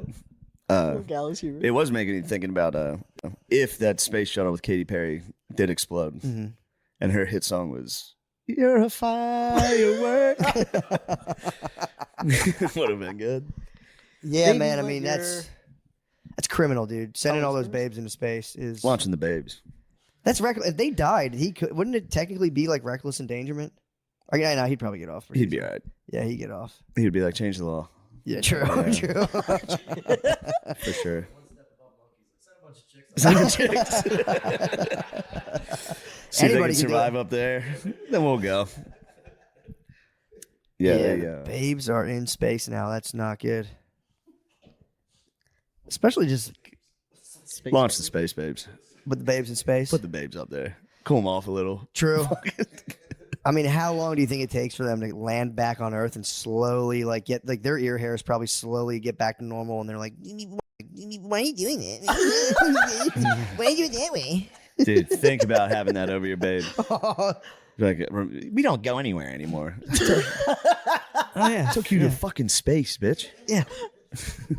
I didn't like the astronaut food. The astronaut food sucked. You're up there for 10 fucking minutes. What'd you eat? I was hungry. What? I didn't feel good. Because you kept me up all night with your fucking snoring.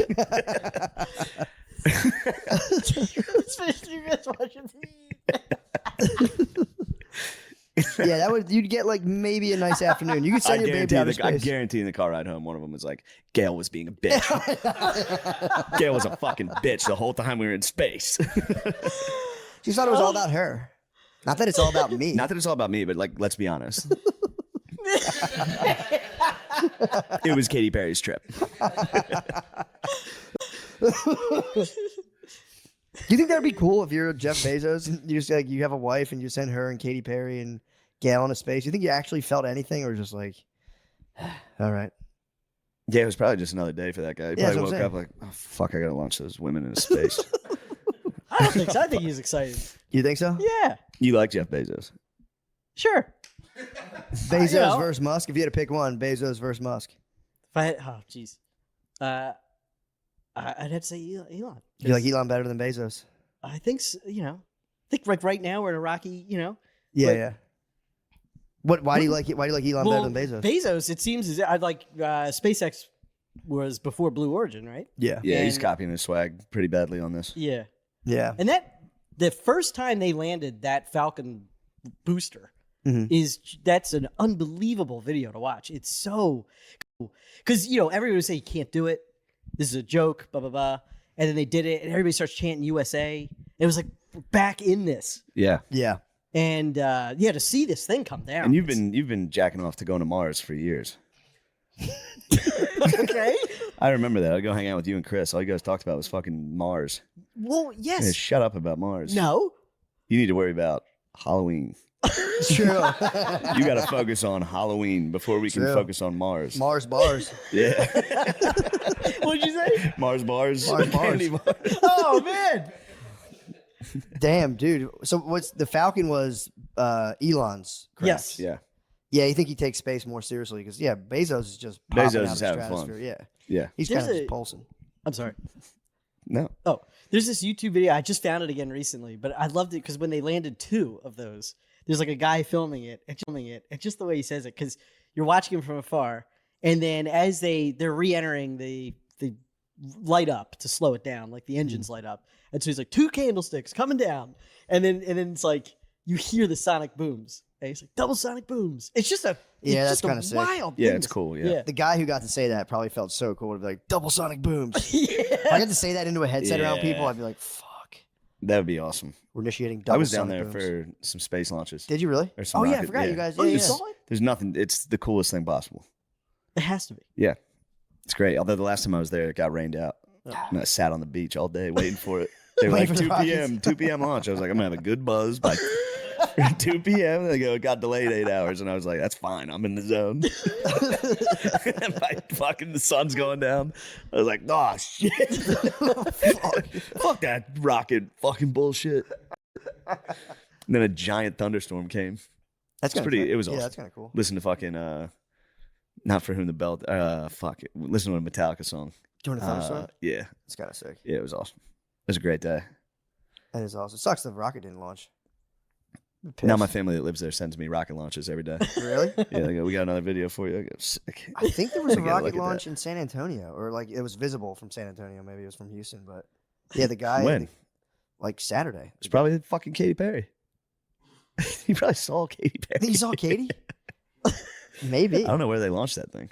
I don't know. Probably somewhere else. Well, I don't know. Where the fuck can they do that? Because if I'm Looks sure like they're a all in like desert. L.A. So maybe they just hit like fucking New Mexico or something. Roswell. Remember the guy who tried to prove the Earth was flat and he made himself a rocket? No. He just fucking died. Just blew up.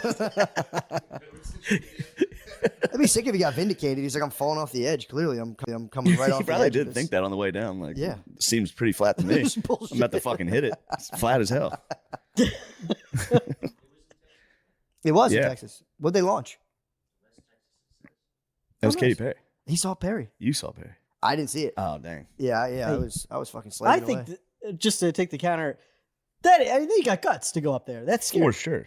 Who? There's 6 ladies. Those ladies. I don't think so. Bro. No? Not at all. Would you go? Yeah, easily. Not with 6 ladies. Why? I don't know, dude. You get up there, you get Start floating? Space rules. True. Oops, sorry. I floated right into It's your space butt rules. again. No, I floated into all of your butts. God damn, there's not a lot of room up here. I keep floating right into all of you guys' boobs the whole time. I'd be like a Japanese pervert on the subway. Being a pervert with zero gravity coming at someone like, Whoa, whoa. whoa, I'm not used to this. Oh shit. The Japanese bus porn? Yeah, there's a guy. What? What? Do you know? Do you watch Japanese bus porn? I mean, yes. Yeah, I do. That's what they do. They kind of like. I mean, it's pretty. It's not. But they ride the bus and they're all close. And they just start like bumping this whole bus ride. I'm a bit of a closeted frauderist myself, man. When you're on like the thing at the airport, it gets packed. You're just like, hey, man. Yeah, it's all I not can up do- to me at All I this can do point. is hold on. Yeah. Space rules. Yeah, it is. Yeah, if you can do whatever you want in international waters in space, it's like It's space there's a rules. mutiny on this ship, and now I'm in charge. We're going to the moon. True. I'm taking the ship. We're flying somewhere else. Me and the space base. We're gonna start a new colony. We're gonna have to repopulate. True. How many times has Bezos been to space? I don't know. He's probably been at least like 20 times. Also, what do you think it costs just to like send those babes up in the air? I think they said it was $1 million a million minute. bucks every time. A minute. A million a minute is what someone was talking about. Yeah. They don't really they just float, don't they? Yeah. They don't really go into space. Yeah, he's just fucking around. Blue orgy, dude. Get out there. He's definitely got head in space, I would imagine. Bezos You have to. Yeah, he has. He's definitely got head in space. And you got to go. I'm the first guy to ever do it. It's like, brother, no, you're not. Sure. Who do you think did, Neil? Neil and Probably Buzz? the guy who brought that dog up. Damn, you think he probably ejacked in space. That's tough. Get to do like the full 3D rendering of Yeah. like how big is my. You can load max and be like, this is actually Yeah. this is actually a pretty Yeah. powerful shot. Please slurp that. Please float over to that and slurp that. Please slurp that out. You got to do it. Just for me, one time, baby. Slurp that. Slurp that down. That's going to be the best moment of my life. That'd be actually really cool. I mean, there's that guy and lady were stuck in the space station for like, Really? I wonder if they slurped. You'd have to. If you got stranded in space, it would just activate something. Your ear hairs would go nuts. You'd be like, I need to take It's way worse than a hotel. It's like, Yeah, you'd have to. If you were stuck in space, somebody's slurping. yeah. Somebody's got to slurp. You probably, never mind. I got a whiz, actually. Yeah, true. Let's take a break. Time out. Oh, good. Oh, dude, I have my restaurant review. Nice. We're good? Huh? Sick. Steak and Beans is back. I was actually doing a little research for the giant steak and beans. Yeah, dude, I didn't know there was such a thing as a Mexican steakhouse. Dude, Mexican steakhouse. I was in San Antonio. Two asadores, huh? Yeah. That's Oh, no. I mean that was That's my Yeah. that was my. Oh, we are. Yeah, we're chatting. This is just guys chat. Dude, Mexicans. Have you ever been to like a steakhouse? It is always just like it's like asparagus steak and Yeah. Dude, and I've never even thought about it. It's like every steakhouse I've ever been to, I've been like, what if they had guacamole at the steakhouse?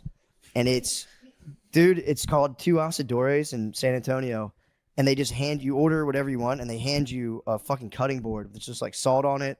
They give you warm corn tortillas on the side, and you can get guacamole, whatever you want, and make yourself like 14 just steak tacos. That's right up your alley. Oh my God, dude. Oh, my God. Oh my God, it was so good. Adios, mío. Dude, I've never. It was unbelievable. So good. So check that out, dude. It's Is it in Austin? Where was it? It's in San Antonio. It's for real my favorite place, dude. I Down ate San there 2 Antonio days in way. a row. San Antonio way. Yeah. San Antonio is a very rough and tumble town. I like San Antonio. Yeah, it's kind of cool. No, Riverwalk's fucking very I didn't nice. see it. I was just up by the airport the entire time. Dadgummit. I did see two. Did you get to go to the Alamo? No, I didn't do You gotta shit. check the Alamo someday. I do got to check that It's out. pretty sick. I was gonna threaten if the ticket sales didn't rise up. I was gonna Say, be I'm like, not guys, going you thought anywhere. the fucking You're gonna Alamo have to was come bad. fucking You get thought me. the Alamo was bad. You're gonna have to come and get me. It was fun, but yeah, dude, that shit fucking ruled. I also liked like I just kind of would pop back and forth, but I kind of was really enjoying the feeling of like I was like I might just like live in San Antonio and just kind of like not like leave my family, but like be present, but just live in like an apartment Just in San Antonio. distant. Yeah, like being an hour away was nice. I could pop up. Standing outside of school sometimes. When they go to recess, you stand by the fence. I kind of want to do that so bad, just one day.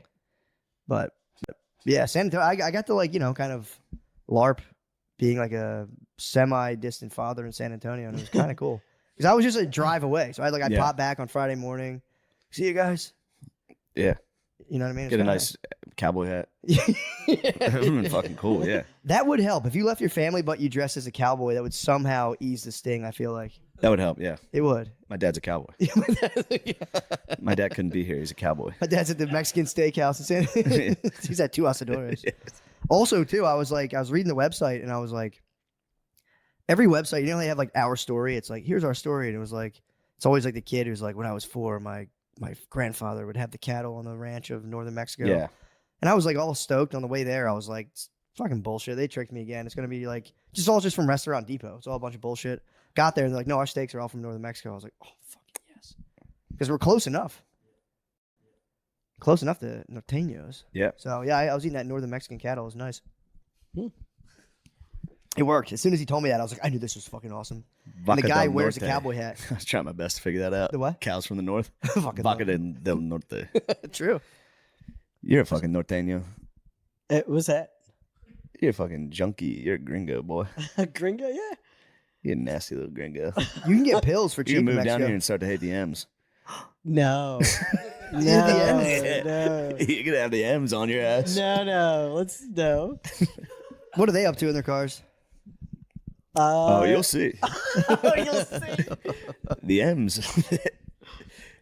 They're tough drivers. They test my racism. Really? Yeah, I've maintained for a while that the A's get a bad rap, that it's actually the B's. Mm-hmm. Turns out the M's are right there. I do like those little, like, do you ever see like the flags people dangle from their rear view mirrors? They're kind of nice if you want to like really hone in. Like, wait, who is this cutting me off? Like, okay, I got some Venezuelan. like, okay, let me break this out. Yeah, they do fly the flag. Very pirates. True. You should get one of those for your rear view. Yeah. No. Why not? I'm not obstructing my view. It's dangerous. What would you have? Yeah, What get a would Jolly you? Roger on the back. What's a Jolly Roger? The pirate flag. No. But You should get the actual Pirates of the Caribbean logo on the. You should get your car wrapped. And Let's not even go strictly down. Pirates of the Caribbean. If I paid for it, will you do that? No. What would you, in terms if you were living a I pirate's just like life? the song.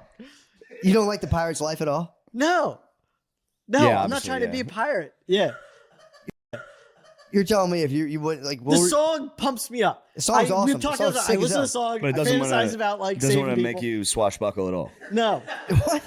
When you listen to it, no. all right. No It's adventures like, on the high seas or You anything. want If I'm nothing going to to do be with the high totally seas. honest about what I think serious? about, What do you think about it being it's, on the Japanese subway? sometimes I'm like throwing a pitch. Oh, you daydream about throwing. I listen to the song and I daydream. It's like saving people or like it's like hero shit. It's stupid. You listen to Pirates of the Caribbean while you're driving and daydream about being a hero. Yes. I can't help it, Shane. It's my brain. True. Thank you. All right. I think you've talked about this before. Why does that bother you? It's not. It doesn't bother me. I'm jealous. I just sit there and go, I'm a fucking piece of shit. I think I those just thoughts daydream too. about failures. Yeah, well, it's not that I don't have those. I listen to Pirates of the Caribbean and think about failures. It's so funny. Like I let everybody down. Bum, bum, bum, bum, bum. Yeah, no, I would listen. If I was in that mental state, I would never listen to it. I would never listen to it if If I you were was in feeling a, sad. Yeah, or Wouldn't like it bring you up a little though? No. If I'm like judgmental or anything about no. Do you have like sad music you ever listen to when you're kind of sad? Oh yeah. I'm trying to think. Like Radiohead or something like that? No. I don't have anything. It'd be more like if I need to have a cry, I have like movies that I can watch. I think we talked about this. 50-50. 50-50 got me. Yeah. What's 50-50? There's just this scene at the end of it where he's about to go into surgery and he's just like trying to ask the doctor questions about what the surgery, and then he just goes, "Mom," and he puts his hand out, and it just got me the Yeah. first time. I've told this story. I was on a first date with a girl. We saw that movie. Really? I had my arm around her, and I was trying to hold in a cry so bad that I was like, like my body was shaking. I was crying. I saw it, I bought it, and I said, if I ever need to like just get a cry, I'll watch that scene. It's been very effective. That's kind of nice. Yeah. Can you cry while acting? That's the thing I always think about. I don't know. Yeah, it's I don't know. It's hard. Yeah, I imagine. That'd be like a real weird. Even if you did it right, it would feel kind of weird too. Where you'd be like, "Fuck, I'm crying in front of all these fucking people." I feel kind of pissed off. I feel like pissed about that. Yeah, That's pretty funny. Being in like a very serious scene and being worried about like everyone here's gonna think I'm a fucking pussy. Cut. I'm not fucking crying for real. I don't even care about the script. Yeah. I like can't wrap my head around that. That's such a wild thing to be able. I mean, I guess you could do it if you think of something sad enough, but like being able to do that in front of all those people, I'm just like fascinated by that. Yeah. It's kind of nuts. I don't think I could. I don't think I could do it. You Yeah. could definitely do it. I could. You I could could do definitely it. do it. Oh, down, you Steve, downplay Steve. that. You're so good. Steve. All right. But we did really appreciate going to the Masters. I know you did. Yeah. And I appreciate the way you handled yourself on the flight. Oh. No, you did great. I got to turn it around because I got to fly and I want to fly and I Yeah. so we're going to be good. That's a cure for panic attacks. So if you just tell one person you're having a panic attack, it does lessen it. It You does try to help. keep it John, to yourself, you're fucked. Chris, Shane, everybody talking to me. Yep. Yeah, you can't keep it to yourself. You'll fucking The way die. they tried to get you to not be afraid of flying, I think, probably did more damage by making you fly a Cessna with a guy. Oh, a sandbag. Well, I did that on my own. I thought that would help. So, because I was going to go to internship in Los Angeles when I was at Drexel, and I had like a problem flying. So, I had to go. I got the internship.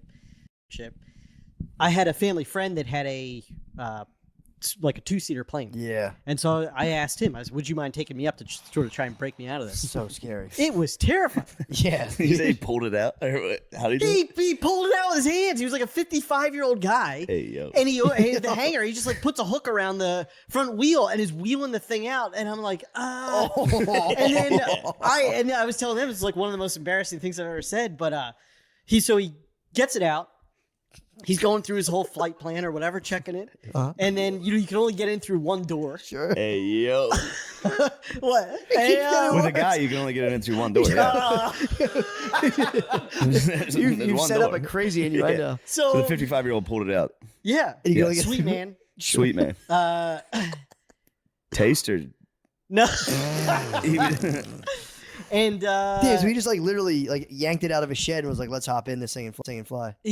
So we go through the whole thing of like he's explaining to me what he's doing. He's really patient. He's there's nobody around. For clear, yells it out of the thing, and we start the engine, and it starts going. And my heart. You're wearing headphones, so Yeah. that's helping. But I was like, "Is it going to be this loud?" And he's like, "No, it's going to be louder." And I'm like, "Okay." And then we got to the he's taxiing, and we get to the end of the runway, and he calls out his tail sign or whatever it is. I'm waiting for, in my head, I'm getting out of this fucking thing. And he says, preparing to depart, says this thing. And then I think, somebody's going to come back, give him clearance.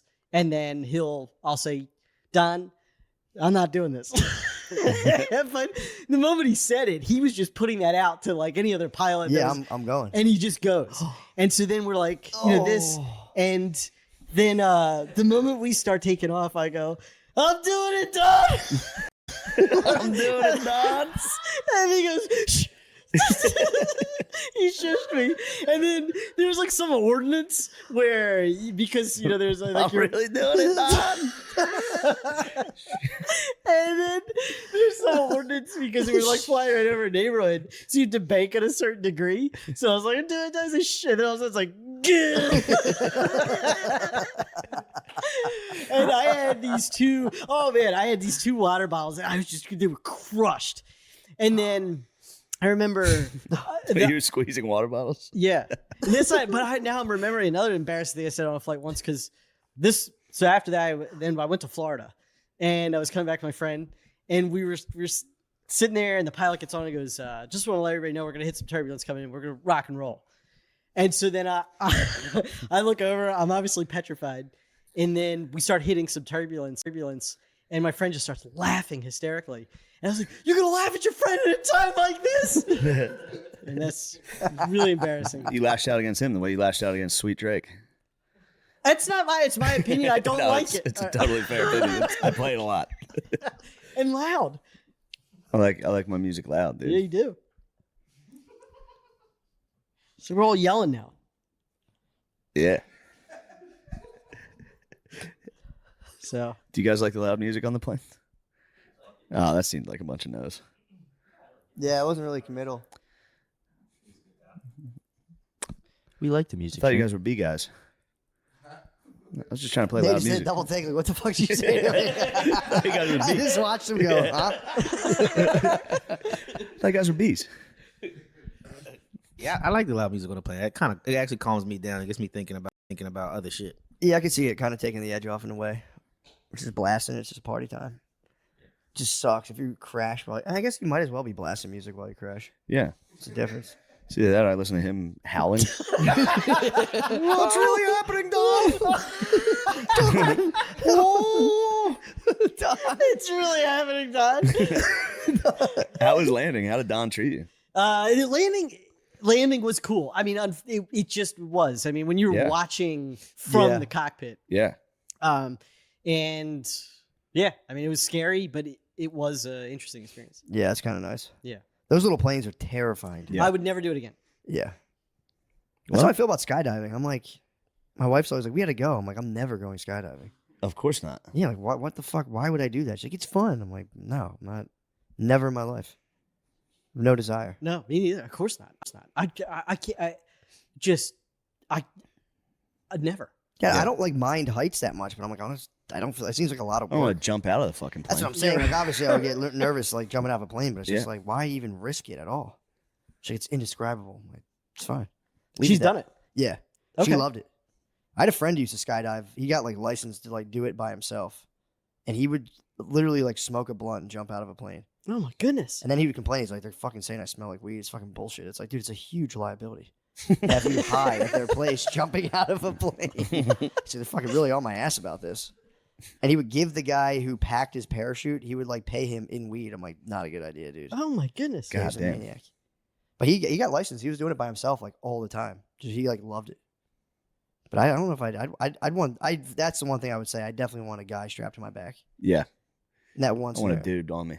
Yeah, I want a dude on me. I for real want a dude. I want a daddy in the sky. I want a daddy. Being like, you can do this yourself. I'm like, nah, man. Yeah. I want a daddy. on Also, my that back. way, if things go wrong, we just fully smash For sure. on impact. For sure. You get to experience the hardest fucking plowing Oh my god. True. from the fucking True. stratosphere.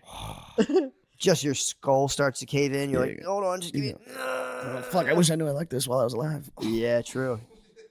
Imagine how much of a blast you could have if you figured out you love that. Getting smashed? World would be your oyster. Yeah. Crazy. You know what I wonder about too? Actually, we'll save it for the Patreon. I have a, Yeah, let's switch over to the Patreon. Yes. God bless. Bye. What a cliffhanger.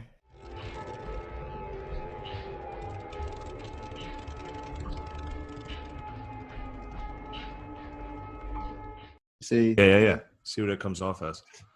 So you're live, dude. You're live. You're Wow. You're, you're in the mix. I mean, I can hold my mic like this, dude. It's no big deal. I think I can put. I mean, I can put mine down, but I'm just gonna. Yeah, this is mine's a condenser mic as well. So Mine's. I mean, mine's state of the art. that is pretty tight. Where'd you get that thing? Office Max, dude. Little. It's like a little. That Little thing's tight. podcast, boy. Yeah, it's not What is something funny about this, There's nothing funny about that mic. dude? Ever since Ronies, you've had a bad attitude, dude. You've been talking shit. I'm just down here. It's 5 o'clock somewhere, baby. Damn, dude, you're Jimmy Buffett.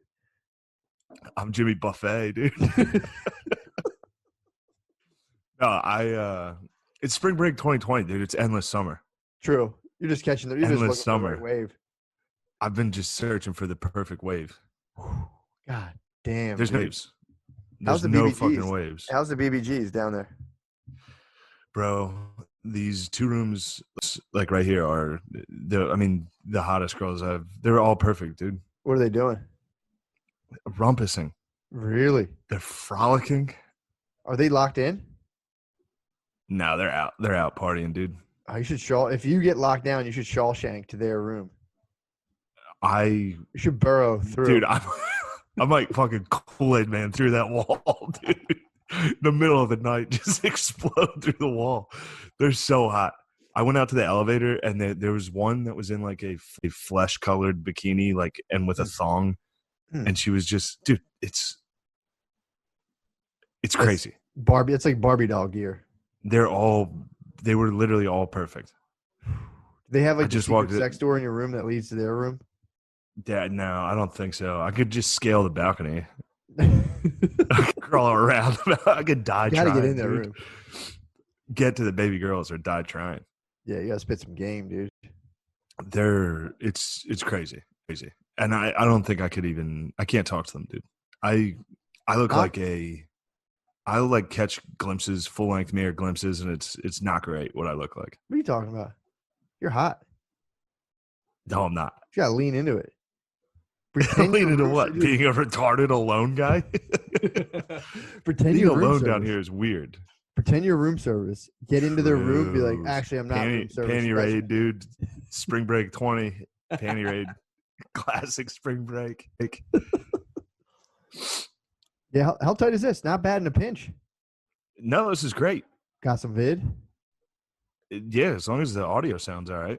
Yeah, I can stop and send you the thing. It's not bad at all. And that's so you're coming straight through your computer?